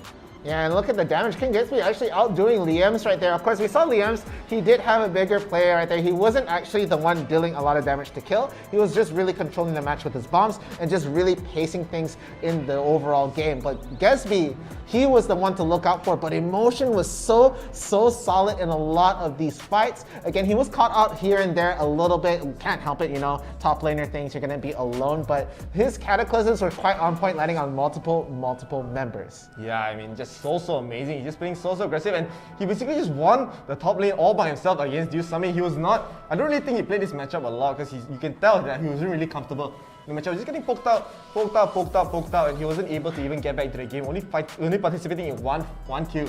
Yeah. 1 kill the entire game, and he's just getting melted, man, by 𝐿𝐴𝐻𝐻𝐻, by 𝐿iAMS. That's just so well done. As I said, 𝐻𝐻𝐻𝐻 Esports, they're 1 game away from winning this grand finals here. And this is going to be, I mean, if they do, it's going to be a first time in a long time that we see a Malaysian team win the grand finals for Wild Rift Summoners Odyssey. So let's take a look at the replays. Let's see the highlights, the amazing moments of the first game of the grand finals here. And again, this very early aggression coming from Mad Dogs. I would think that they would get the kill onto Fallen, but Zephyroth is just so insane, giving just enough HP for Fallen to get the re-engage. The Hexen Ultimatum totally whiffs, lands on the clone. But look at that, the kiting so well. The Mega Depot, of course, allows Fallen to get the first blood right there. And 𝐿𝐴𝐻𝐻𝐻, he really wants this other kill, man. Look at him being so aggressive, flashes in onto 𝐻𝐻𝐻𝐻. 𝐻𝐻𝐻 has used the flashback. 𝐿𝐴𝐻𝐻 so low. He look at him, a sliver of HP, the root, bam! Corki disappear. And this is going to be the fight for the Mountain Dragon. They are going to be able to take this right here. So Fallen does fall. Ultimately, at the end of the day, he did manage to get the dragon, though. 𝐿𝐴𝐻𝐻𝐻 forced to retreat, knew that the rest of the team could try and go in right there. The flash to just try to get out the bomb, but look at this flank coming in from 𝐿iAMS. They get him on really low health, and the perfectly placed bounce bomb going to be able to steal off the deal. Yeah, and here another great engage coming from Mad Dogs, but look at the disengage with the Feather Fall. The Feather Storm coming from 𝐿𝐴𝐻𝐻 once again, just basically turning the fight all by himself pretty much. And again, it looks like Annie just stayed top a little bit too long. He did use the cocky bar, you know, sorry guys. I should have stayed here lah. But again, look at Emotion. He just stand in the pit as 𝐿iAMS just do all the work. Yeah. And he had nowhere, I mean, his terrorists had nowhere to run. He's just constantly putting on pressure after pressure after pressure as 𝐻𝐻𝐻 is just gonna get so much, and blue team refused to surrender here. As I mean, look at that, they're gonna finally get a clean kill onto Emotion. Emotion is a little bit caught out of position, but I mean, it didn't really change the state of the game yet. Yeah, and they're gonna get, I think if they get the pickoff onto the Gragas in the mid lane right here, and the Dragon so they drop the Shelly right there to go like, okay, these guys are committed to this push, but we're gonna drop the Rift Herald right here. They get the kill, and they're gonna even push even harder. So the mid inhibitor tower goes down by 1 plate in that overall exchange, which was super, super good. And another great engage from Fallen against the 2-man Cyclone. This Summit looks so tanky, but 𝐿𝐴𝐵𝑟 was like, yeah, I want to be here, man. I'm just going to use the Monsoon and push this Summit back into the rest of his team and emotion. Being a little bit too aggressive there. He did use the Cataclysm onto 3, but not enough follow-up for the side of Wei Esports. The emotion once again. He's going to almost get engaged now, but he's like, alright. Thanks, man. This is my turn this time, but he will try to go in. He will get the flag and drag, and he will get the Cataclysm on to the Kai'Sa here. But here, I mean, Mad Dogs, they were able to get this a cheeky steal, man. Yeah, this was a really good steal coming in right there. The casket does go down, but that was a bit too early. They throw the ult a little bit too fast for the Janna to try and stop the push. So 𝐶𝐼𝐲 gets the steal, but Hysteria does not walk out alive in that exchange. But even with the Baron buff right here, look how much time Liam buys time for the rest of the team. He's still alive, and he's able to get the kill onto the Gragas right there, and he's still alive in the background. He's like actually recalling right now. The rest of the fight is going down. They're gonna get these pickoffs at the side, and Leos is like, hey, wait, I can fight again. My health is good. I'm gonna be able to get this kill. He goes and sees his Corki down. The satchel pushes him away, has to fight in, and there we go. They're gonna be going straight to the Nexus after that fight. No one died on the side of Wei Esports for their last fight. They just played that fight so well. Especially 𝐿𝐴𝐵𝑟 with that clutch Monsoon saving Liam's life right there, protecting his KDA, as you might say. But I mean, that whole game was just amazing to watch. And Wei Esports, if they can bring this momentum to the second game, they're gonna be one of the few Malaysian teams to actually win the grand finals of Wild Rift Summoners Odyssey here. So excited to see how they will do. Yeah, but again, it's going to be the first team that gets that 2 wins, so it could still shift around. We don't exactly know how or where, but we're going to be very excited to get into the second round soon, because again, coming off of that win, that victory win right there, is going to be really good mentally. But Chasing Dreams, not Chasing Dreams pulled out. I don't know why they can. Mad I don't know why I just said Chasing Dreams. Sorry, Mad Dogs. They're going to have a lot of time to just really think up their plan right there. I brain. Okay, I also mess up sometimes. Sometimes I saw the name in front of me as I forget. Yeah, it's just like it's right there. Goldfish lah. But I mean, still, Mad Dogs, of course, I think they have a lot to change from that first game. That first game was utter domination. They were able to group up very well. They were able to get the engages, but every single time they do, the disengage, the outplay, coming from the Wei Esports side is just too strong for them to deal with. And they got so many strong champions as well. They got the Gragas, they got the 𝐶𝐼𝐲. And I mean, their comp was so strong, but they were not able to execute the way that they wanted to. I mean, going for that. Sorry. It just clicked in my head. I can't stop it, okay? Okay. I understand. I understand. Okay, all the Wei jokes is unintended, huh? Just put that away. It's unintended. If you make it, you make it, okay? You guys have to deal with it, lah. But I mean, still. Like, I don't really know, like, I'm quite surprised that any support didn't really work out at all. You can even see they've got the nice multi-stun, but there's no follow-up. There's not much utility. Once Annie gets a stun, yeah, she's pretty much useless already. Yeah, she can't really do much. Stun, drop tippers. Like, compared to a Braum, compared to a Janna, compared to even a Lulu, it's not as effective as a support, I think. So, I mean, maybe they want to switch it up. Maybe they go for the Braum. Maybe they go for the Janna for themselves, taking it away from 𝐿𝐴𝐵𝑟. 𝐿𝐴𝐵𝑟, of course, such an amazing Janna player. But, I mean, if he plays Janna so well like that, maybe he could even just play other support champions if it does get taken away. Maybe you see him play amazing Braum. Maybe you see him play a 𝐿𝐴𝐵𝑟. So we haven't seen that yet today. So, still very excited to see. I mean, how these picks for the second game is going to go. Yeah, again, like, maybe even a 𝐿𝐴𝐵𝑟 could have also done it. Yeah. Is the going to be able to, you can land at least a 2-man route and all that. If you want to get like a stun like that, you can just pick a 𝐿𝐴𝐵𝑟, man. Yeah, but let's take a look at the bans for the second round. Again, this is round number 2. Right here, if Wei takes this, they're going to be champions right now. But Mad Dogs, they're going to be able to choose which side they're going to be on. They opted to go for the blue side. They're going to get that first ban and that first pick. So no Garen. Don't want to do it. I don't think they're going to go for. I think Garen Lee Sin ban again, unless they want to pick the Lee Sin for themselves. I think they can go for the Lee Sin for themselves. Very decent pick. And Wei Esports, they're going to be banning out the Akali again. I do think they should ban out the Diana as well. Diana should still be a ban for their side. I'm not really too sure what they will go for here. They are the second pick, so. They're going to ban out the 𝐿𝐴𝐵𝑟 for themselves, so they're more afraid of the 𝐿𝐴𝐵𝑟 than the Diana. Yeah, the first pick 𝐿𝐴𝐵𝑟. Yeah, but Mad Dogs, of course, they can go for the Diana first pick, they can go for the Lee Sin first pick, 𝐶𝐼𝐲 first pick, once again. So one more to go, Janna. Oh, they really don't want Zafira to play Janna here. Fair enough, fair enough. They don't want Zafira to play Janna and they don't want to play Janna themselves. So this is clearly a targeted ban. Clearly targeted ban to Zafira. That just shows how strong he is as a player. When you're a support player and they ban your champion, you're like, ah man, it feels good. Man. Feels like I'm just a support. What I do. Honestly, if you get your champion banned, especially you have to make it popping out. You gotta be like, okay guys, I see you. I see you. Yeah, I guess you respect me. So this is clearly a respect ban for the side of Mad Dogs. Of course, they still have a lot of choices to make. They can still go for the Diana first pick. Diana first pick is still going to be very, very strong. I don't know whether they're as confident in 𝐿𝐸 anymore. Since the last game, they didn't really work out so well. It's not because of the 𝐿𝐸 play. It's more about how they executed the 𝐿𝐸 in general. So they are going to get into the face here. Mamonja will be the first pick, and yes, they're going to get the Diana first pick. So giving 𝐿𝐸 away, giving Gragas away, I do think 𝐻𝐸 Esports they can still go for the 𝐿𝐸 if they wanted to. Or they can even go for the 𝐿𝐸 or the Lee Sin as well. Yeah, but I'm picking up the telepathic message coming in from 𝐻𝐸 Esports like, hey man, can I play the Evelyn? I really want to play Evelyn. Let me play the Evelyn. Fallen really wants to play Evelyn. Fallen hovering over. I really want the Evelyn, man. Oh, so they're gonna get the Gragas here. Okay. So the Gragas here for the side of 𝐻𝐸 Esports. They could be a support Gragas. We don't really know. I mean, from the last game, they actually pick in order of what they want to play, but. I mean, it still can go either way. Gragas so flexible here. But Mad Dogs, they're gonna go with the 𝐿𝐸 again, and they're looking to get the Seraphine as well. So there we go. They're gonna be okay. No, they're hovering over. They have options right here. So Rakan, I also do like that, and Fallen's just like probably just convinces guys. I think he wants to pick him. Seriously. He really wants it, man. It's like guys, just give me the Evelyn. I just want to play. Trust me, I can. Please, I got skin, man. I got KD skin for Evelyn. Please let me play lah, please. Oh, and is he gonna lock it in though? I feel like they might try to convince him. Otherwise, they're gonna say, no, what's the point? Go Wukong, man. You play Wukong, okay, for Fallen one. Okay, boss. So it actually could be a top lane Gragas here. I mean, it still could be a support Gragas, could be a top lane Gragas. We don't really know. But I mean, Mad Dogs, of course, they still have their picks. But this is a must-win game for their side, and they're hovering over the Jhin here, over the Kai'Sa, over the Ezreal. So. They're gonna feel a bit. I mean, this is gonna be quite an unorthodox pick, and they are gonna lock in the Jhin here. So they have a plan in mind. They really want the Jhin to one-shot the members of 𝐻𝐸 Esports. But 𝐻𝐸 Esports, of course, they have one more support to go. They have one more either support or top laner to go. But it looks like it's gonna be the support. So Braum is still open. So we're gonna get to see 𝐿𝐸 on the Braum here.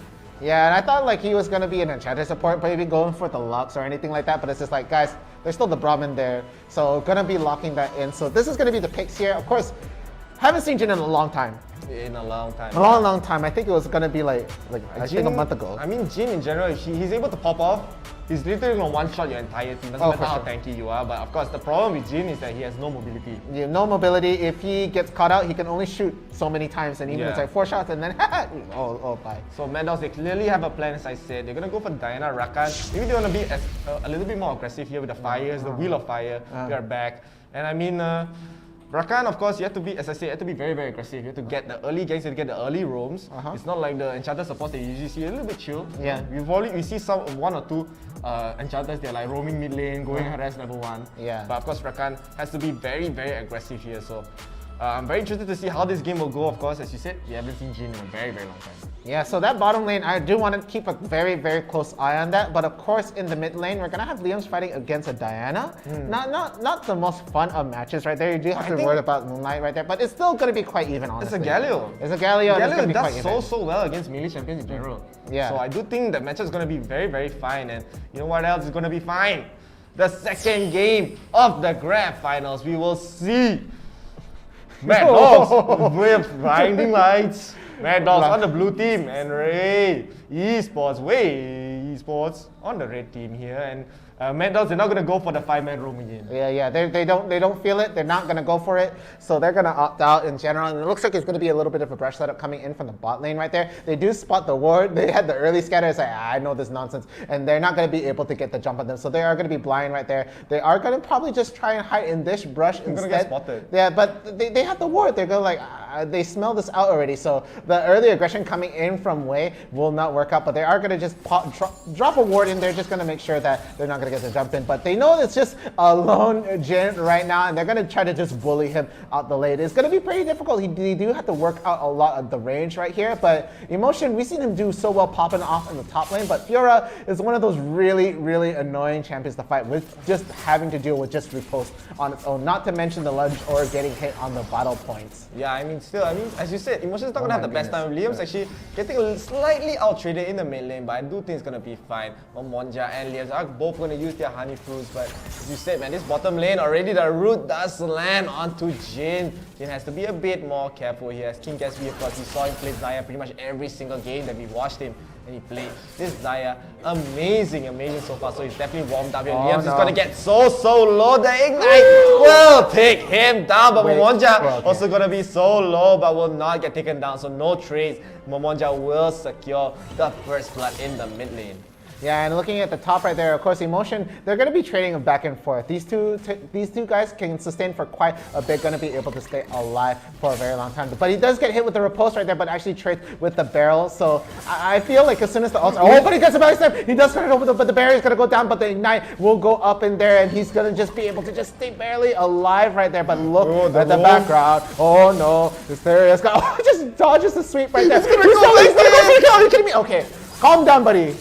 Insane in the mad brain, bullet in the brain. As we do see Emotion trying to go for a sneaky return kill right there, but was not able to get it. Nice spacing coming from the U Summit, but of course, with the jungler being in the top side Fallen, will be making his way to the bottom side. He knows there's a ward there, he's just gonna run in anyway, he does not care, but he will be spotted out. Momonja is in the area though, so the Trickster will be used to try to run away, but Fallen will get hit with the Extend Ultimatum here. The Cyclone will be used to try to get a disengage, but just a lot of damage coming from Hysteresis. So 3-0 already for the Mad Dog side. Totally different than what we saw in the last game. Yeah, we saw two ults being used right there just to make sure that Wukong couldn't go anywhere. The Moonfall not fully charged up, just like, just stopping you just to move right there. And it looks like Rakan might try to go for a play right here. Gonna be able to get the knock-up, but the taunt will land and get Diana get hit by the tower. And a really good Justice Punch, and the Aftershock will go down right there. So half health on them, but they are hovering around. They want to go for this pick over in the mid lane right here, just trying to get a priority in there, but no, gonna be able to draw the rest of the members away, as it looks like the Diana just wants to go and recall away. Meanwhile, over at the top lane right there, just trying to push this Fiora, probably gonna force them to eat the fruit over onto the top lane and just tanking these minions, making sure they're not gonna be able to touch the tower. So it looks like they're gonna just try to get maybe some priority into the bottom lane right here. There are 3 members hovering around the bottom. If they do so, there might be an easy picking for the Cloud Dragon that is coming up. The root and the knockup, the Grand Entrance will land, but it looks like Meadows is just going to disengage here. King Gatsby, he's the one that's taking a lot of damage. He has to be a bit careful as Jin does have the ultimate, but of course, Braum can just put up the shield to help block it, but Hysteresis might go for a small invade. He's thinking about it. He's making a big ring around the rosies, but no, he's just waiting for the Scutter Crab. But I mean, Wei Esports this game, they're not able to be as aggressive as they want to be.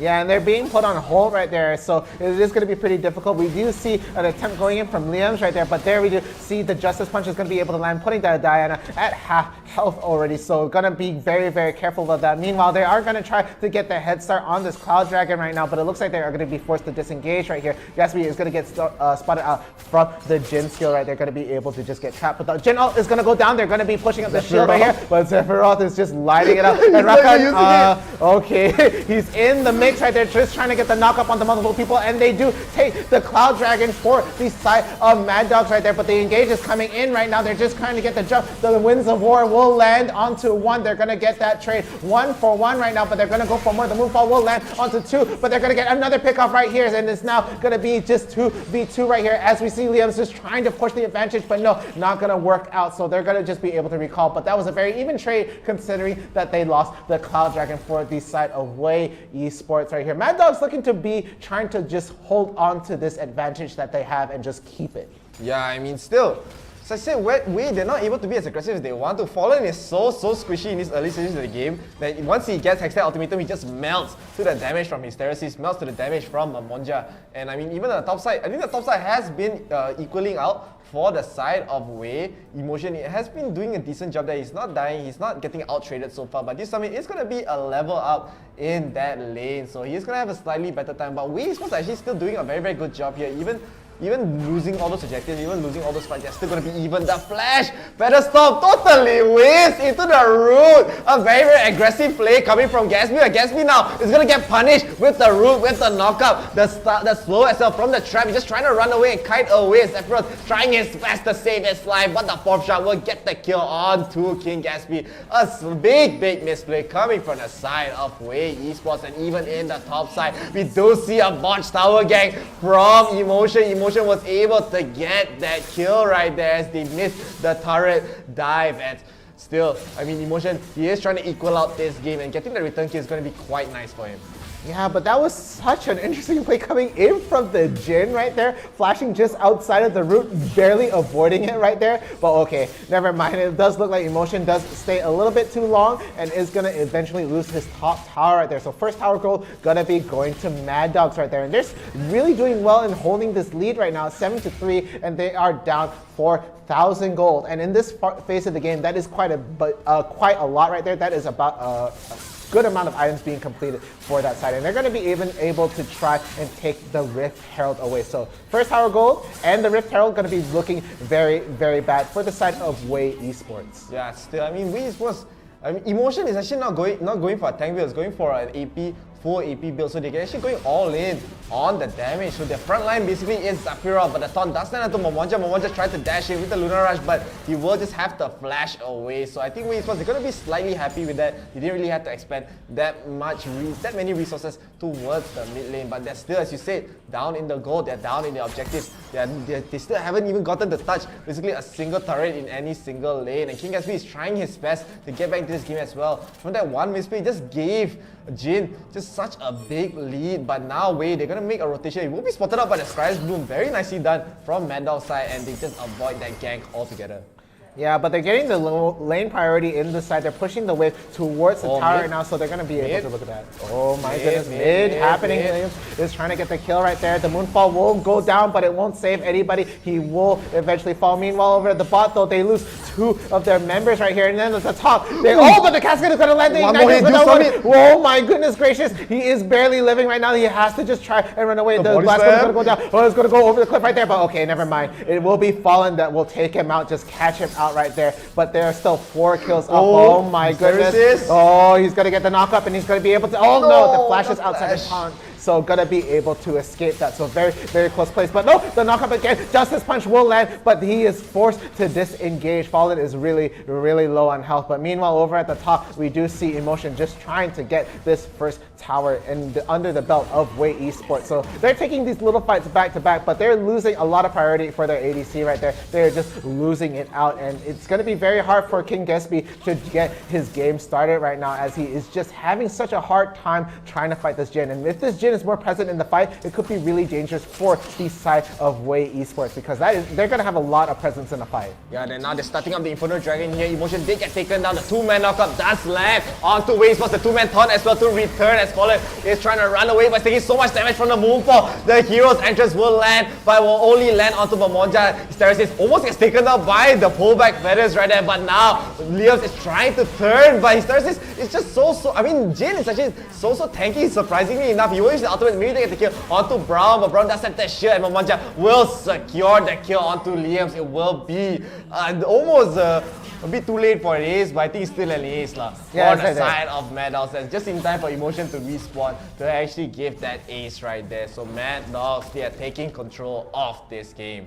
Yeah, they're looking very good. That is going to be 2 very, very strong dragons into the pocket of Mad Dogs right there, the top and the Inferno right there. But looking too overextended right now. They're going to be trying to get the pickoff right there, and down goes the Diana. But the Rakan is going to just try and just figure out what he could do in that fight. But I don't think he could do anything. He's going to have to just go back. But the Fiora is actually hanging around. Their summon is around and could be part of the picture in this fight. The Baron does show up, but I don't think an early Baron would be very, very good. They're going to run that 50-50, but if it will be going for the side of 𝐒𝐻, they could try to bring this game back, because they are down by a lot now. It is a sizable margin, but they're just hanging on to whatever gold they have, and it's still very, very scary for Mad Dogs to really commit to this fight, because they have very, very good disengage with Liams with the ult right there, and of course with 𝐒𝐿𝐿 on the Cascade. Yeah, I mean, still Esports, they don't really have a way to get a very clean team fight. Stop lah. I can't stop. It just came up again. But I mean, Leo's actually still trying to catch up here, but he's still almost 1,000 gold behind from 𝐻𝐻𝐻𝐿 here. 𝐻𝐻𝐻𝐿 already has a lot of ages, already has the Revenants, and he's just going to be able to deal so much damage. We saw from that one Moonfall, everyone from Wei Esports is just melting because they don't really have the frontline here. 𝐒𝐿𝐼𝐼, their only frontline only has one item completed with the Locket, and I mean, the Protectors is not going to shield him from the damage from the Moonfall, as I mean, they need a lot of time to actually get back online, and Liam's, of course, is going to get engaged on with the Hextech Ultimator. Look at the damage with the precision strike, and Liam's going to get taken down. 𝐒𝐿𝐼𝐼 a little bit too late for the peel as they get another clean solo kill in the top side, and now it looks like Pollard is going to try to get engaged onto the mid lane, but they're just poking them out with the Jade, with 𝐻𝐻𝐻𝐿 right there, just trying to get this turret pretty much for free, as Wei Esports, they don't really have a way out. Yeah, I see that one because you already had it in your mind. That one I did it on purpose. Yeah, but okay, let's just see what happens here. It could be the Xayah that's getting picked off right now. The Feather Storm just to try and disengage right now. The Jin ult will go down and it's doing so much damage right now. But the ult is coming in. Liam is going to be able to get at least one man knock right there. Going to be able to finish the job on the one. But the flash is going to go down. 𝐶𝐿𝐼 is going to actually go down. The two-man taunt going to be able to bring it back. The Arc is going to go in, but the Gragas has the flash to get the cascade in, but not going to be enough damage. And Xayah is way too far back, too low on health to try equalize that out, but it was a really good engage coming in from that side, but they're losing too many members in this. They're not all grouped up to try and take this fight and fall in. They're trying to just try to push out this advance, and the split push coming in from Fiora will be close to the bottom tower being taken away. So this is an uphill battle for Wei, and Mad Dogs looks like they want to try and take this with them right now. Yeah, I mean, still Wei. The time, every minute passes, their goal lead is just, their goal deficit is just increasing and increasing and increasing as Mad Dogs. They're playing this game so well. They're just so ahead in terms of the goal, and Wei Esports, they don't really have a way to fight back. And I mean, still, Emotion, he's not able to do that damage yet. And Liam, he did really try his best, but being this under-farmed against Mad Dogs here, I mean, Jin was just able to kite every single time, and he's just playing this game so well as well. They don't have a lot of hard lockdown. They have to rely on the taunt, they have to rely on the Cyclone, but there's just not enough frontline coming from the side of Wei Esports to actually start the engage right there. Yeah, and it looks like there's actually a bit of a scuffle over in the mid lane right now as the rest of the members are gathering up. The Moonfall does land onto 3 right there, but they are still trying to fight him while Fallen is trying to get the Cyclone and trying to get the knock up onto multiple people right there. And 𝐻𝐻𝐻𝐿 is going to go down, and over the fight it has split into 2, but the Fiora is going to be able to come in right there, but the 𝐶𝐿𝐼 is actually going to be landing the Hextech Ultimate, and the Feather Storm does go down, but he is going to be falling down, and all that's left is the Gragas in the Nexus right there. And that's not an ace, but if the Gragas does go down, it will be. So Mad Dogs there just trying to steamroll right here, just trying to keep a hold of this, and the mid inhibitor tower going to go down straight away. All they have is this Canyon minion just to try and stop backdoor protection, and it's going to go down right here, and the Gragas has to run away from the other side right now. That's all I can do. I mean, the execute does actually land on 2. Deuce Summit, there's a Deuce Summit a little bit too aggressive right there. The GA does proc from his Hysteresis, so they just have to back away, but their lead is just so insurmountable here. 16,000 goal lead. They're going to get another dragon for this, the 3rd dragon uncontested. I mean, my goodness. Every single team. But look at that. Melting.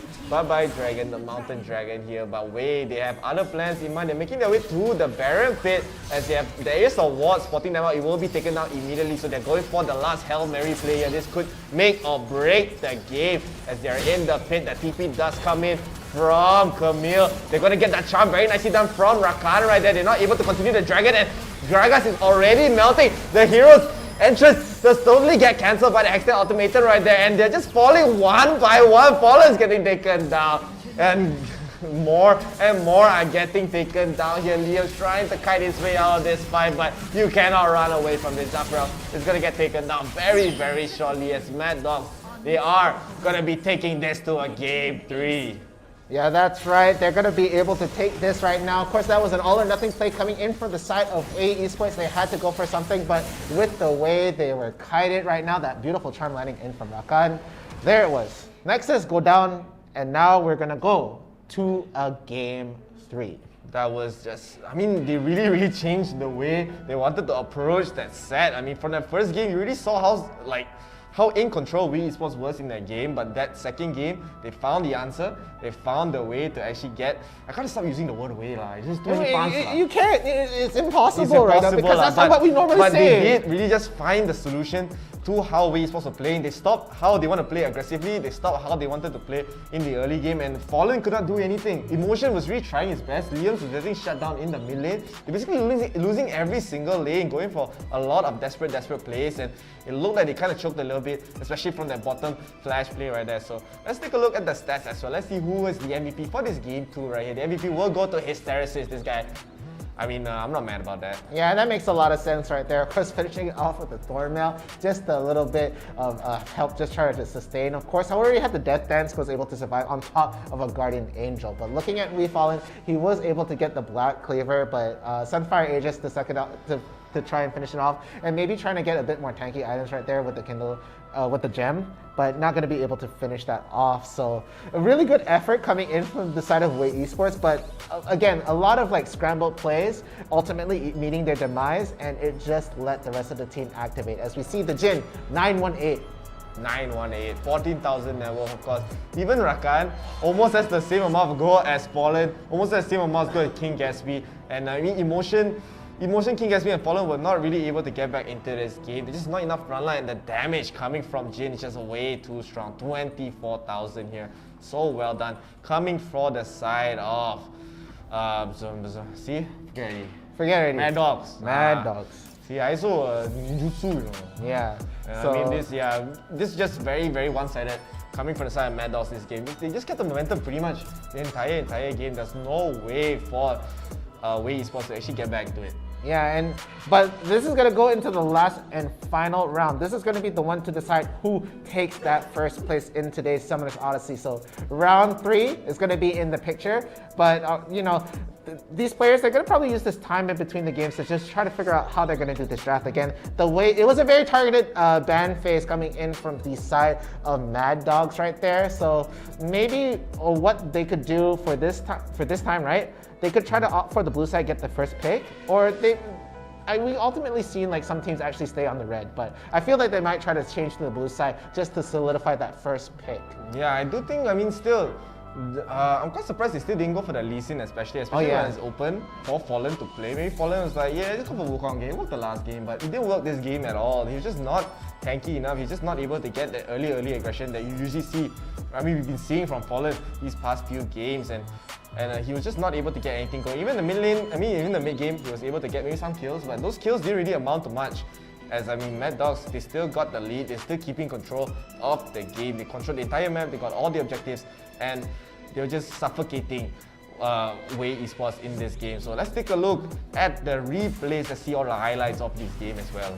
So yeah, again, we did see like this was really, really close, but again, just because he got the kill, was able to survive that ignite, really calling it close. The repost does lag, it was able to slow Emotion right there. And looking at the backline, okay, this looked really close to an outplay coming in right here. They looked like they were gonna just try to go for a kill, but look at this, Camille just really rotating up, was just gonna be able to finish this off. The repost does land, but he dodges the tactical sweep right there, but no, Precision Protocol does not need to be active to get that kill right here. And Fallen, a little bit overextended.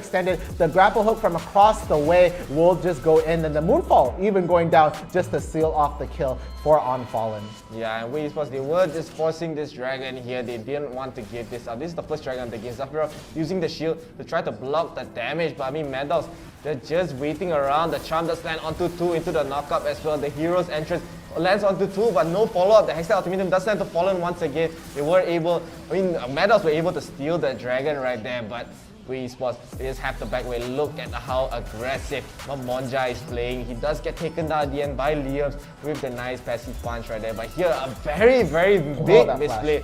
Whiffing everything on the bottom lane, totally missing that kill right there and getting punished as well. So �KingGatsby was not able to be saved as Jhin is able to get the 4-shot. Boop. Bye-bye. Bye-bye. So much damage coming in for that Jin. Of course, Emotion, he did get picked on a lot, and the casket actually pushing him closer to the tower right there, but he ultimately does end up get the kill on the Fiora right here, but bam, gonna immediately equalize that out as he was just staying a bit too far out, and Hysteris is gonna be able to finish it off. The Moonfall does go down, but it's a bit too late, but they do lose 2 of their members over on the bot side right there. So that Jin is activated, getting really close right here, and yeah, they try to go for the chase down right here, and Fallen's just like, we got this. And even at the back, you do see Liam's is like, in case he goes up on that side, they're going to be able to catch that. So it was ultimately going to be a dead Fiora at the end of the day. Yeah, I do think Wei Esports, they did have they're losing early game, they're not really able to come back in this style of a game, especially Mad Dogs is keeping their aggression constantly. And look at that, 𝐿𝐴𝐴 not able to get anything much. He was able to get the shutdown, he was able to get the shutdown Hysteresis, but I mean, look at Jin, he's still alive, he's just kiting them time and time again. Lias has nowhere to run, Zephyros, he cannot run away, you can't keep this shield on forever, but even with the shield down, he's just gonna get taken down by Jin, and Fallen, of course, getting a nice engage onto Momoja. Momoja a little bit too caught out once again, but at the end of the day, it didn't really affect the game at all.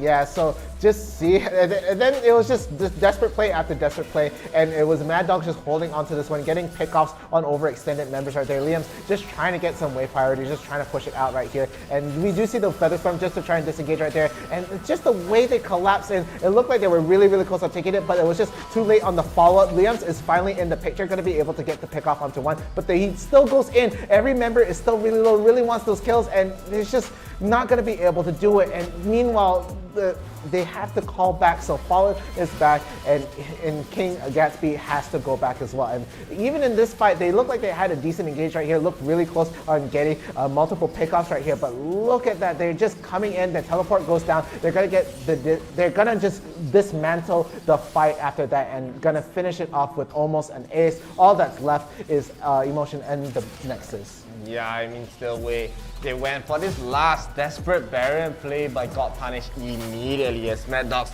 They got the nice, look at that, the 4-man charm by Rakan tries to go in. The hero's entrance totally getting cancelled by the Hextech ultimatum right there. And they were just melting at this point, not losing a single member at all. As Liam's really wanted to kill to Hysteresis, but Hysteresis has his team behind his back. He's just gonna get, Liam's just gonna get taken down. His Zephyros, of course, will get taken down soon after the ace into the inhib turret, into the Nexus. Very nicely done coming from the Mad Dog side to take this to a game 3.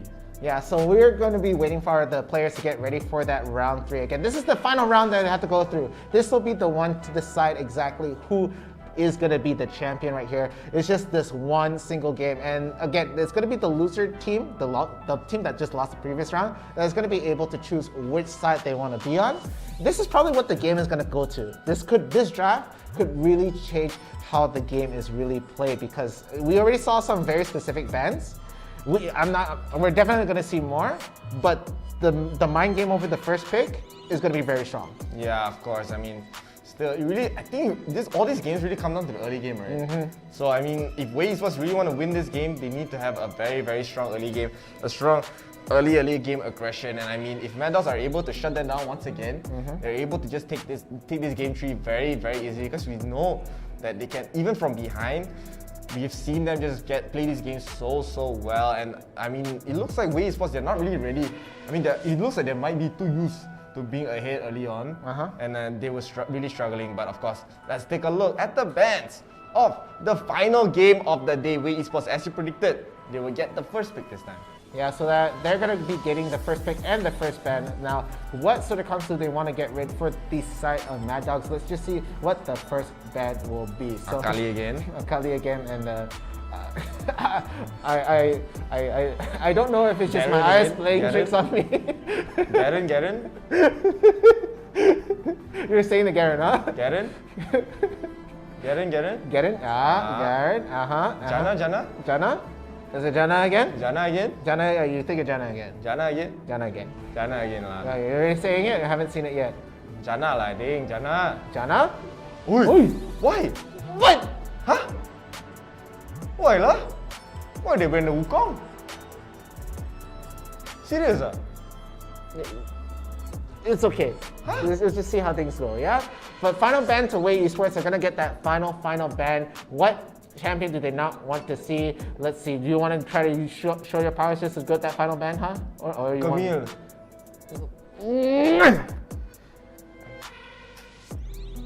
Kayla, you're the prophet. We don't need to see the game. What do you see?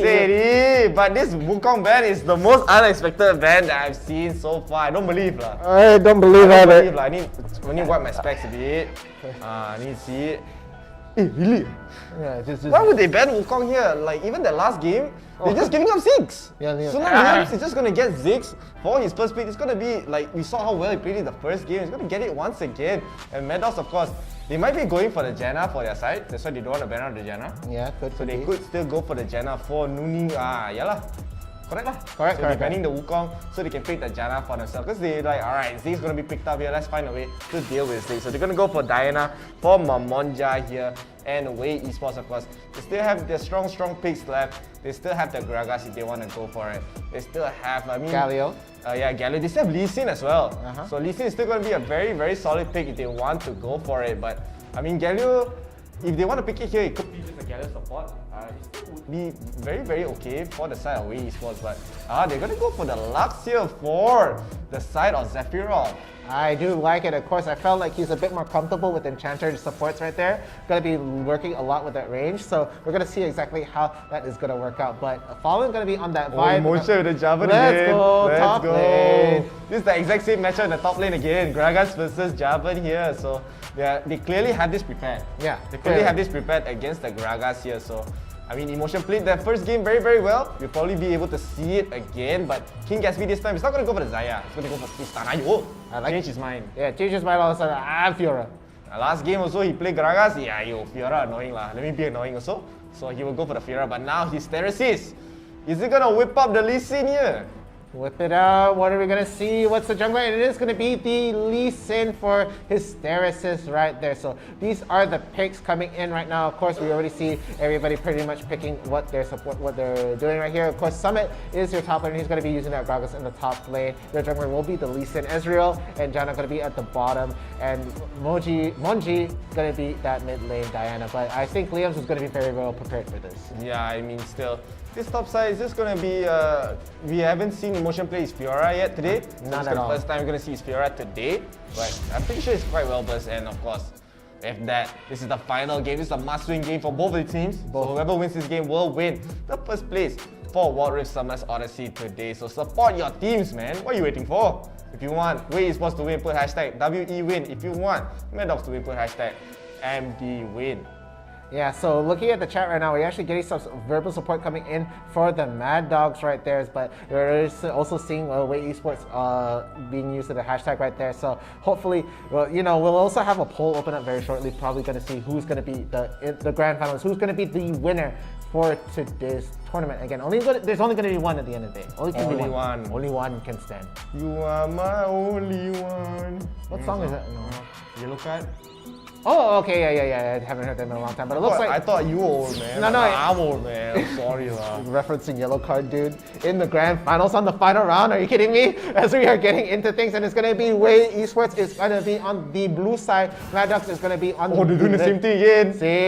Same thing, man. Same thing. But they're not going to get anything out of it. Yeah, no, they're going to see this. So now, of course, Mad Dogs, of course, they were able, huh? What's happening right now? What's happening? Nah, it's okay. But still, 𝐻𝐻 Esports, they're gonna try to.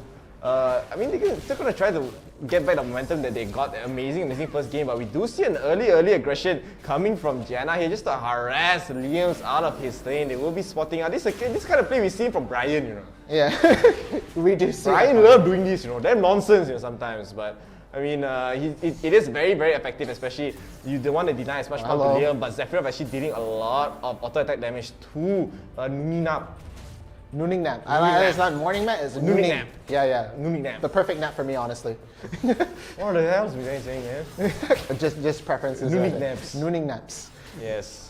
But yeah, of course this is going to be the first time we see King Gatsby going to be playing a different champion right there. Oh, the jump straight away just to try to get the kill on the Janna, but it's out there. It's going to be the bomb not going to be able to do it. The fruit is going to be able to go down, but he's going to be able to catch an overextended member right there. The Lux does go down, and he has to run back behind his tower, but he's going to go flash. His eyes doing it. Are you kidding me with the Baron? Gatsby! No! A double kill disaster, but actually, it looks like 𝐿𝐷 got taken down by the minions. What is a clown show that's happening in the bottom lane? And I mean, still, it's still very nice that the double kill did go to the Ezreal right there. So the bottom lane, they're trying to be aggressive, but went totally south for the side of 𝐒𝐴 right there. But in the top side, 𝐢 was doing quite okay. Gets a body slam into the auto attack onto Emotion here. He's gonna go for a tankier build that we saw from 𝐢 the first game. So Emotion has to be a bit careful. Look at the amount of damage she's really taking. One more body slam could actually take her down, but the body slam whiffs once again. But instead, in the bottom lane, his Terraces got a pickoff onto 𝐷𝐿𝐴. This is like how we saw Fallen play the Lee Sin, but instead, Mad Dogs are doing it right at them, the taste of their own medicine. Yeah, so it looks like they're being really, really aggressive right here in the bot lane. They want to make sure that this Tristana does not get activated. Just wants to make sure that they're not going to be able to get the advantage right here, but actually just trying to take the procs away. Oh my goodness gracious, they do get the pick up in time. 𝐿𝐴 is also going to pick up over in the mid, so they are going to call it back 3-3, but they're still down a little bit in the gold as they are not going to be able to push a lot onto this bot wave right here. But as soon as they clear off, they should be able to equalize it right there. The tornado does land onto Lux, but I don't think they're going to get the pick off over here as the barriers are going to go up and just try and keep everybody live and well. But looking at decent traits right here, they're bringing that gold advantage pretty much even right now. Yeah, but this XP advantage on the bottom side is going to sway to the Mad Dog side as 𝐿𝐴 is level 4, 𝐷𝐿𝐴 is level 3, and Ezreal and Nuninap is one level ahead of their counterparts here. So they're doing very, very well in this bottom lane. And of course, the bottom lane always they have to be very, very careful. Look at how aggressive Ezreal is playing. The root does land, the Trisha brush totally wins. So it is going to be an over-aggression coming from Ezreal right there. And 𝐾𝐿𝐴 correctly punishes that over-aggression. So 𝐒𝐴 with that slight early misplay, they're coming right back. Yeah, they're looking to just give them Mad Dogs a run for the money right now and just to try to catch them off right here. But looks like Emotion is a little bit caught off here. Could be killed, but the casket, beautiful. Gonna be able to stop his retreat right there. And we did see that he didn't use his flash. He just kept his summoner skills. He knew it wasn't gonna be worth it, not gonna be able to survive the exchange. So just held onto it right there. So very, very solid. But Fallen is actually hiding around the back. He's just waiting for the scuttle. Yeah, I think he's just waiting for the scuttle. I don't think it's gonna be a rush to try and get anything going on right here. And it's gonna be 10 seconds until the dragon comes up, of course, so we are going to see some of the members recall and just get some priority right here. But Summit is actually going to get a lot of damage onto the tower, but a lot for early on. Yeah, there's as much as you can do. Yeah, not going to get a play. The Mountain Dragon is going to be spawning. Fallen is going to be starting out very, very early, and Mad Dogs, they're not really in position yet, but now they're going to be spotting it out. They are going to be spotting out with the Risk Scuttle board as well. But I mean, the keep out coming from Wave is actually quite good. The Sunwave does land onto 𝐷𝐿𝐴 here, and 𝐾𝐿𝐴 is taking a little bit of damage, but his Terraces is taking a lot of damage as well. Trying to fight out the Ezreal here. The blue team will be able to get the Mother Drake, but it looks like 𝐾𝐿𝐴 did lose out in the 1v1 so far. So Mad Dogs now, they're going to be ahead in the kills once again. It looks like Liam's and 𝐷𝐿𝐴 stuck under the turret. The flank does come in. The Sunwave does land onto 𝐷𝐿𝐴. It will secure the kill. Liam's alone under the turret, taking so much damage. They're just trying to kite. And his Terraces actually gets hit by the turret to take him down. So Mad Dogs, of course, they're winning out in the bottom lane. They're being so aggressive, but 𝐒𝐴, they're still being just as aggressive themselves. Yeah, and it looks like it is going to be gone for the Gragas right there. He does have to use the barrier to try to save things. The casket. Oh my goodness. The casket, that looked like a misplay right there, but I think he was going to try to protect him, trying to run into the brush right there. The casket went to Penang, man. Yeah, I don't know, man. It just went out of there. It was not going to be in the thing. But like earlier on in that dragon fight right there, we did see that Fallen was actually disengaging and just running away, but he decided to ult back in, so he died. I don't understand why. I'm trying to figure out why the Emotion.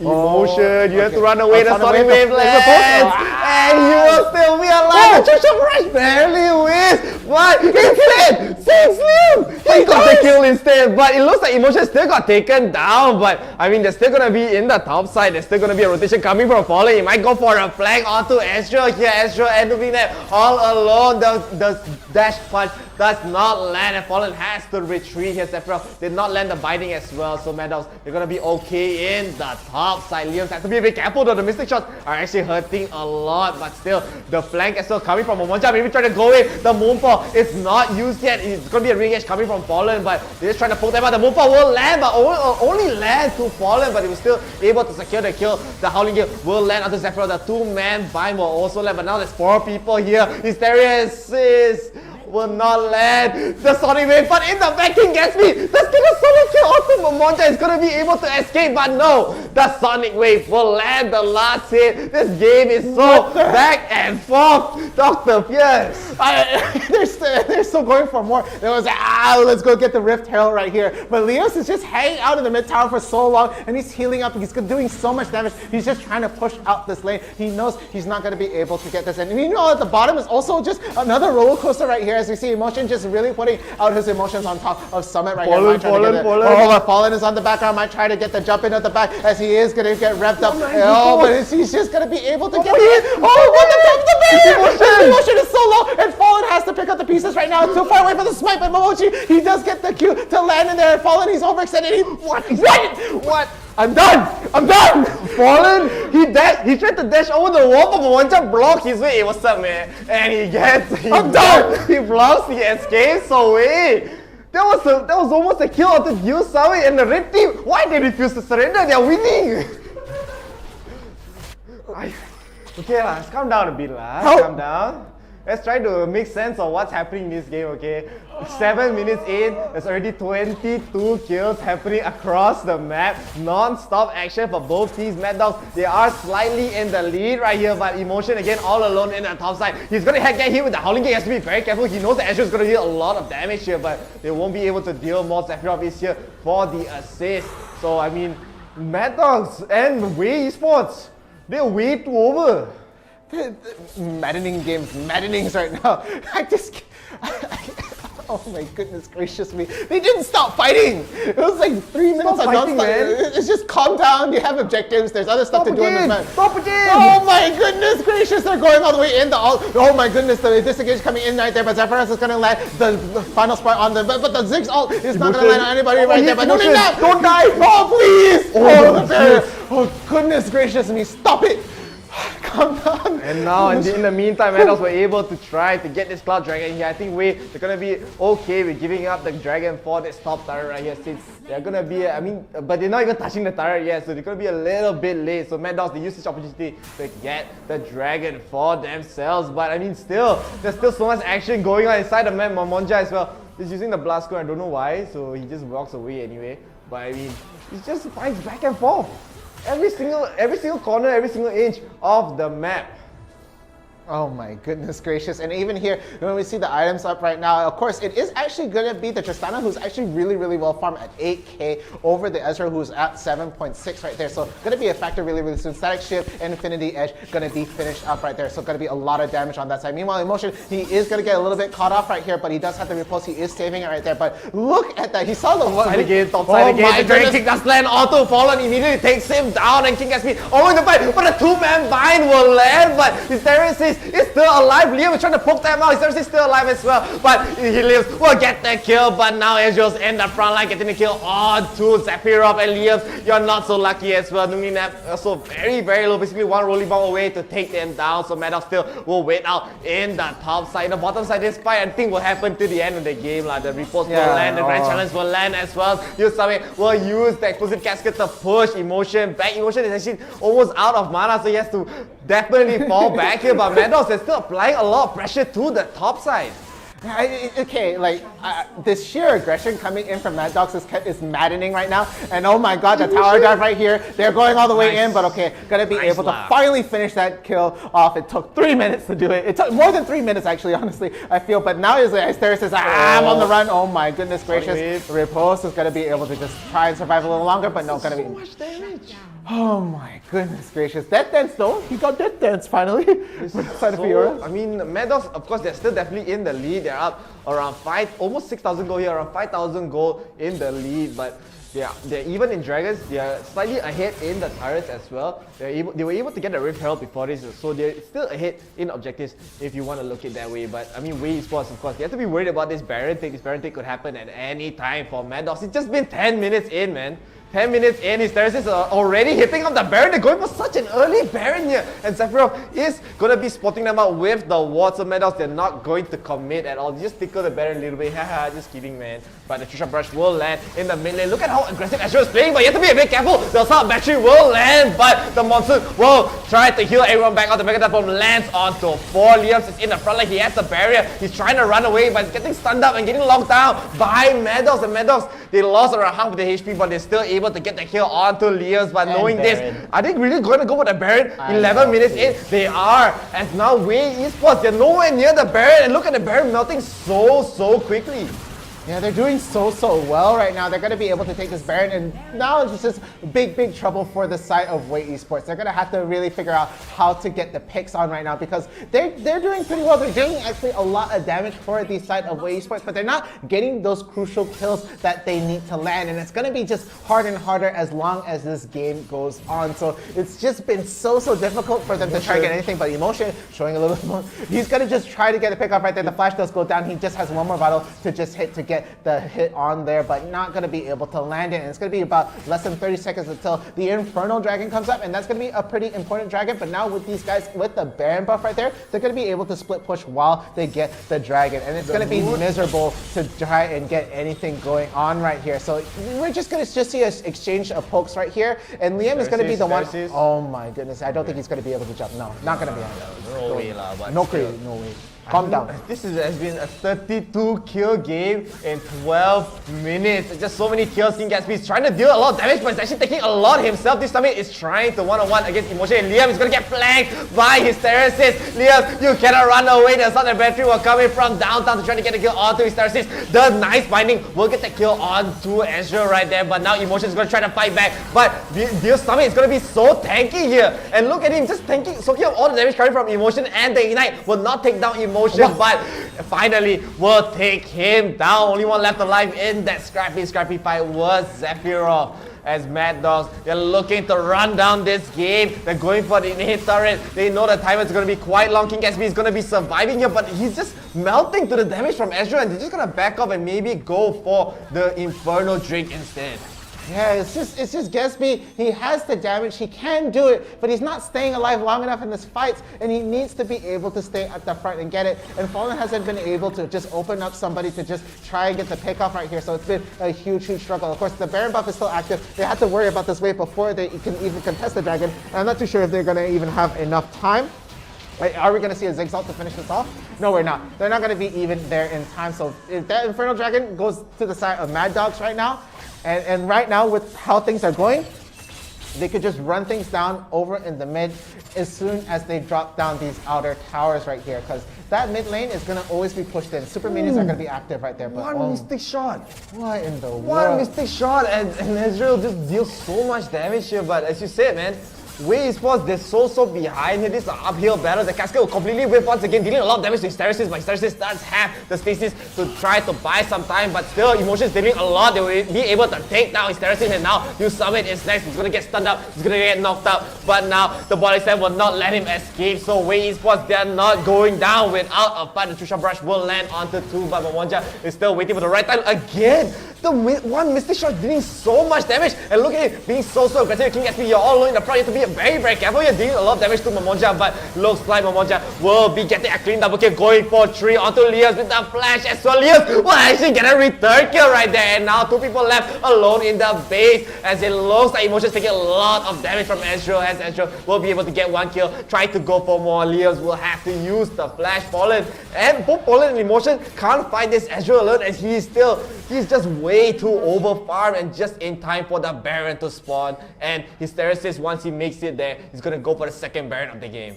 Yeah, okay, like they're kiting really well. Way is doing some solid work here and there, but it's still not enough to try and take this. Yeah, they can't do anything about it. They don't even have any vision in there. It will be a blind shot to try and get anything in, and they won't be able to do anything about the spot. Okay, make a death bomb. Is it gonna happen? Is it gonna happen? 1, 2, 3. Oh. They waited! They waited! They waited it out.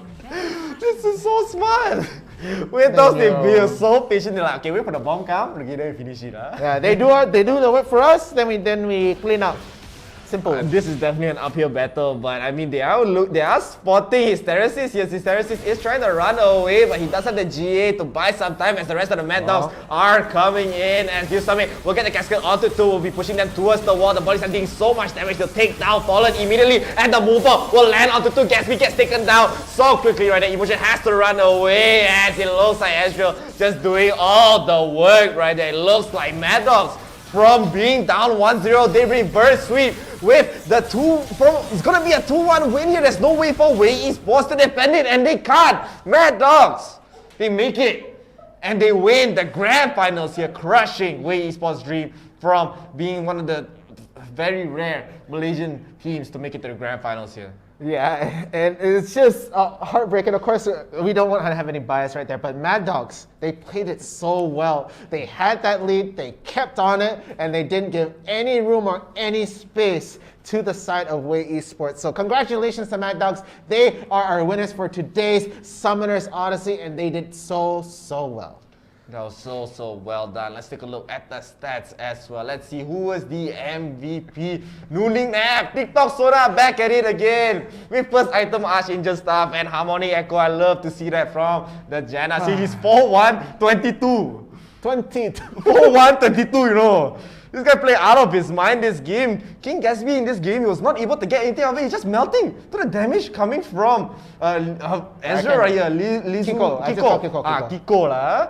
I mean, he's just so over-farmed. He's almost finishing out the last items here. We can even see, I mean, just so strong coming from the side of Mad Dogs right there. It's like download complete, you know. 42! Goodness gracious me. 42,000 damage from the Ezreal alone. Oh, wow. It's just insanity right there. So much damage coming in. You wouldn't think that they would make this kind of like reverse sweep from that game one, because the game one looked just so convincing, looked so dominant coming from the side of 𝐻𝐻𝐻𝐸 Esports. But game two onwards, they were just in control pretty much. They really just downloaded them. Yeah. No space, no room given, no quarter. No quarter, no room, no dime. Download complete. $1. 1 GB. 1 GB. They download, you know. Okay.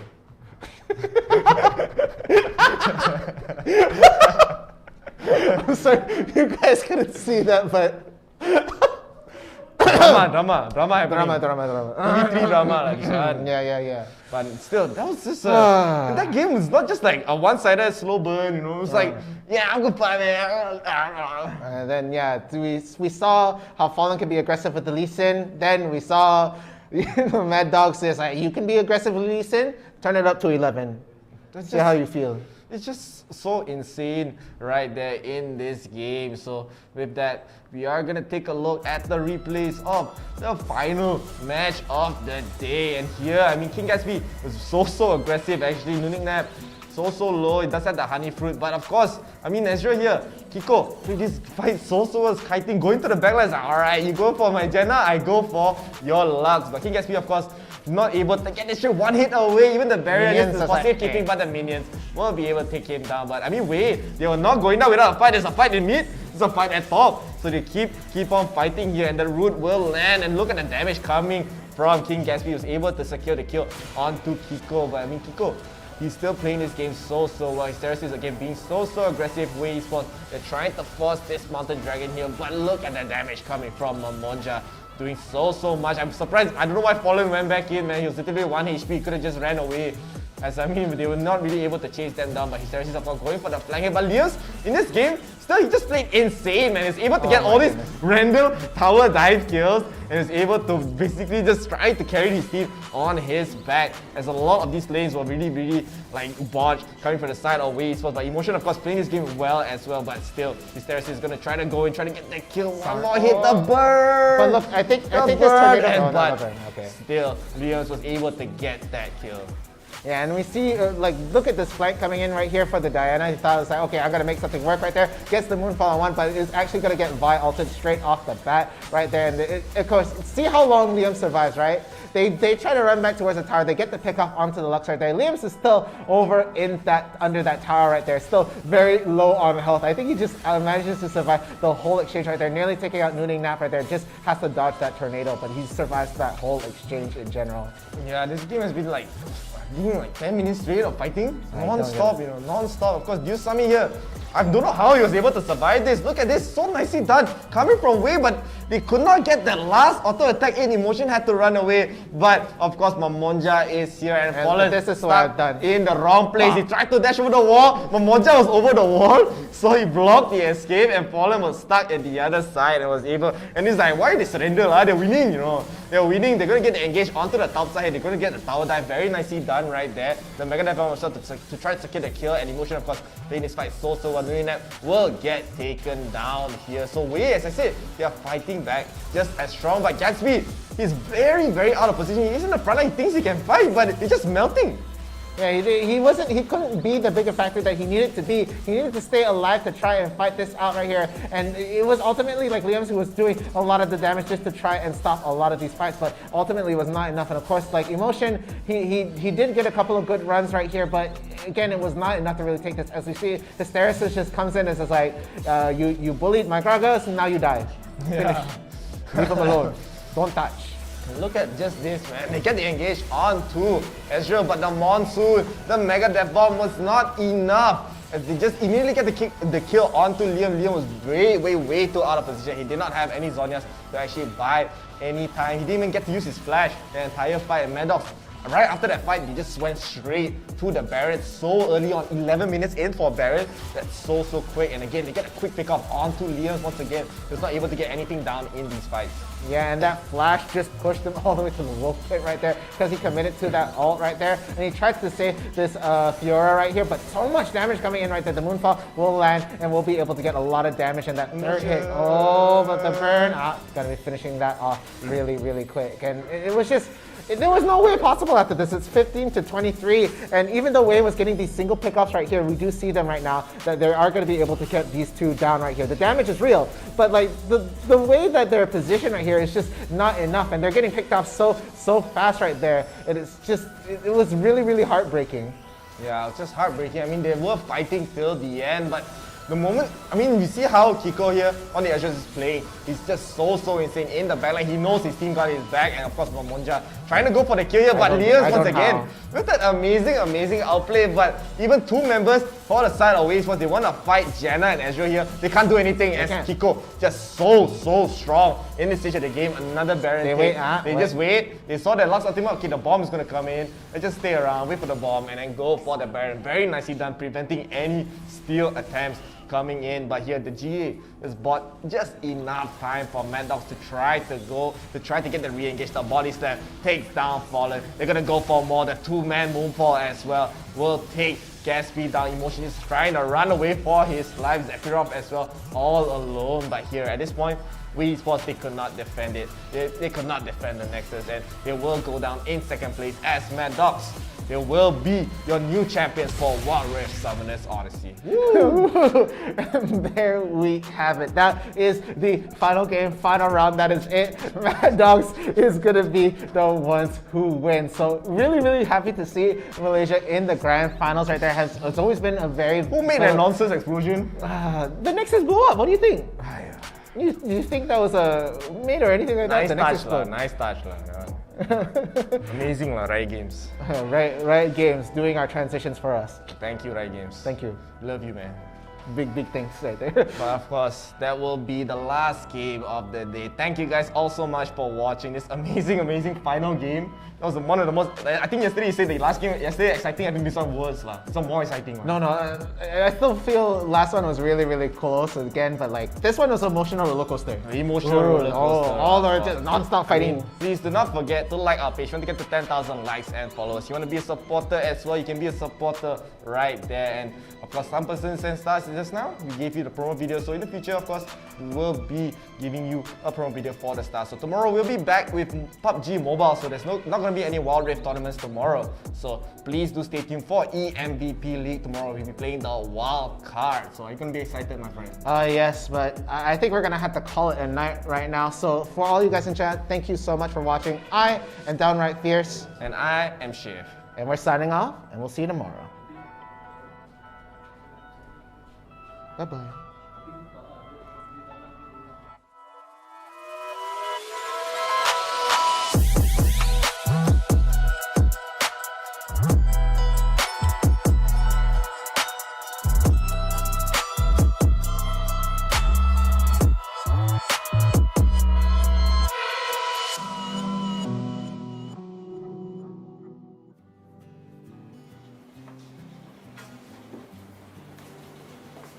Je suis intéressée par les affaires. J'ai choisi le programme de BA UTM pour poursuivre mes études. 我係一名 full-time diploma engineering 嘅學生，喺 Space 馬來西亞工藝大學。Selepas SPM, saya sambung belajar program asasi di Space University Teknologi Malaysia. Cuma 1 tahun. Lepas tu boleh sambung degree di UTM. நான் space university technology Malaysia என்ற bachelor of general study BGS பட்டப்படிப்பை மேற்கொள்ளும் மாணவி நான் விரும்பும் துறையை நானே தேர்வு செய்யலாம். Di hari biasa, saya bekerja di sebuah syarikat. Tapi, di hari Minggu, saya merupakan pelajar program separuh masa di Space University Teknologi Malaysia. مع الصف الكلي 𝐒𝐮𝐦𝐦𝐨𝐬𝐬 أنا أستطيع أن أواصل دراستي في برنامج UTM IDP وجابان IDP.